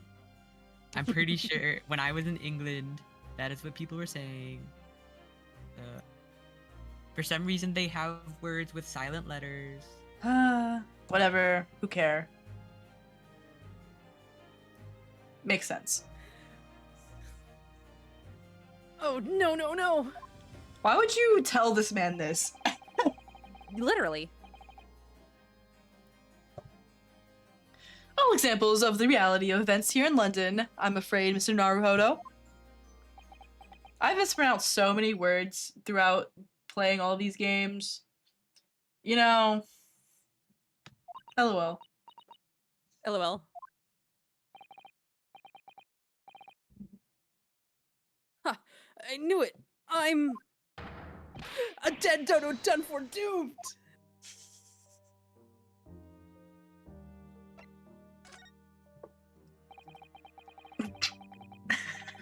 Thanks, C. You're learning because I'm being annoying and nudging in every few seconds. You're not being annoying. I'm having fun. That's what this is all about. It is. When you said a cursed lodgings before, you were referring to your room at Mr. Garadep's house, I assume. Do you mean to say you believe that place is cursed? It's been a year now since I came to Great Britain. But I'd only been in London a week before I started to notice strange feelings in myself. What? Did I read that right? Wait. Strange feelings. Oh. Yes, I did read that correct. Okay. Bro. That didn't take long then. What's strange feelings? Strange feelings are actually gay thoughts. Yeah. Everywhere I looked, there were foreign faces staring at me, laughing behind my back. I was sure people were talking about me. I started to become nervous about going outside. Oh, Labyrinth. They were always staring at me, all the time, from dusk till dawn. So I shut myself away in my room. But even that didn't help. The fear wouldn't go away.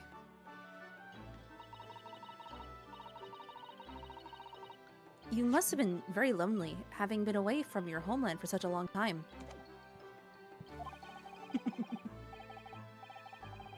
I've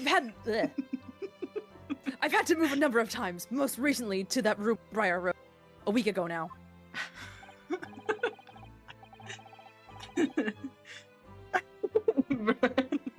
We both did see it. It is kind of funny. For context, Bro, yeah, I was gonna say, you have to give context. You guys are just giggling at absolutely nothing. Bro. Yeah, man. Bro did invent the dab, you're right. Yeah.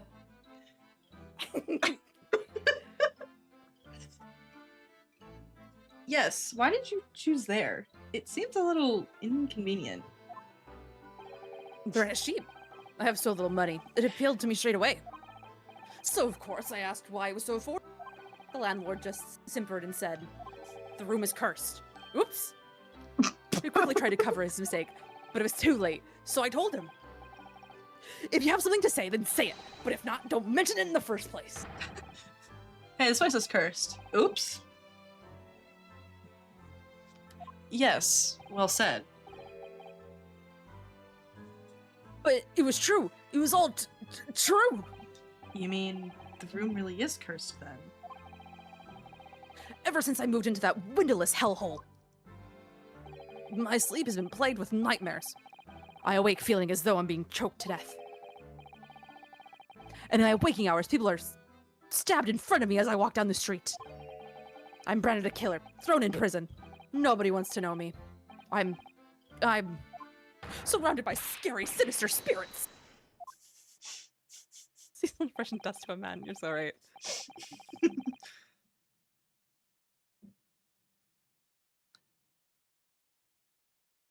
If only there was someone, just one person on my side. Yet no one find it in his or her heart to believe in me. Really, no one at all. Sorry. Hold on. Water. Believe. Yes. To believe. So ominous. Over their heart. Hashtag pride. Mr. Sholmes. I forgot he was still here. Yeah. Ah! Me, Mr. Naruhodo. Pray, what can I do for you? It's about the case on the SS Bureau, if you recall. The Bureau? The Bureau. Ah! That case! The one with the snake. Well, yes. At that time, I was a suspect, but you believed in me and listened to my side of the story. And you helped us to investigate. I did, didn't I? I did I? Interesting. What I want to know is, why? Why did you believe me? I see, yes. You mean... Because you were... because you were a grimly dressed, shady Eastern fellow found with the victim in a locked room? Well, if you like, yes. I'm a little surprised that the answer requires explanation, my dear fellow. It's quite simple, really. You said, I didn't do it. But I could have been lying. Surely you must have had your doubts. You must have suspected me a little.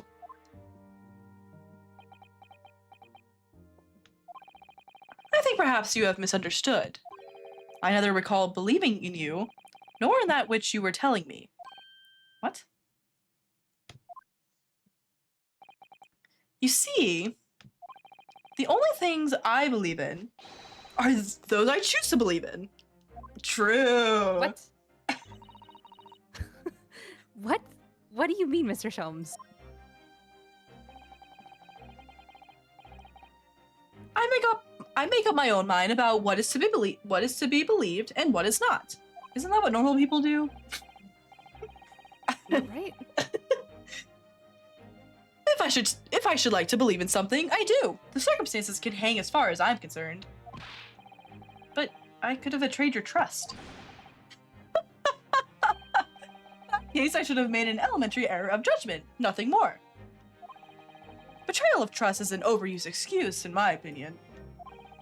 Meaning, whether or not one should trust another is, in the final analysis, down to oneself.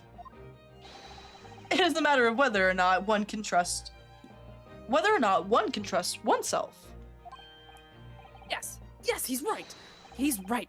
Locum student Mr. Naruhodo Esquire. Whether or not I can believe myself. No. Cosma! Oh. I don't remember what I did, how I did Cosma's voice. You did it not that long ago. I think it's just normal. Oh. I know. A defense lawyer is only as good as his faith in his client. And that comes down to how much faith he has in himself. Again, bent. You were so right, Kazuma. You were so right. True. Well, my dear fellows, it is time we were leaving, I believe. Already? Visiting hours are over. The guard will be here shortly to escort us out. There is a restaurant near here that serves excellent trout. Would you care to join me?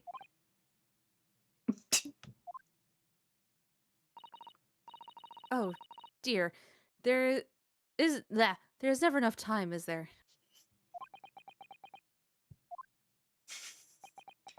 Not making plans in front of the prisoner. Mhm. In the cell. Right? Mr. Natsume, if you'd like, in the trial tomorrow, I'd be happy to represent you.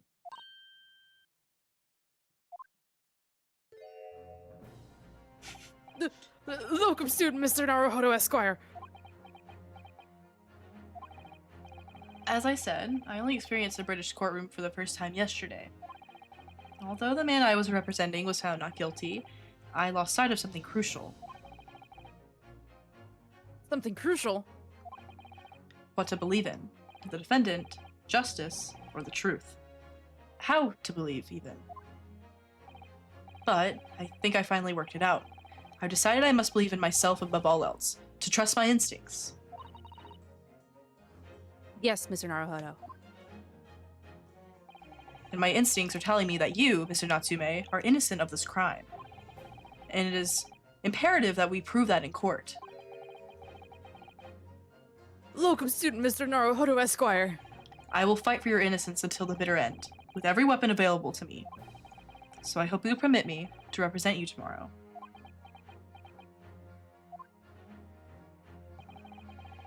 As I said when we first met, I'd like to entrust my fate to someone who will listen in my native tongue. Of course, Mr. Natsume. It would be fair to say, Mr. Naruhodo, that your mind was, in many ways, made up from the outset. You merely needed the events of today to fully realize it. Yes, I think you're right about that. It's been a roundabout journey, but I got there in the end. Yeah, man. Deserved. Miss Susato, Yes? would you be willing to stand by my side tomorrow and help me in court? Absolutely. As I said this morning, you may consider me your personal judicial assistant. Yeah, and everyone cheered. Yay! The shocking events of yesterday's trial still weigh heavily on my mind, but it's time to stop looking backwards. Kazuma believed in me, and Mr. Stolz believes in me now, too. So it's time that I learned to believe in myself.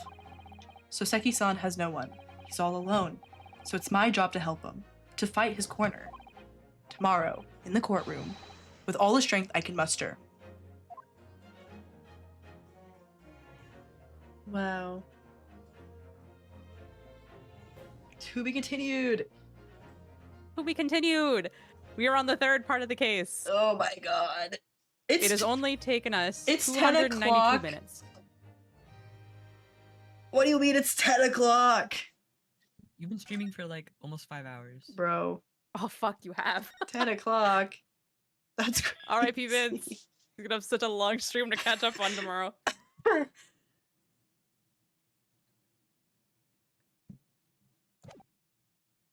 Hey man.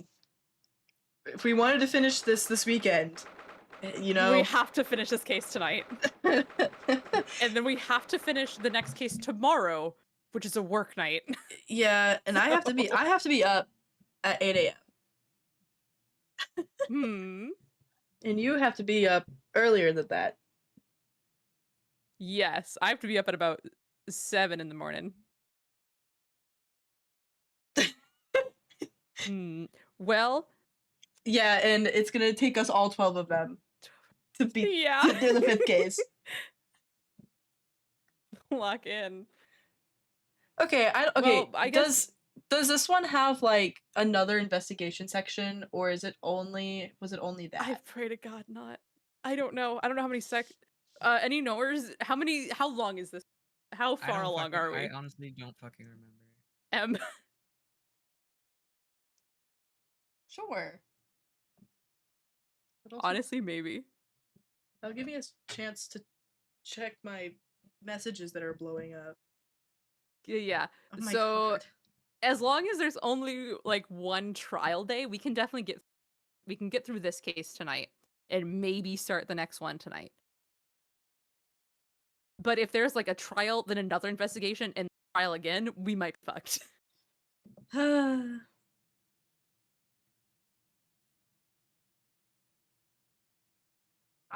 it'll be fine. Thing is, It'll be fine. like, I'm sure that we would not take another 6-month break from if we played through the the 5th case tomorrow. We wouldn't sit there. Yes, Hold on. Z. Okay. Yes. So there's So, there's 2 parts. Investigation. There's 2 trial parts. Okay, but we just did investigation part 2. Yes, because we had the. Yeah. Okay. Okay. So, So honestly, we could probably do both trial parts tonight. probably because Case 5 has 8 parts. Oh fuck. well, okay, so we Oh, might shit. so we might not be finishing it tomorrow. Hey man, Yeah. we could play a little bit throughout the week, maybe. Maybe. Because I know you're not free. 'cause I don't- I'm not free. I won't be free like next weekend. As I say, I'm free next weekend, but like you said, you aren't. I Not think even so. Monday. I think I'll be free Monday. I don't know. I need to check something because I I don't know if I'm doing anything when I get back from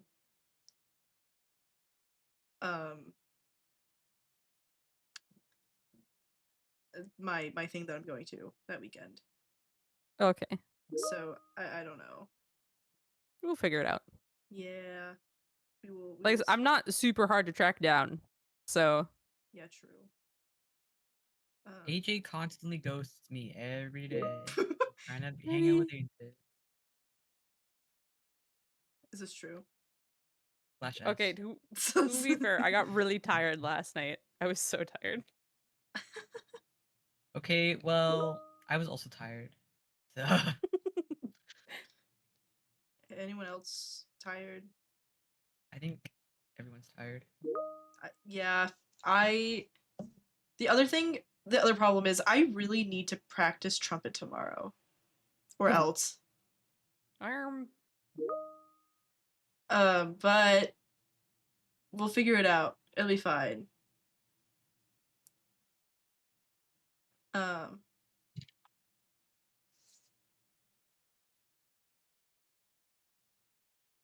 You know what? It's fine.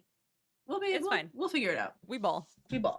All right. Anyway, before we get into this, I need a pee break. I have to pee so bad. Okay. I Bro will. is pee. I will also BRB in that case and get more water. And get more water, yeah. Damn, you're gonna have me babysit your stream. Yeah, you got it, Sev. Bro. I can't do anything, so There's also I have no music playing for it for the game.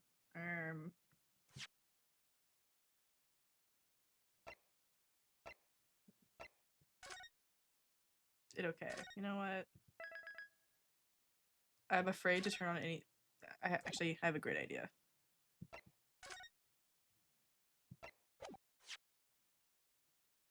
wow, look at this guy thinking he owns the place.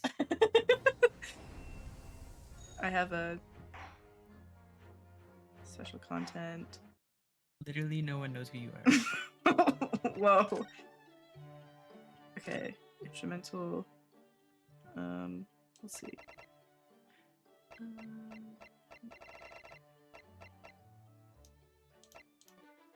Okay, there we go.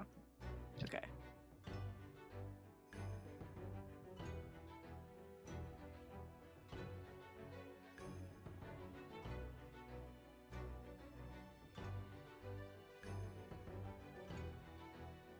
Wow. I don't want your autograph.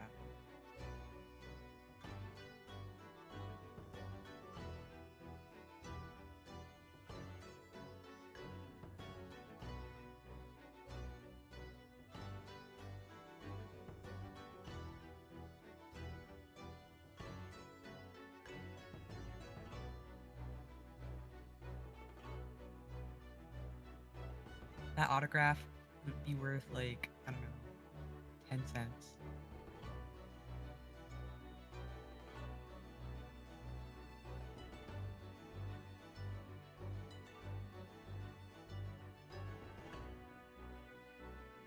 Someone might want it.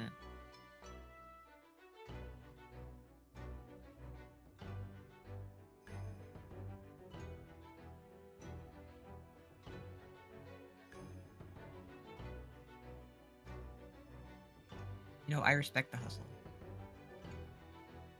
I will not.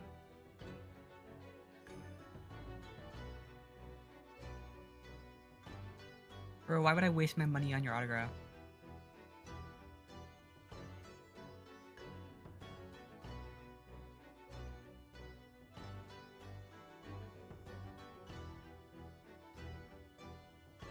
Okay, I'm back. You wish.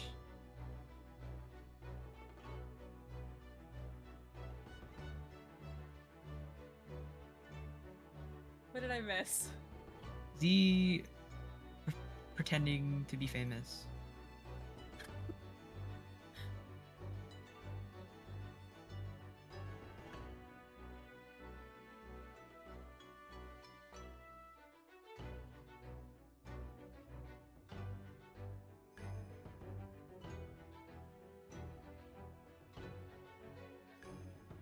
Pretending. Alright, what are you famous for then? How should I know you?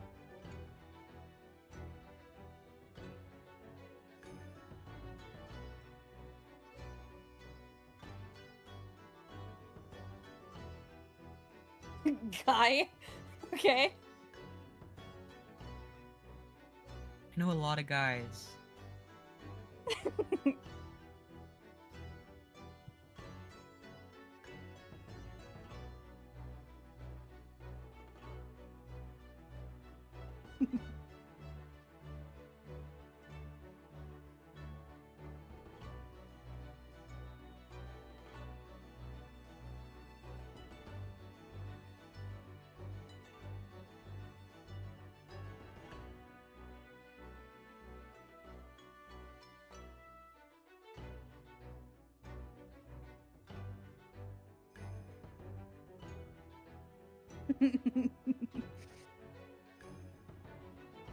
Yeah, homoerotic wasn't allowed, but Dr. Homo is.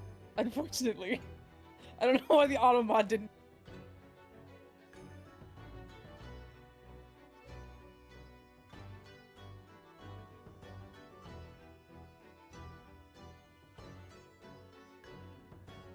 Yeah, homoerotic is now allowed after trying 3 different times. But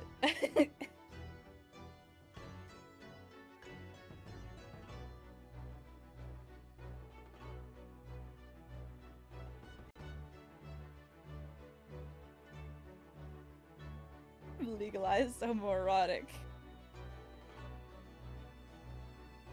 Why do you have a candy cane?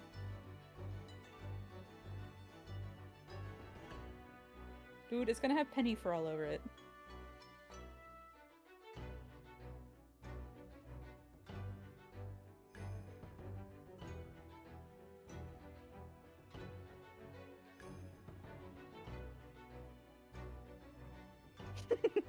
So you're just gonna leave it on the floor for Penny to eat. I don't think Penny can have a candy cane.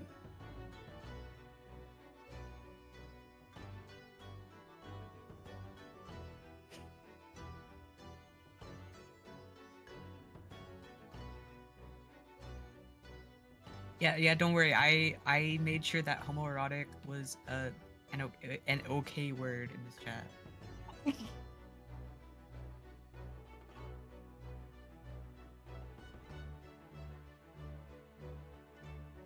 You know, I fear for the auto mod because it does say, like, I think, like, sex, sexuality, and gender was being modded. Nosy, you cannot say sex, apparently. Denied. Hold on, now I need to check. Can someone type lesbian in chat for me? Is lesbian? Lesbian is not allowed. It was allowed now. We have to allow lesbian.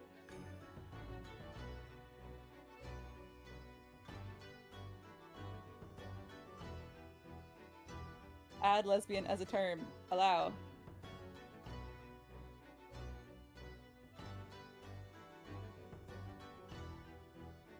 Bro, automod is actually like homophobic. Okay, so lesbian and gay weren't allowed, but bisexual is. Bro. Queen Glitter added permitted term gay.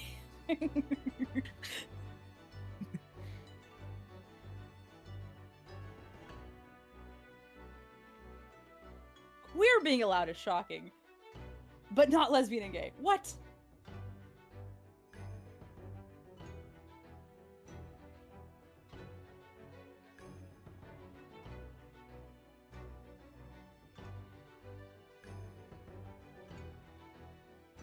Yo, can you type cisgender? that might only get banned on Twitter. Maybe. If it flags cisgender, I say that we keep it as a flag. Yeah, word. we keep it flagged. Oh. Ah. Okay, can I manually make that flag? I think you can. Hold on, I can't remember No where it one was. is allowed. Permitted terms. Or hold on. Block terms, there it is. Okay, but Add- doesn't that just make us the same as Elon Musk though? No, because we're allowing transgender though. Fuck this people.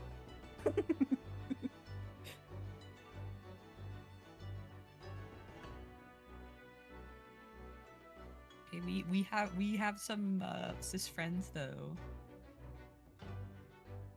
Fair.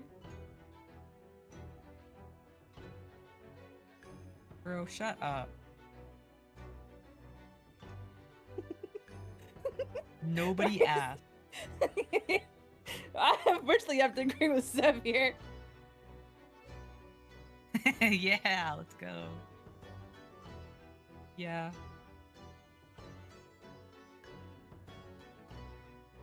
We can hate a majority of cis people. Not all cis people.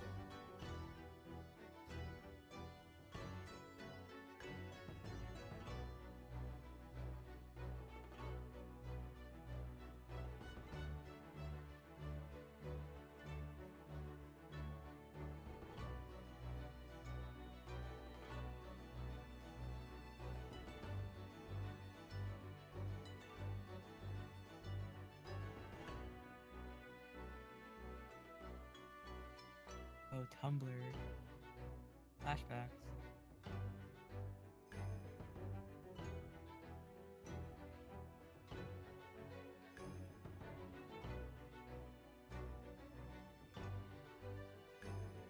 Bro, that's literally like the people who are like, I'm not racist, I have a black friend. What? Hi, Maddie! Bro, what happened? Do you think I should turn off auto mod and then just have No. just regular mod? No, Automod's funny. Bro.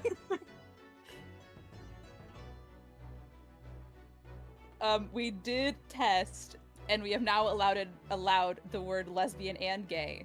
Okay. I see.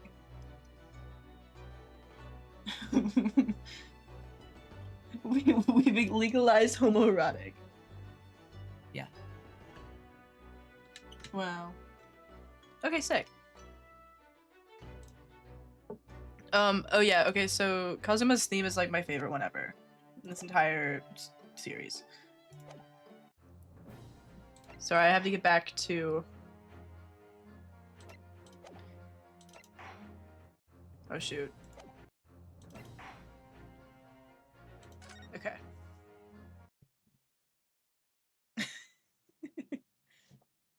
Wait, can someone type queer really quick? I want to see if that gets blocked. Em already did it. It doesn't. Oh. Let's go.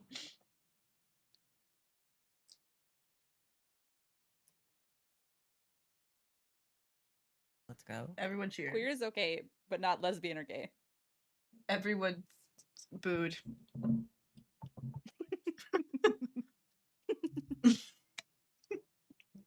Anyway, back to our case.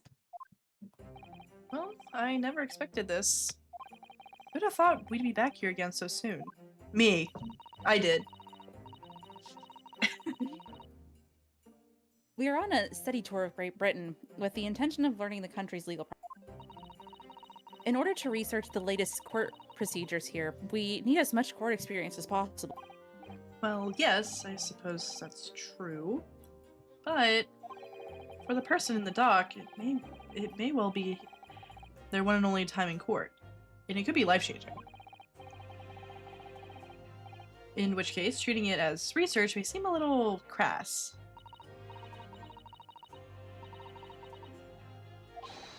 I live in Canada and we do not have any Culvers. So. I was gonna say I miss Culver's. I fucking live in Illinois. I have Okay. easy access to Culver's. I miss Culver's. Time to another trip, I but can tell over you, here. I can tell you Z's address. I will dox you.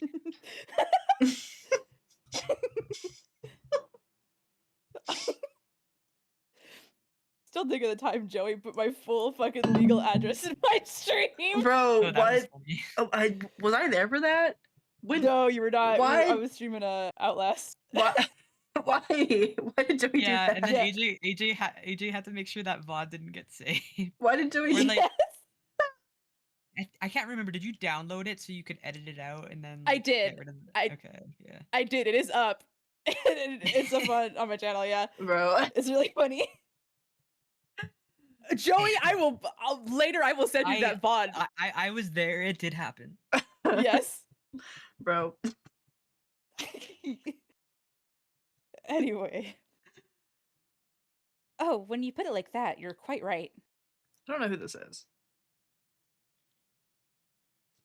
Oh, by the way, how was the Sonic Cafe? Joey showed me a few pictures. Oh, that's not too many. Wow. yes. Good morning. Ah, Mr. Natsume. Good morning. Oh dear, are you all right? Your eyes are terribly bloodshot.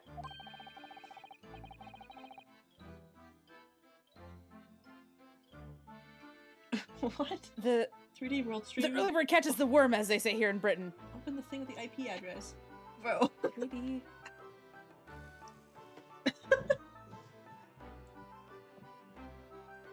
Wait.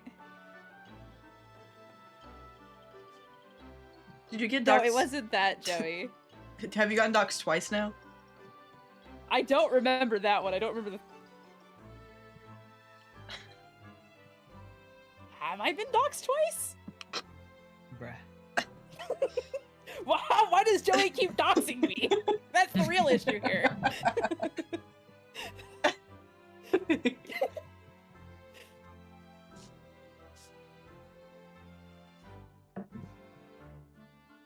Okay, to be fair, have you moved since then, or do you still live in the place that Joey dogged? That one might have been in the last place. Okay. Get it right. Not doxing people, doxing AJ. Just AJ. Yeah, Joey doesn't know where I live. Joey doesn't know where I live either. Joey just knows I'm Canadian. I could be literally anywhere in Canada. True. Albert.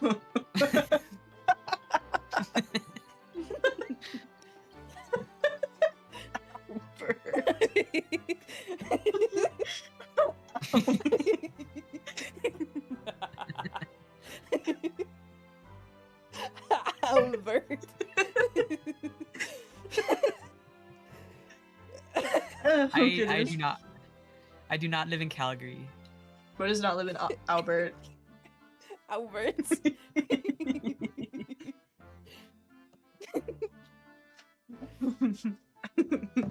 Anyway. The early bird catches the worm, as they say here in Britain. Yes, I've heard that expression. But I really don't want to catch a worm. so I tried desperately not to wake up early, but I was so worried I couldn't catch a wink. And now, I'm absolutely exhausted as a result. Do all literary people take things so literally?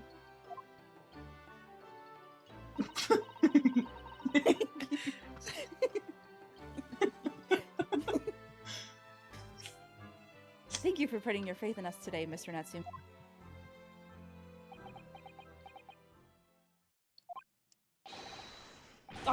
I wish I had 9 lives. My whole future's hanging in the balance. I'm too terrified to tremble. Bro would have loved the Warriors fandom. Really? Because I can feel tremors in the floor. I can't do this. I can't take it. Although, locum student, Mr. Naruhodo Esquire. Yes? I used to roleplay Warriors chats. I get it. I caught a glimpse of the public gallery as I walked by the court. It looked like the opening night of the opera. There were so many people. I had no idea my case was such a notorious affair here in London. Oh, neither did I. Gulp.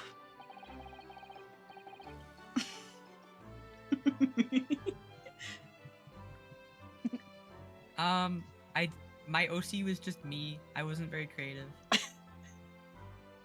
Bro, I was not even into. I was not even into horses. Why are you just making up this information? I don't know how to ride a horse. I've never owned a horse. Kill yourself.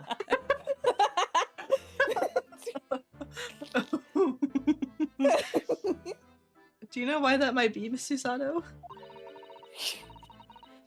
I'm sorry, Mr. Naruhodo, but I have no idea. So that all-knowing look on your face is just coincidence, then, is it?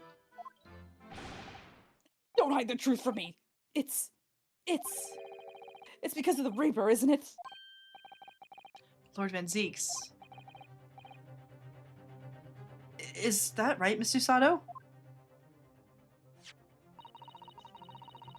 I purchased as many different newspapers as I could find this morning, and yes.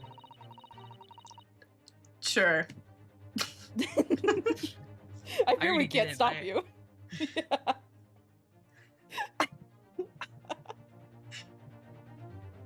Lord Van Zeeks is on the front page of everyone. I knew it. Sometime after the prosecutor was dubbed the Reaper Bailey, he stopped appearing in court, it seems. It's been several years now, in fact, until the day before yesterday. Yes, Inspector Gregson told us something similar, didn't he?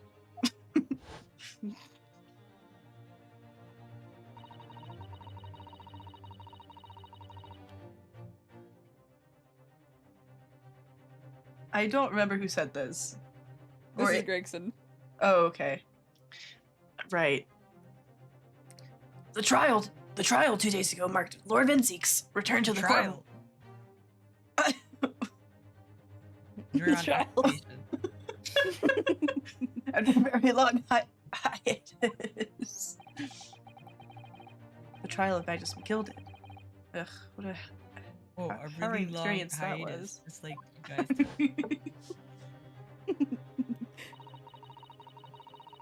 Okay, I'll chill. I'll stop talking for a second. You're fine. I believe that appearance made even greater waves here in the capital than today's. But we wouldn't have realized, of course, having only just arrived in the country. Why is the Reaper back in the Bailey so soon for what appears to be a mundane murder? That's the question the papers are asking, and they're all speculating various answers. Mundane? Mundane? This is the most significant saga of the century to some of us. Oh dear, I meant no offense, Mr. Natsume, but that is how the papers are describing it. Well, lest we forget the fact that it could spark an international incident. Obviously, the reappearance of this infamous prosecutor caught people's attention. But there's another blatant similarity with the trial of 2 days ago. Yes, I agree. Locum student, Mr. Naruhodo Esquire. It's you! Me? Well, I suppose it's true.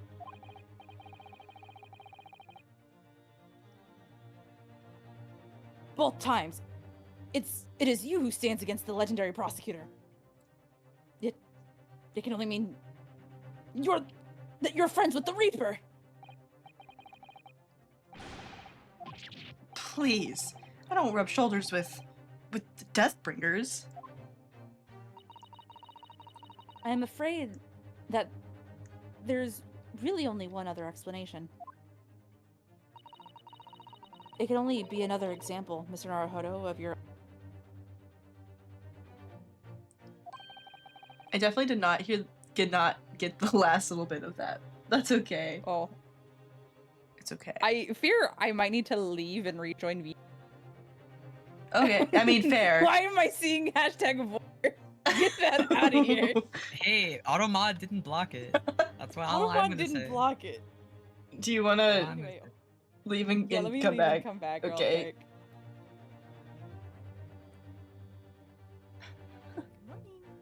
Good morning! Good morning. Okay. Okay.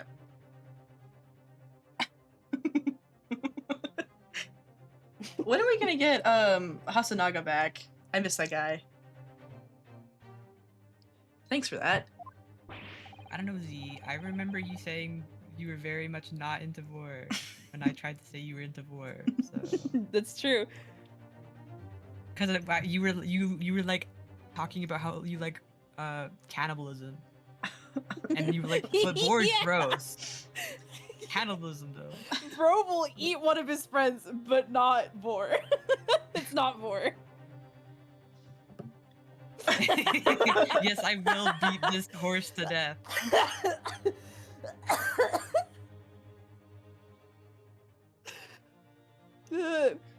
Oh goodness Yeah, gracious. and I'm gonna keep beating it to death. Okay, but they both involve eating people. Oh goodness gracious. The way you explained it was also really weird, Z. I can't remember how it was, but I remember you explained it very weird on what your limitations were.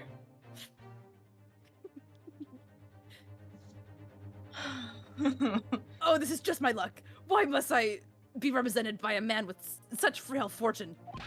By the least lucky lawyer alive!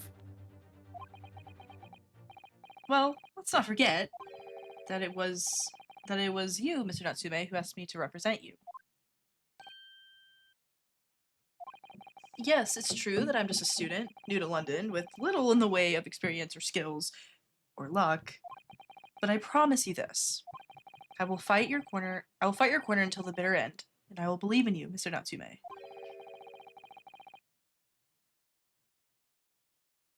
Oh, benevolent locum student Mr. Naruhodo Esquire. You're not alone. You're not alone here with us, Mr. Natsume. Whatever happens, we will always be on your side. Oh, benevolent non-locum assistant Miss Migatoba Esquires.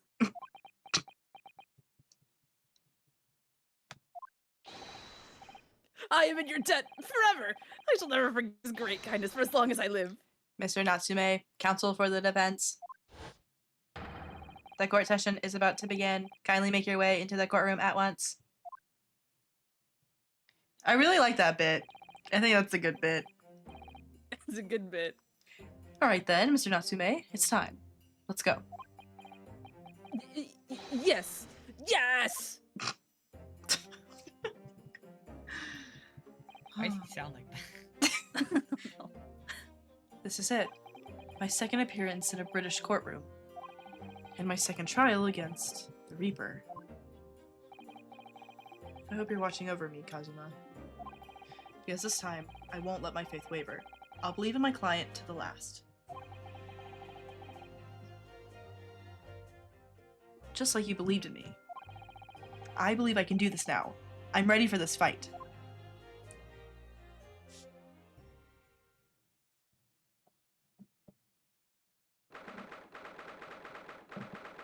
Wow.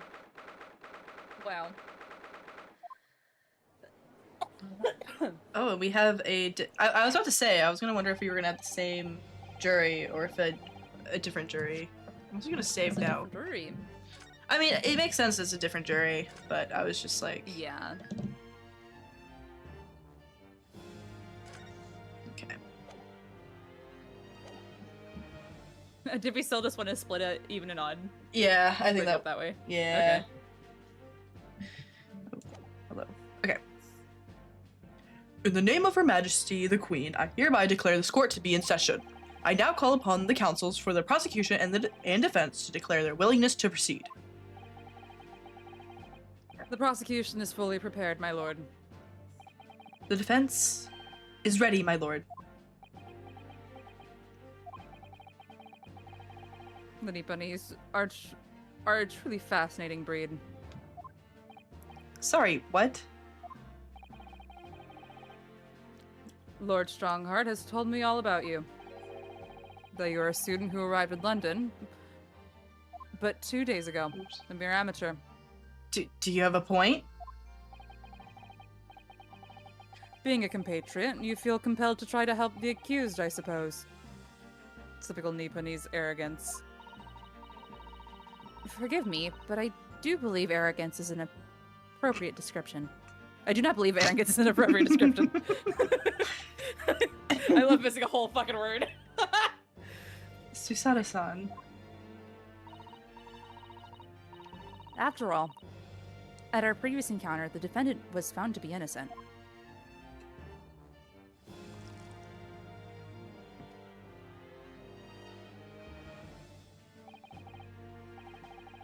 Okay, but here's the thing, Z. I literally was like,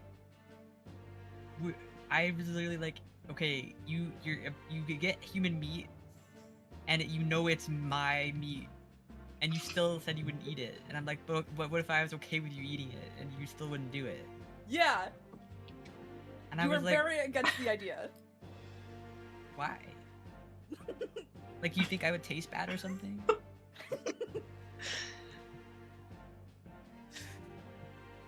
Oh boy.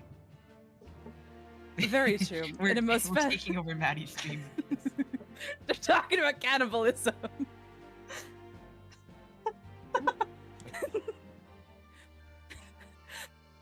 Very true. And the most fascinating, if dark trial it was too. A tragic conclusion came later, of course. Here's to the acquitted and his unfortunate violent end. Gulp.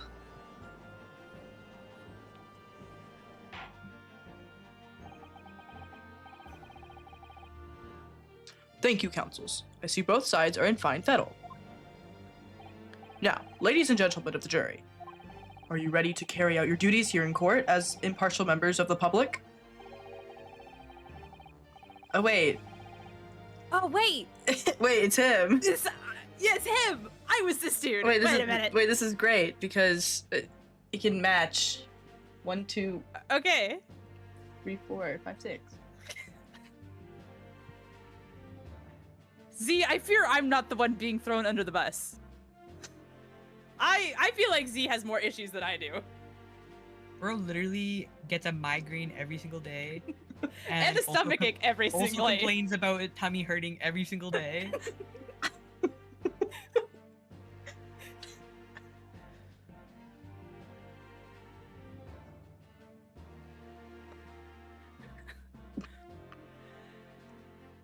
You never know when you might be down on your luck, but I believe in fair play for everyone. Oh my god, fair play.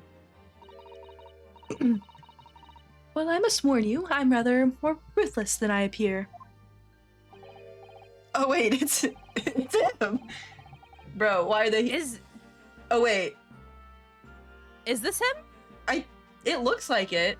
I don't know. Right? I don't know. Well, okay, Whatever. well, okay, the problem is I think if we see over to the right, Yes, I do see her. I can take this She's gonna guy. take 3. Yeah, Okay. I'll do, yeah, man. Crazy, but you're also lactose intolerant and you love eating things with dairy, even though you know the consequences, okay? So you actually, like, are just masochistic. Yeah, you bring this upon yourself 90% of the time. Jesse. You still like do this to yourself. You say that It as doesn't if help. that's not dairy. Actually, yeah, I don't think this is the same guy. Never mind. Oh well, Okay. not me. What you see is what you get. I'm a peace-loving fellow.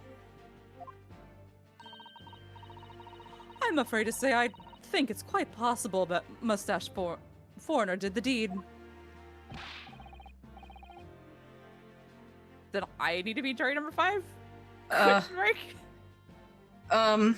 Okay, so Yes. you're 1, Yes. 1 4. I guess you could. Yes. Sure. I could be 5, then you'll be 6. Sure. It's gonna be a little messy. Okay. Okay.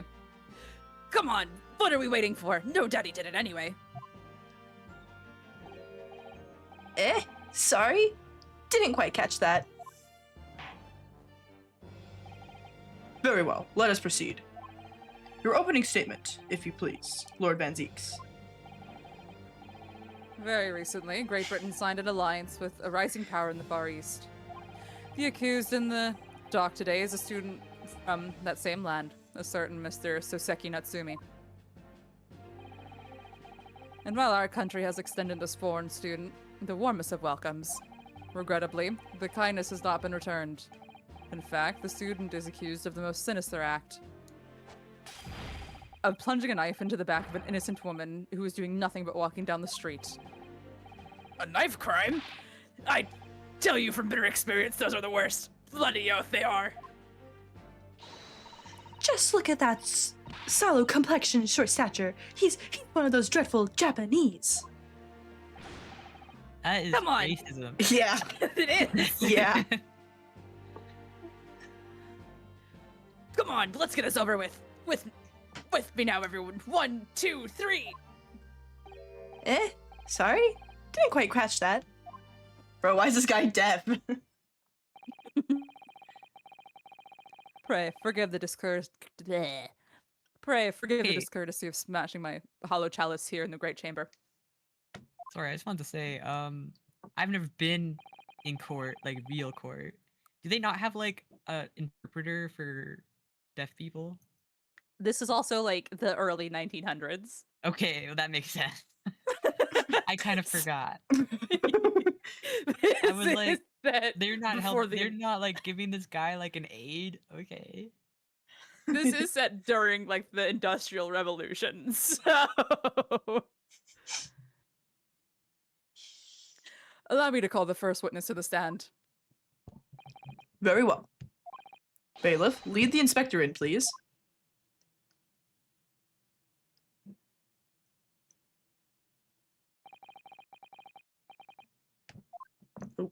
Your name and occupation, please. Yes, sir. Tobias Gregson. Detective Inspector at Scotland Yard. Would you please summarize the events of the case for the court inspector? The victim is thought to be a young woman in her 20s by the name of Olive Green. I beg your pardon, Inspector? Yeah, Thought to be. I didn't even realize he just has fucking fish and chips. Yeah. Oh, just wait till this like angry sprite. It's real good. Yes. Having been stabbed in the back by her attacker's knife, the victim fell unconscious. That was 3 days ago now, and she's been comatose ever since. What? So they don't even know who she is for sure?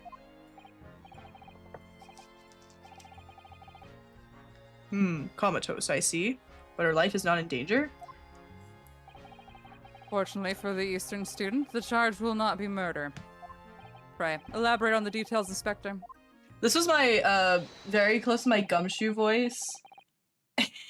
And it's a little rough. But the show must go on. Your fucking chain smoker voice. Yeah. Sir, if I could ask everyone to look at the street map. As I mentioned, the incident took place 3 days ago, at around 5 in the afternoon. It happened on the pavement running alongside Briar Road, a wide thoroughfare for horse-driven horse-drawn vehicles. Horse-driven. True. Fish and chip. Smoke. It had not long since stopped snowing as the victim, Miss Green, was walking down the street. Out of the blue, she was approached from behind by the accused and stabbed in the back.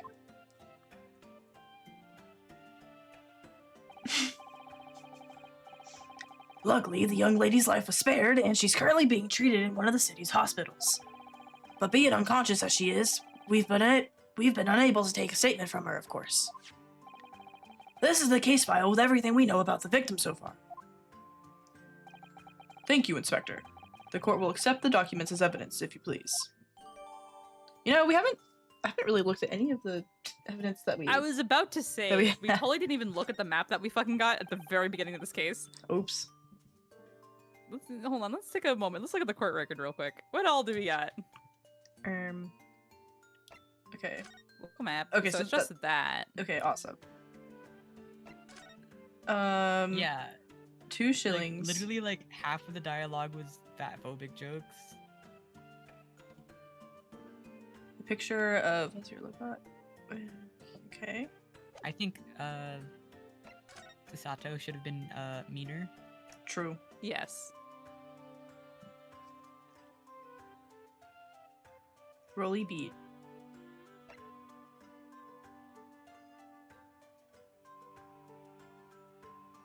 Okay.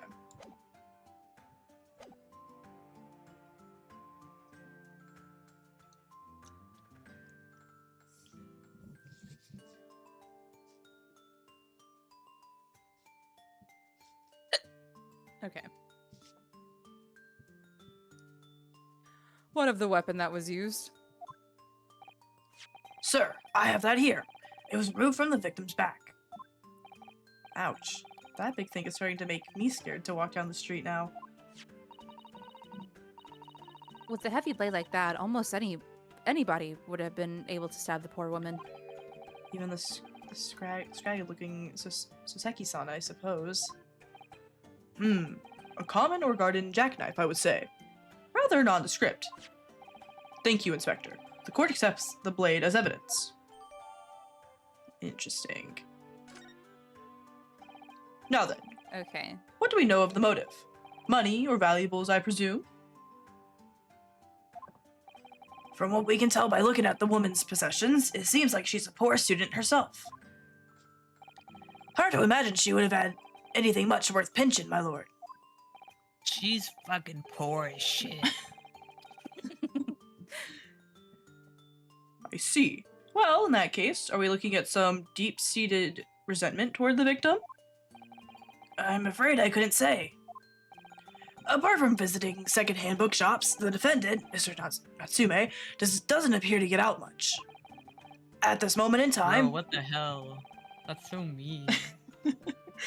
At this moment in time, we haven't been able to establish any sort of connection between him and the victim. Yes! Yes, he was a loser. Stupid fucking arm raise. If theft and I'll always love grievance it. had been ruled out as the motive, what reason could Mr. Natsume possibly have had for stabbing the young woman? Yet you arrested the man in spite of that, in a totally unjustified and heavy-handed way. Objection! Okay, bye. Fuck those people behind him.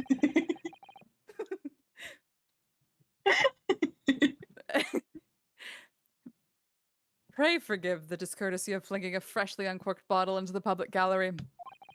But your words have soured its hollow bouquet. For it is you, my learned friend, who is being heavy-handed here. What? Scotland Yard does not arrest people without good cause. That should be beyond question. Inspector Gregson, the prosecution calls for your formal testimony. Explain to the court precisely why the constabulary came to arrest the Nipponi student. Bro, he's such a fucking bootlicker. Yes, sir.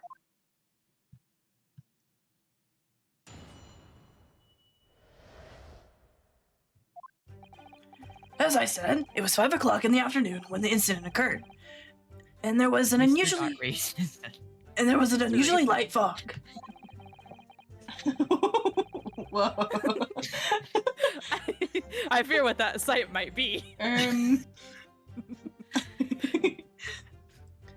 Visibility was reasonably good, and there was no one else about but the victim and the accused. Out of the blue, the victim was stabbed from behind and subsequently collapsed on the pavement. The accused ran off, scattering his belongings all over the floor.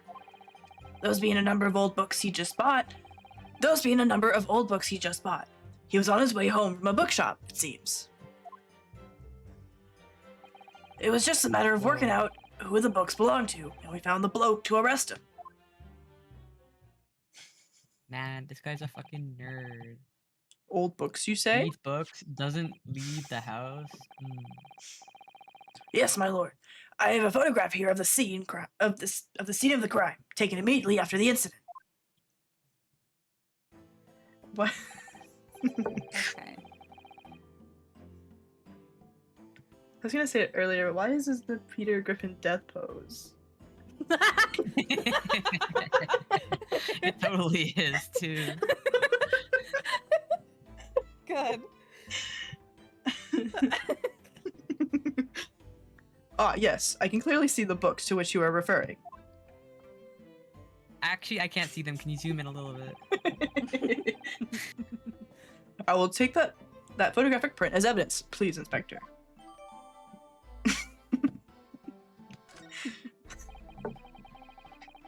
Unipennies are a spineless breed, too cowardly to admit defeat. Denying everything despite overwhelming evidence to the contrary. They looked up like reference for dead fat person, and the only thing that came up was Peter Griffin. They were like, well, so they must all look like that. Why? Forgive me, Lord Van Zeeks, but the defendant is not denying everything, as you put it. What are you doing, Miss Susato? Do go on. Mr. Natsumi has admitted to playing some part in the incident. Isn't that right, Mr. Naruhodo? Well, now you That's mention the it. only fat person I can think of. It's the only one that comes to mind. When we visited him in the prison yesterday, he did tell us what had all happened.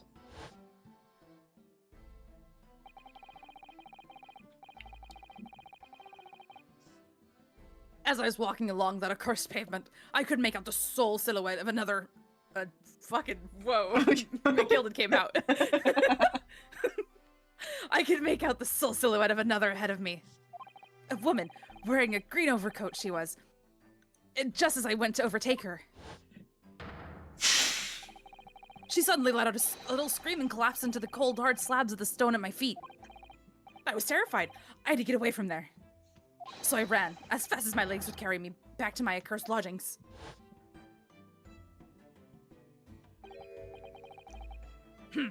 A green overcoat?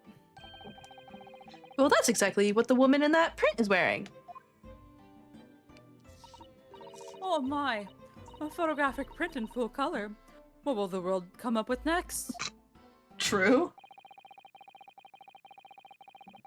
The defendant has done nothing more than admit he fled the scene of a terrifying incident. That does not mean that he's guilty of the heinous crime of stabbing the woman in the back. There was nobody else there at the time, just the two of them, the victim and the accused. In other words, there's nobody else who could possibly have stabbed the woman. A fact that the accused What did that say? Huh? The accused concedes. Concedes. There it Oh. is. Ugh. It seems this cross-examination could prove to be pivotal, counsel. Proceed, please. Yes, my lord. Nothing for it. I have to use this cross-examination to turn the tables here. It's our only chance. Okay. All right. Start I'm gonna pressing. save first. Yep, after we save. Yeah, talk to British Luigi. Why is British Luigi a smoker? British Luigi's a fucking chain smoker. For all you know, actual Luigi is too. True. A light fog, you say? Well, light for London. You can see the opposite side of the street for once. Not much farther, though. That's light, is it? Around these parts, yes. Not something I'd expect a Japanese fellow like yourself to know, of course. I've read that London is famous for its fog. But in my country, people usually imagine that gives the city a rather beautiful appearance. How quaint. Yes, well, it's not something us Londoners tend to romanticize, as I expect you can appreciate. I see. At this time of year... he's chain smoking the fish and chips. That's what he's doing. At this time of year, the fog causes a large number of accidents, especially when it's heavy. Sometimes you can't even see your own hand at the end of your arm. Heavy, just like the victim.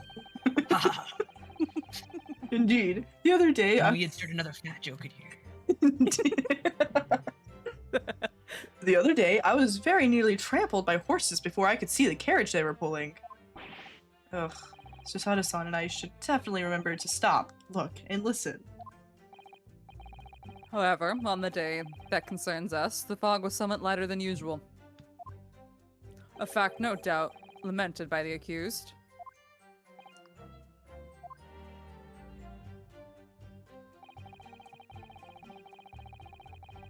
Hold it! How are you able to state that with any certainty? Quite simply, my learned friend. Because that is what the witness to this crime told us. Ah, yes. Inspector Gregson mentioned the witnesses yesterday, didn't he? That's right. One of them is a policeman, I believe, from Scotland Yard. That is correct, ma'am. Then we must hear their testimony. The prosecution will, of course, call them to the stand, should it be necessary. But wait a minute. At 5 o'clock in the afternoon, in the middle of winter, it would have been dark already. No matter how light the fog might have been, no one could have seen... I am unaware of the situation on your tiny island in the east. But here in the capital city of Great Britain, all main roads are illuminated in the night by gas streetlights. Ah, The prosecution believes there would have been ample light by which to witness the crime. quite. Here in London, for the first time in history, mankind has completely conquered the darkness. Which means we really need to hear those witness statements. If I could just get through the fog of this cross-examination, maybe we'll be able to. It seems the counsel for the defense is taking stock. Continue with your testimony, Inspector. He's like, I need to figure out how to make this into a dunk on Japanese people. Hold on. Literally every fucking statement. Hold it! From behind, you say? That's right, as you can see from this print.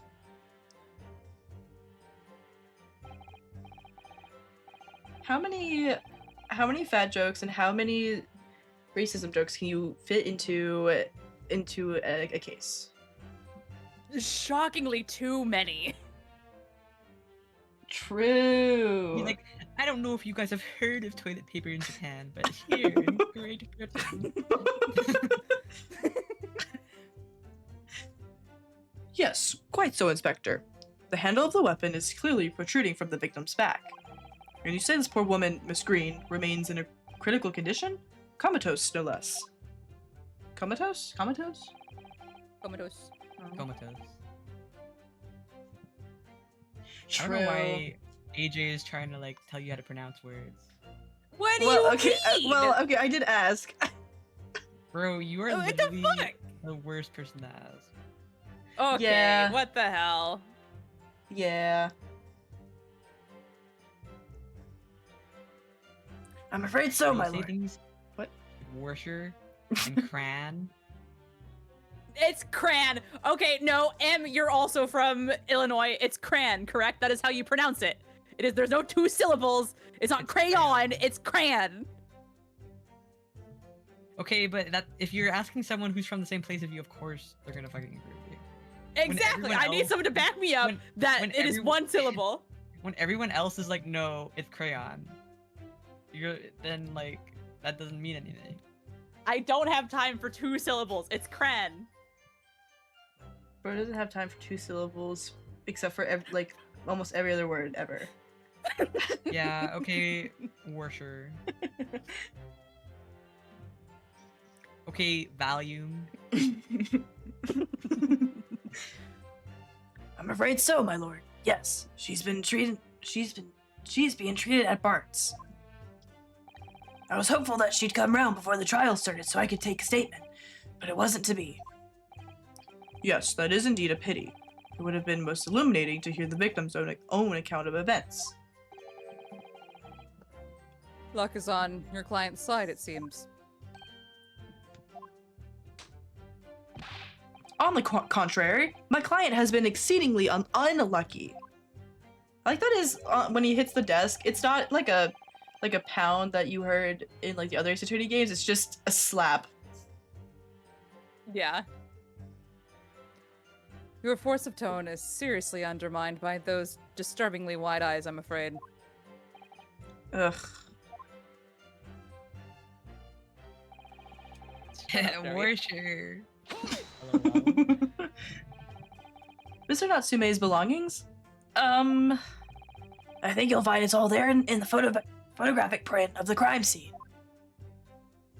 God damn it, this fucking photo again. Yes, the 3 books on the floor. That's right, my lord. Secondhand books they were. Irreparably. Oh my god. Irreparably. Irreparably. Oh my. Okay. Damaged after falling in the snow, of course.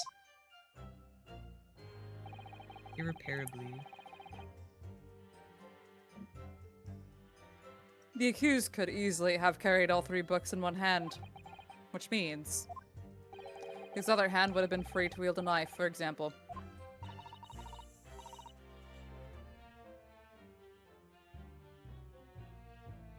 He's very clever, isn't he? What do you mean? He's made it extremely hard for you to assert that Mr. Natsumi had his hands full with his books. He's managed to close the one avenue of escape we might have had before we even knew it was there. You mean to say that the defendant was holding his belongings as he thrust the knife into the woman's back? That must be what happened, my lord. Yes.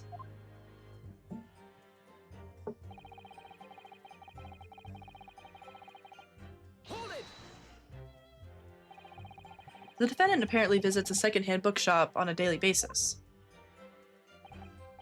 He stabs a woman on a daily basis too. Yes, so I understand. A shop full of old English literature. I commend the accused on the lofty subject matter of his scholarly attention. The bloke's room was stacked floor to ceiling with those musty old books. Can you tell us more about the bookshop in question, please, Inspector? Well, if I must, I'll have to ask you to look at the street map again, I'm afraid.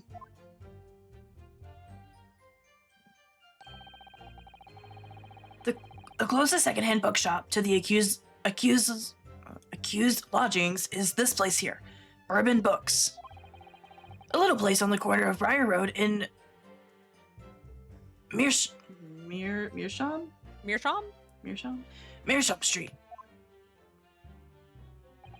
As it happens, the accused is currently living in lodgings on the other side of Briar Road at the opposite end, which means it doesn't take a genius to work out the route he would have taken home. Something like this.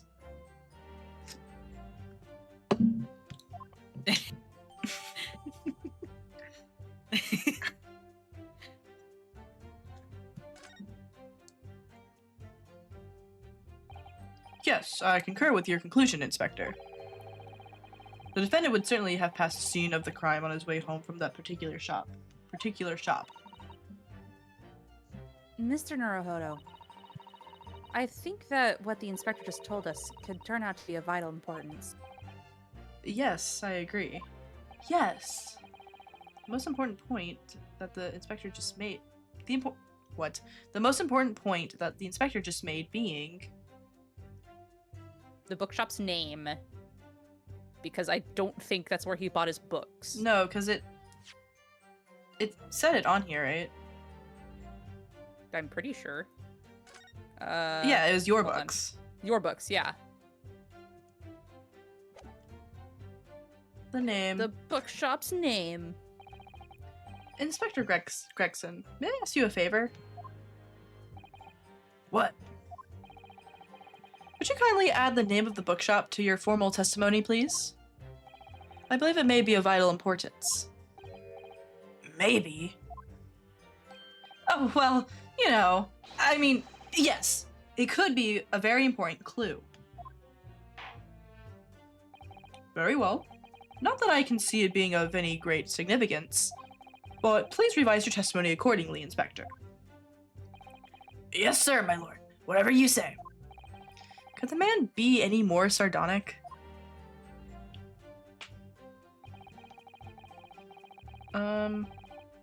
I want to just press the next one, just for fun. Good night, Dem! Good night. Good night. Which one were you pressing? The last one. Okay. And then we can present on the other one. Okay. You asked for the help of the famous detective, Herlock Sholmes, to locate the defendant, I believe. Stuff and nonsense. Sorry? That Jack-in-office, that busybody, just comes and sticks his oar in whether we ask him or not. Jacking off. This. but according to what I have here, Mr. Sholmes was shown to the scene by Scotland Yard detectives. Well, that was nothing to do with me. The lads at the scene must have done it without my permission. Ugh. I tell them time and again, whenever something happens, send word to headquarters. Then follow your bloomin' instructions. I see. If that meddler gets his hands on any detail, we'll all be reading it in the Rants magazine next month. And you can bet your last farthing that I'll be in there too, stripped of all my hard work on the case. Yes, Mr. Sholmes. No, Mr. Sholmes. Aren't you clever, Mr. Sholmes? That's all the thanks I'll be getting. Good night, Z. Good night, Z. I'm going to assume you're also leaving VC. Yeah, look at that. Bro has a headache. Yeah, as always. Proving my point. Inspector, if the man is proving detrimental to the yard's activities, perhaps I should step in and deal with him. Ah! Bro is fish and chips. It appears Inspector Gregson is lost for words.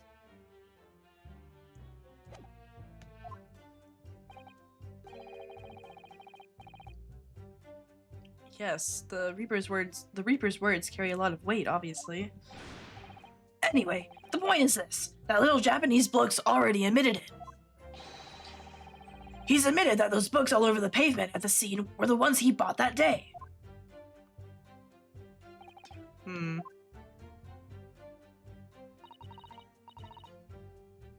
What do you think, Mr. Naruhodo? If you're unable to sway the jury during this cross-examination, I'm afraid... That Mr. Natsume's fate will be sealed? Yes, they're sure to find him guilty.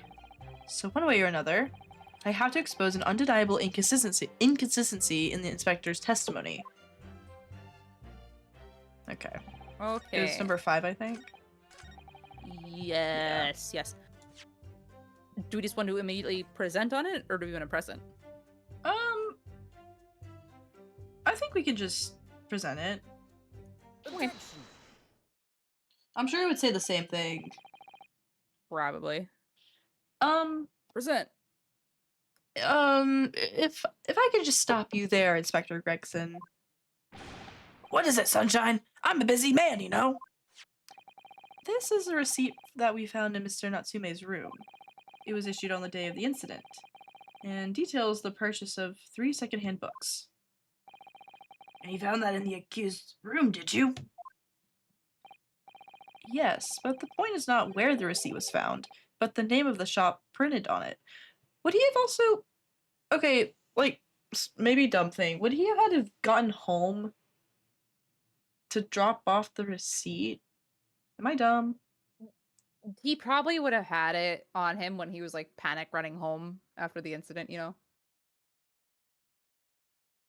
Yeah, And okay. then just like toss it in his room.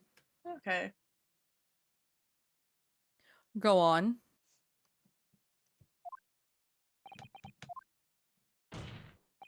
This receipt was issued from a bookshop called Your Books. Your Books? Y-O-R-E, I presume. Yes, my lord. So Mr. Natsume did indeed purchase a number of books at a secondhand bookshop that day. Oh, right, I forgot he was arrested at his home. Okay, I forgot about Yes. that.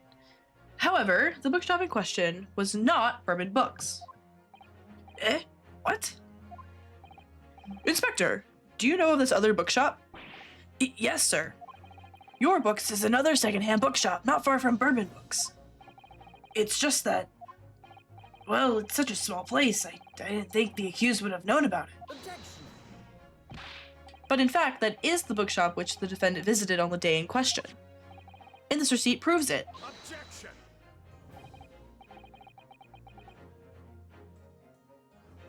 Yes, for what difference it makes.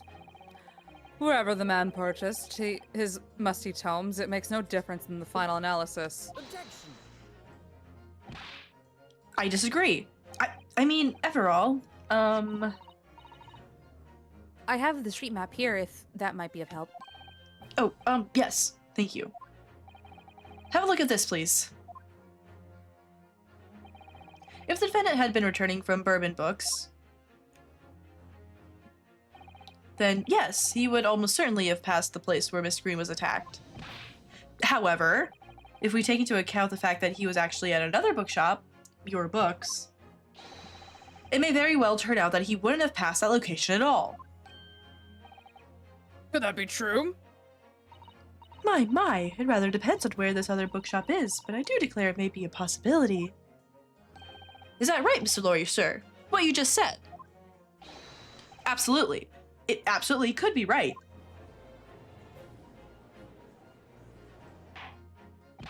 Inspector Gregson, where is this Your Books establishment? Well, obviously we looked into that. It turns out that Your Books is just here on the next corner of Meersham Street, going east.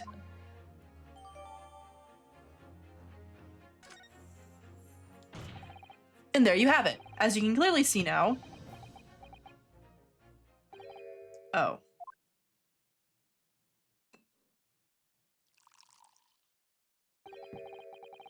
My learned Penny's friend is obviously in training to be a clown the way he regales us with such witticisms. To your future career in the circus. Ugh. You put that glass down now or I'll put it down for you. I just want to look at the map again, just for fun.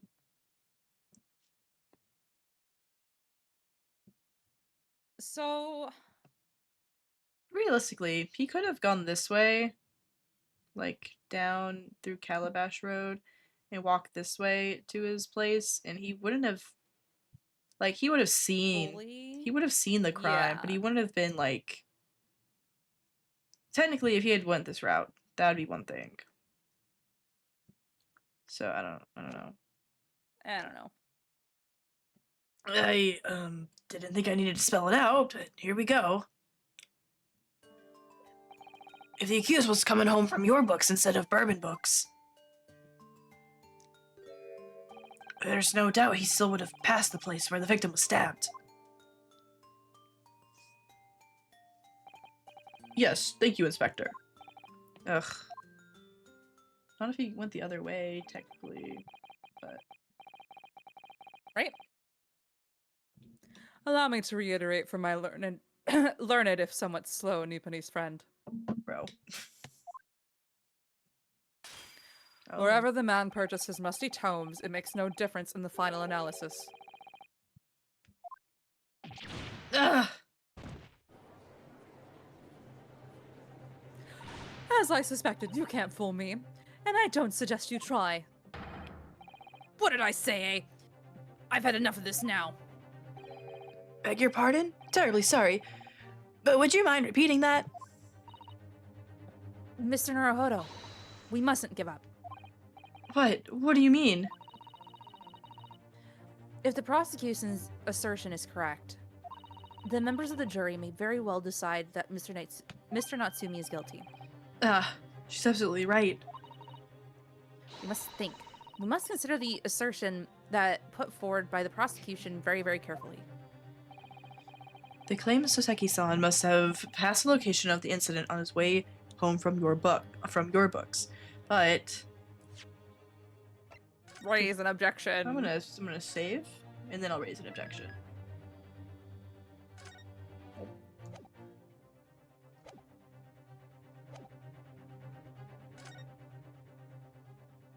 Okay.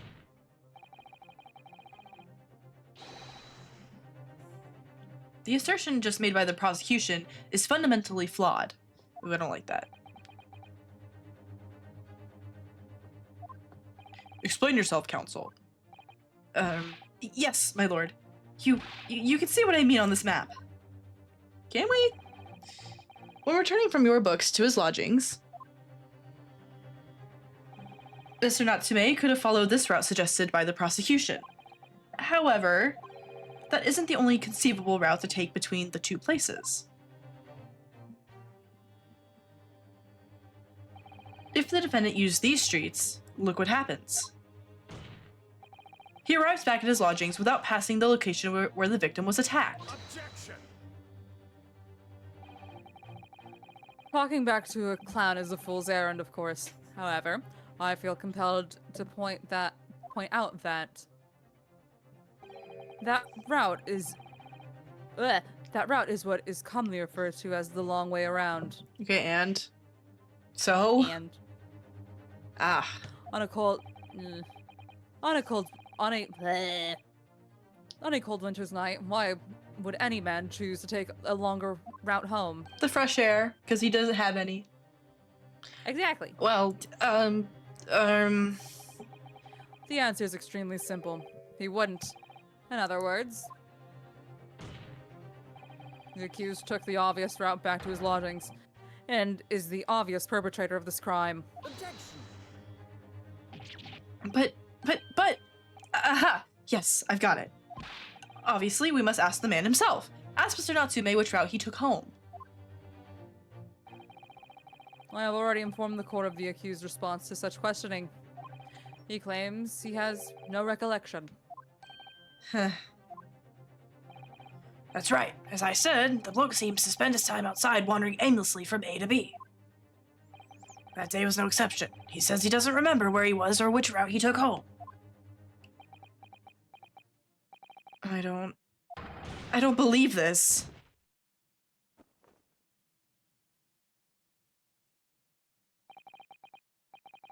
I thank you, my learned friend, and suggest that we do not waste any more of the court's time by wandering aimlessly around this subject. Pray, what say you, Pray, what say you, insightful jurors? But even if that is the case, the defense still... I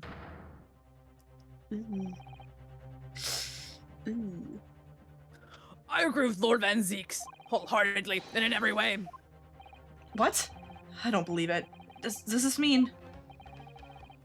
We members of the jury are completely convinced now. Bro. Has everyone said that? Very well. In that case, I hereby call upon all members of the jury to present your findings to the court. Guilty! Oh. Guilty. Oh. Guilty. Voice line. Guilty. Guilty. Guilty. Hey, you're pretty spot on for the maid. Right? I was pretty spot on there. Uh-oh. Imagine we made that wrong choice and that was like the game over. Imagine this isn't No like way. the normal route. That'd be really funny. It would appear the jury's leaning is unanimous.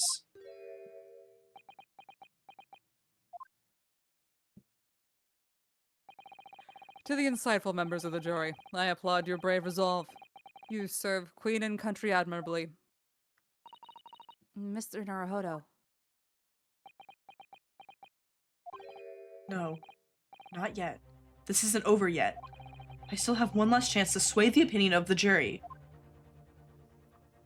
I have to tip the balance of those scales the other way. I have to turn this around. I have to make this a turnabout. Somehow. Those are the eyes of... Those Those are the eyes of Query not yet willing to give up and die. Oh. So I presume That you sounds intend like to wield... something a serial killer would say. True. I thought he wasn't. I thought he wasn't an actual serial killer. But, So I presume you intend to wield your rights against this trial? Rights of the defense written into the antiquated British law that should have been buried long ago. Bro. Call it antiquated if you will, but it's the defense's prerogative to carry out a summation examination if it so chooses. Very well, counsel. In accordance with the letter of the law, we shall proceed with the summation examination. Are the members of the jury ready, Mr. Foreman? Of course we're ready. I'm all too familiar with that Nipponese whippersnapper and his Uncas' refusal to throw in his alley. Okay, man. Very well then. Sure. Ladies and gentlemen of the jury, you will each explain on what grounds you have determined the defendant to be guilty. I forgot about this. Oh, yeah! This was a thing! Oh my god, right. Okay, Oh, shit. I'm gonna save again. But yeah, I forgot that, like, we can, like, basically tell them, no, you're wrong. Yeah, I did forget about this.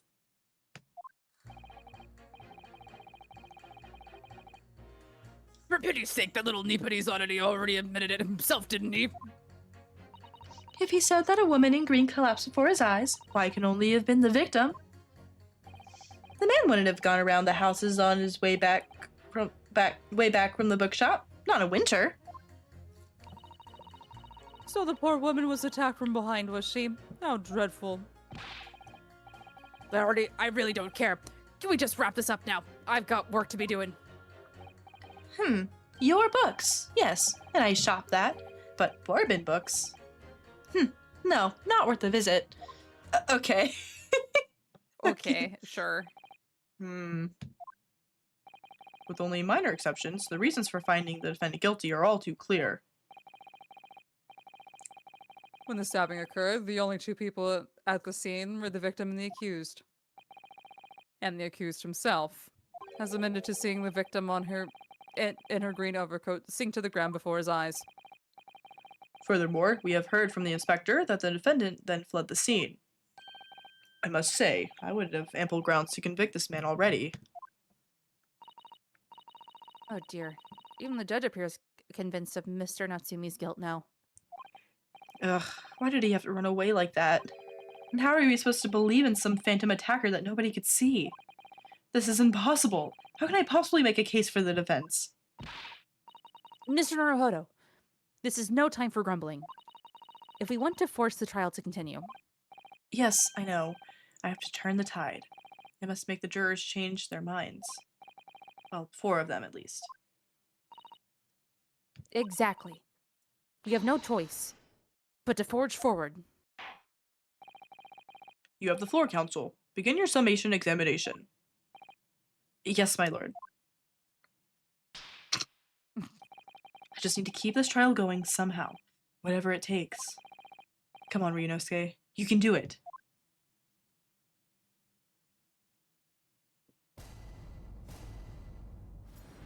Okay.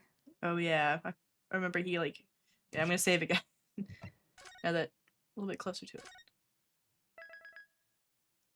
But I like that he stands up. Right? All right. Ah.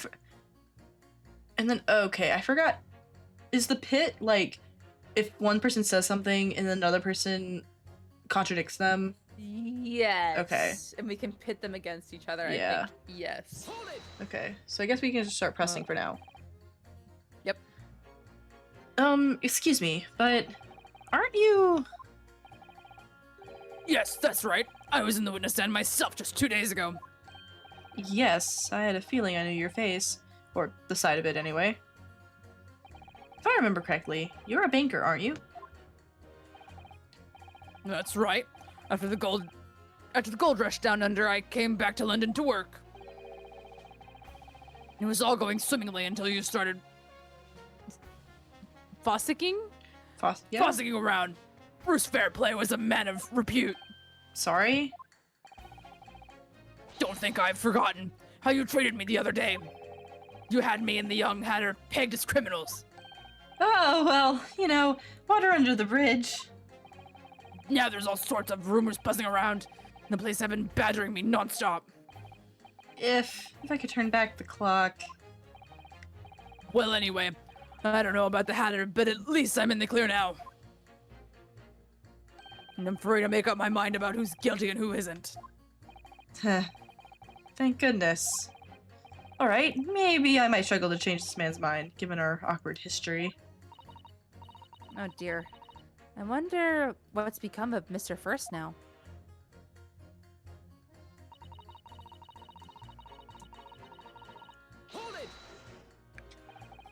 You're right that at the time of the incident, the defendant admits to having seen someone wearing a green overcoat walking ahead of him. Well, quite. That's precisely my point. Clearly that someone wearing green was the victim. And clearly that funny little Nipponese man with the disturbing mustache is the culprit. But let us not forget, madam, the defendant vehemently denies attacking the woman. Why, of course he does. If he admits to stabbing her, his life is over. The man is obviously a liver-faced coward, honestly, claiming the woman simply collapsed before his eyes. But if that's a lie, as you're suggesting, do you not think he would have concocted something more credible? I really couldn't say. After all, you are foreign. Who's to say what goes through your funny little minds? Okay. Yeah, man. I could tell you what's going through my funny little mind right now, but you wouldn't like it. No, I think you should. It'd be really funny. I think you should. Yeah. I do declare the man has already made the admission. He himself has stated that there was nobody else around. Surely the conclusion is obvious? No one else could possibly have committed this awful crime. Ugh. If no one else could have done it, the accused must be the man. Really, it couldn't be more simple. Your argument is compelling in its simplicity, I must admit. Oh my, you are too kind, my lord. That went well for her.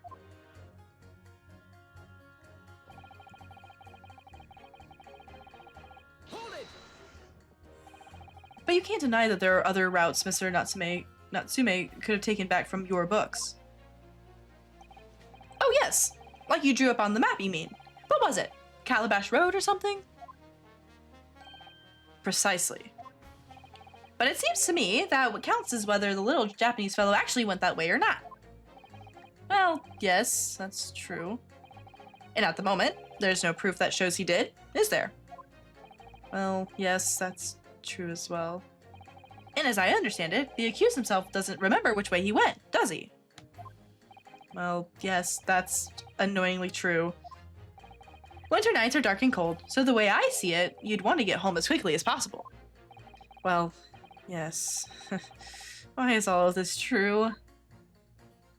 So really, the only thing that makes sense is that he went home along Briar Road. Ugh. I'm supposed to be convincing you here. I have given it a lot of thought, you know. I didn't just make up my mind on a whim that he did it. I mean, if there was some logical reason why he might have gone the Calabash Roadway, it'd be different. I'd be happy to reconsider my position in that case. Honest, I would. I like this guy. A reason why Soseki-san might have taken the longer way home. Yes, a good reason. I don't imagine you'll be able to sway this young man's opinion without one. So the poor. Oh, I don't know why I'm.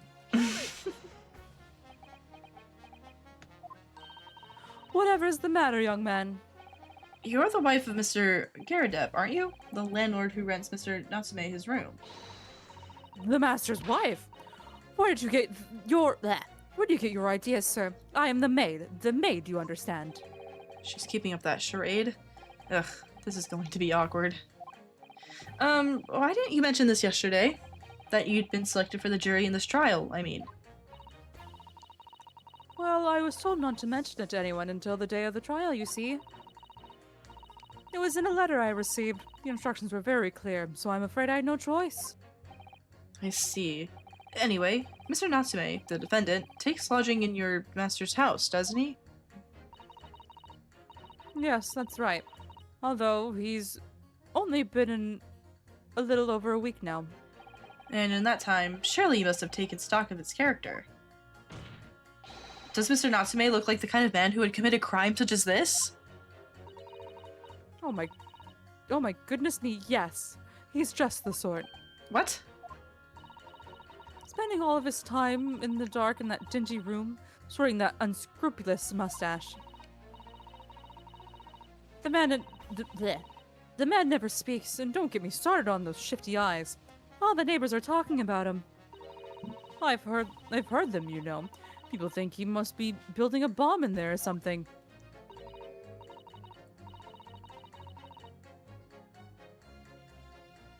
Oh dear, poor Mr. Natsume. How could people say such things about him? She's just a harmless bookworm, nothing more. Well, you just called him a worm, so... Anyway, I'd better be careful about inviting this maid to speak. She said enough damning things already. Damning things already. Yeah, we already know she's a huge fucking liar. A man's life is on the line here, sir. This will take as long as it takes. Don't get clever with me now, son. My life's on the line too, and so is my family's. Ah. The likes of you wouldn't understand, but a laborer like me can't afford to take time off. Bro. If I don't work, I don't eat, and neither do the wife and kids. Oh, I see. That must be very hard. I go to the unit every morning to find what needs doing. If you're late and the work's taken, it's tough. This time of year, there's water and gas supply pipes bursting left, right, and center. They're after cheap labor to get the roads dug up, to fix it. It's a hard slog from dusk till dawn it is. So, you were out digging up the roads on the day of the incident as well, were you? That's right. In fact, if I remember rightly, it was just around the corner from where it all happened, by that old bookshop it was. What? Another coincidence. That's right. What did we say it was? Like Meerschaum. Yeah. That's right. Meerschaum Street it was. Meerschaum Street. On the map, Mr. Naruhodo, there are only 3 named streets. Juror number 5, I need you to add that information to your formal statement, please. What's the point in that? Can't we just get this business over with now? Please, sir. It's important. Ugh, fine. I'll do it then. Interesting. Okay. I was digging up Meerschaum Street from dawn till dusk. Okay. What does that look like for us? That's the alt. That explains why he would have had to take an alt route. Yeah, 'cause- during. Yeah.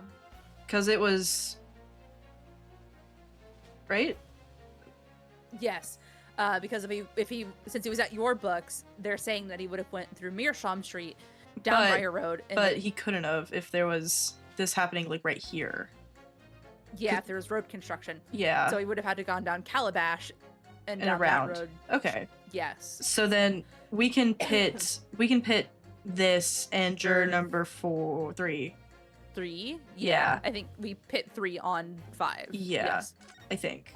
But I want to hear what this guy wants. I want to hear number 6 and what he has to say. Cause sure. Sure. Sorry? Fold it, you say? Fold what? No. What I said was hold it. What I wanted to ask was, do you visit your books often? I like the old books they have in there, yes. I enjoy reading them over a nice cup of old tea. That's my daily routine, you see. Same thing every day, including the day you're all talking about. And at what time did you visit your books on the day in question? Well, I was picking out books in there all afternoon, and it would have been just before 5 that I left. That's my daily routine, you see. Same thing every day, including the day you're all talking about. Just before 5, you say. Exactly when the victim was attacked. Are you sure about the time? Oh yes, no mistake there. I remember it well. I'm not about to forget that day in a My daily hurry. routine. After the dreadful time I had. What do you mean? Well, I was walking down Calabash Road when I slipped on ice and donked my head. It's always worse after the snow stopped falling. That's when it's most slippery. Knocked myself clean out, I did. Oh my god. Fucking Natsumi saw this dude fall. Oh my god. That has to be it. Oh my god. Bro. Oh my god. I really thought my number was up. Wait a minute, let me get this straight. This happened on Calabash Road? That's right, I live in Cornpipes, you see. Heading down Calabash Road is the quickest way for me to get back from your books. Door number 6, I must insist that you add that information to your formal statement. It may very well be extremely significant. Oh, and that will be pitted against number 2. Sorry? Yes. Extremely sick. No, I'm quite all right now. Okay. It sends a shiver down my spine to hear the members of the jury so convinced of Mr. Natsumi's guilt. But I can't help feeling that some of their opinions are rather subjective.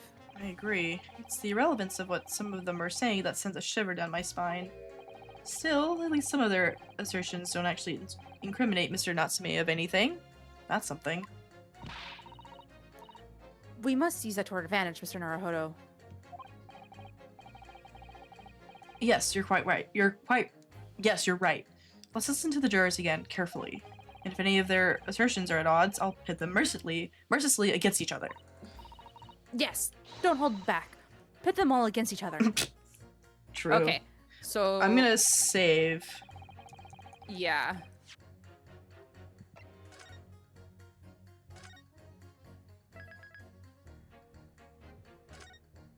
I feel like best option...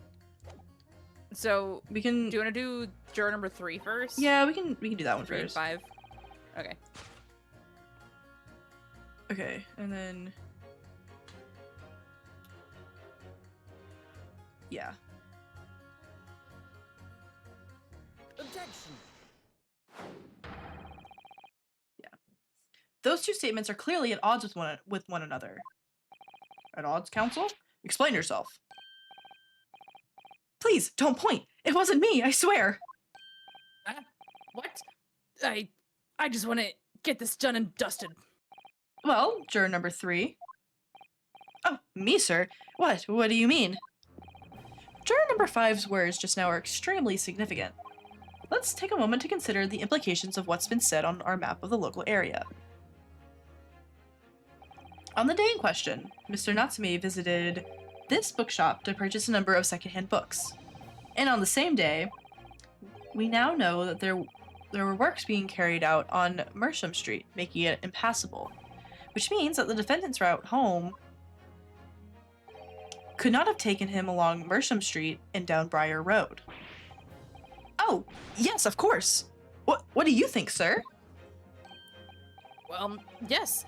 You can't argue with that, really, can you? We must have had a good 2 yards or more of the pavement up. Every gentleman and gentlewoman that came along had to turn back and go the other way. So, the only conclusion is this. The defendant must have taken the longer route back to his lodgings. Yes, I suppose he must have. I suppose that must be right, eh? Juror number 3, you said the following. The man wouldn't have gone around the houses on his way back from the bookshop. But we see now that he had no choice. Yes! My lord, Mr. Judge, sir, if I may? Yes? I don't think in all good conscience that I can say the man's guilty now. Yes, I'd like to see this trial continue so we can get to the bottom of what really happened. Yay! Fire emoji. Yay! What about you, sir? Who? Me? Well, all right then. If there's a hole in the prosecution's argument, it should be filled in. That's what I say. I do like that it seems like a lot of the jurors aren't just like... They actually think a little bit about what's happening. You're right. Oh, well done, Mr. Naruhodo. That was wonderful. Well, we've managed to change a couple of minds at least. It straightened our position somewhat. Yes.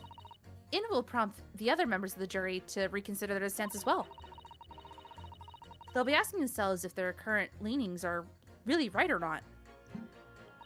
Now, if only we could just identify one more clue or discrepancy that would make them stop doubting Mr. Natsumi.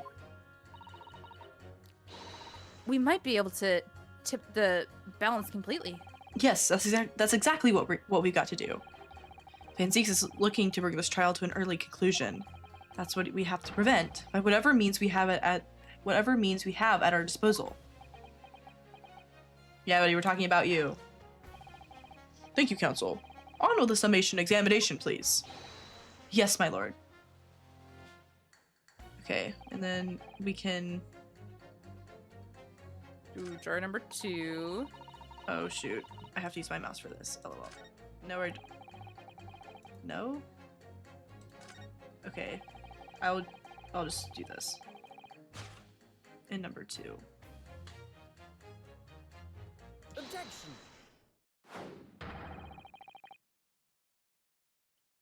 Those two statements clearly show a flaw in the juror's reasoning. Unless I did it backwards.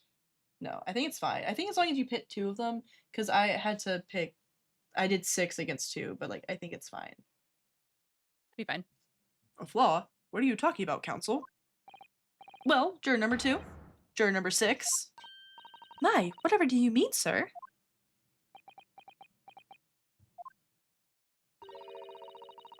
I think perhaps the old man didn't hear you. Unbelievable. It's not like I was loud or anything. There is at least one fact of which we can be sure here. The bookshop receipt found in the defendant's room clearly indicates that on the day of the attack, he had been to your books and purchased a number of secondhand titles.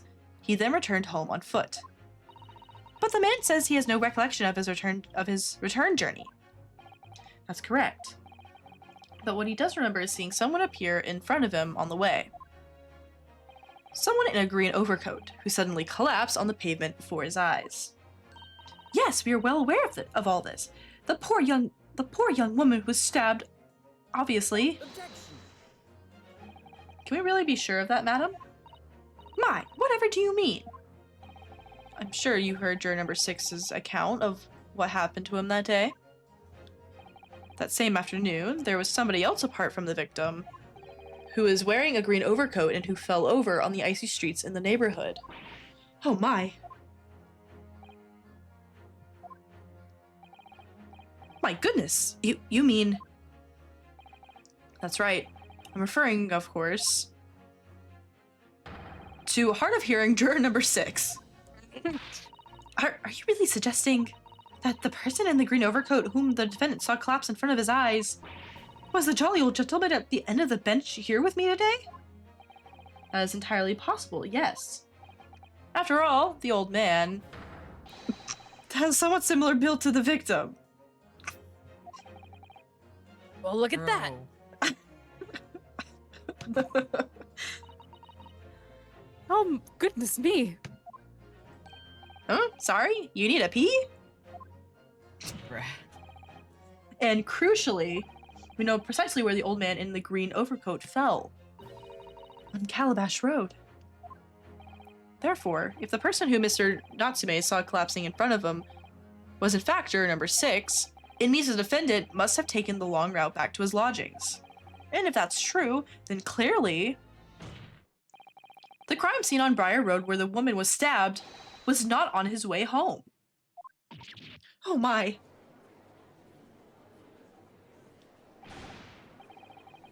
You idiot old man. If you hadn't been so daft as to be roaming about there, we'd have boxed this off hours ago. And really, what were you thinking wearing such a befuddling coat? Bro, why are they all ganging up on him? Right? What did you say to me? Oh. It's cold outside. Is it a crime for the elderly to walk the streets these days? Is it a crime to slip over on the ice? Is it a crime to keep up with the latest styles and to wear a beautiful green overcoat, is it? Oh, he really didn't like that one. Oh. My lord, I do hope it won't cause any inconvenience, but... You'd like to change your leaning, I presume? I do declare that I would. I should like to call for a verdict of not guilty. Thank you. And I would too. What? Is it a crime to change your mind? Is it? Well? Yeah. Well, no. I don't want it to be a crime so that we win. I'm making it legal. Okay. Game over. We win. Yay! Confetti. Well, that summation examination has concluded with a rather large shift in opinion. The eyes 2, the nose 4. So the nose have it. Not guilty, they say. Which means we no longer have a consensus among the members of the jury. The trial will continue. Objection! Oh yeah, fire.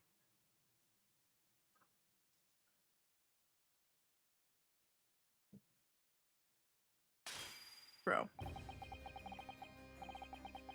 Could it seem...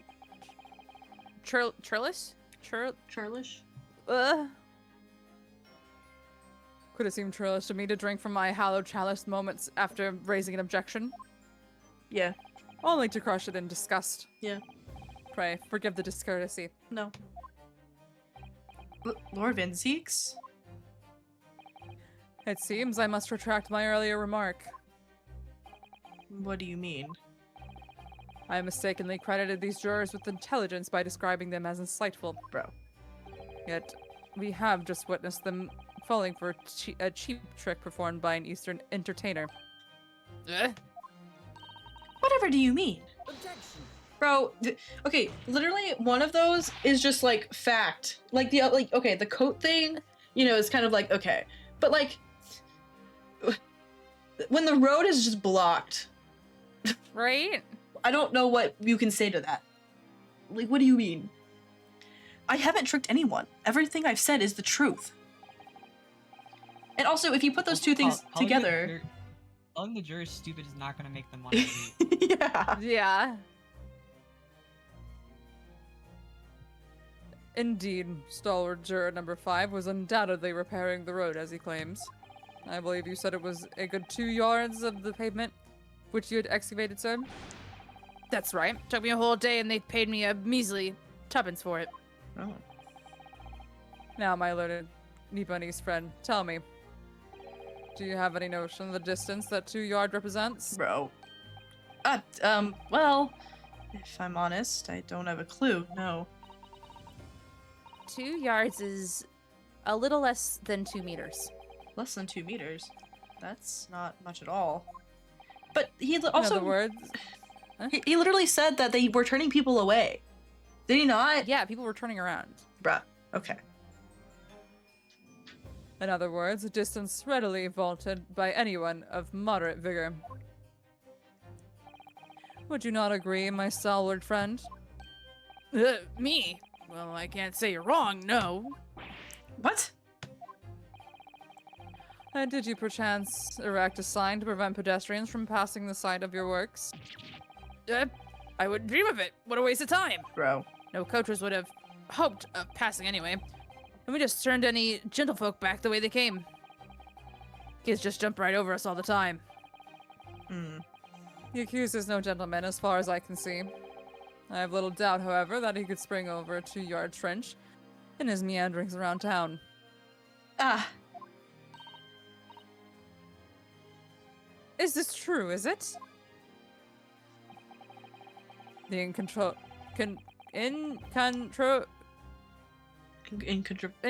Yep. Incontrovertible. Incontrovertible. Thank you. Bro, how The incon- dare he say a word like that? I'm also so fucking tired. Bro, It is past my bedtime. bro, you guys should go to bed.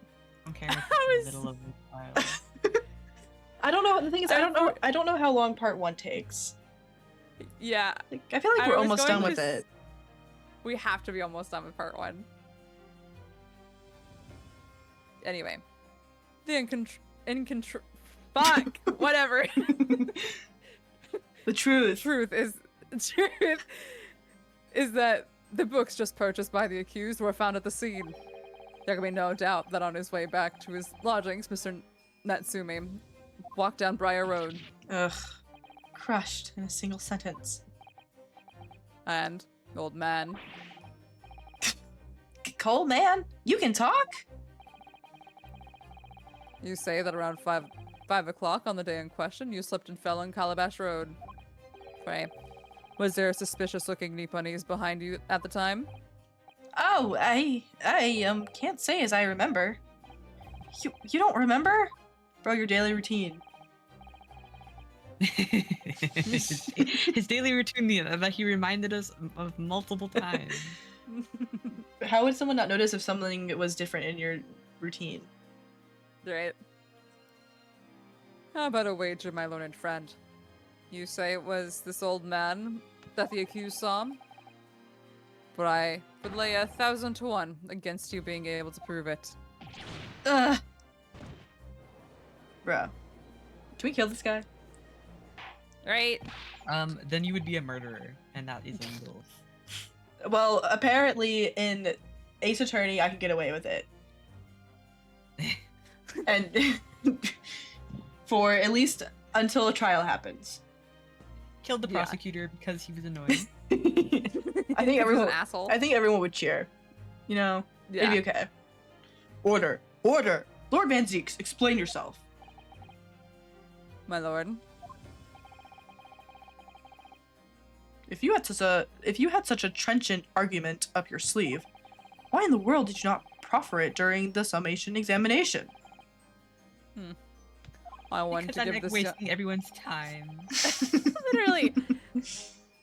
I wanted to give this young foreign student the sightseeing experience he no doubt came for. Bro. I wanted him to see for himself how the opinion of the jury is so readily swayed. Dude, we literally saw this like yesterday, like 2 days ago. Right? Ugh. But my hospitality has its limits, and they have been reached, I feel. What the? Bruh. So, my learned friend, today's sightseeing tour of London is now over. What are you talking about? Bruh. My lord. The prosecution requests permission to call its next witness to the stand. Granted. Bailiff, bring forth the witnesses. Bro. Its next witnesses? Plural? Mr. Naruhodo, do you not remember? We've been told on several occasions that there were eyewitnesses to the incident. Yes, I remember. One of them being a Scotland Yard policeman, no less. I'm afraid that's likely to be the prosecution's next witness. Why don't we just bring them in the first place? Right. Alright, no matter who Van Zeeks brings to the stand as his witnesses, and no matter what they say, I believe in Soseki-san. I know he's innocent. And I'll keep believing to the very end, until this battle is over.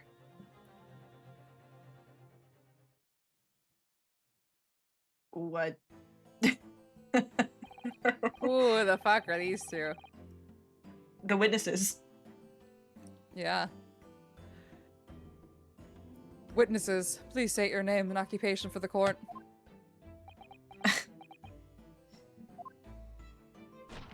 Bro.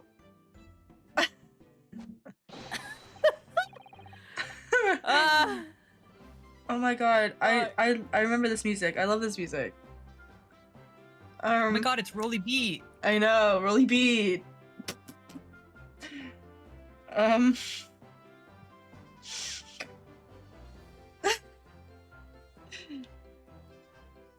Who do you think fits who more?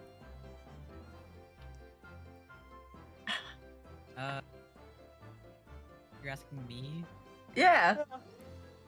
I don't fucking know. I don't even know what this other witness like talks like. he's This guy's obviously got an accent. We could put a pin in it until tomorrow. And figure it out Yeah, tomorrow. You know, we'll have our introduction to these two tomorrow.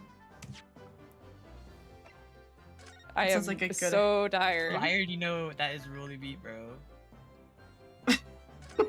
Well, Already They- said it. Yeah, they did already say it in like the thing. It was like that it was found by Rolly Beat.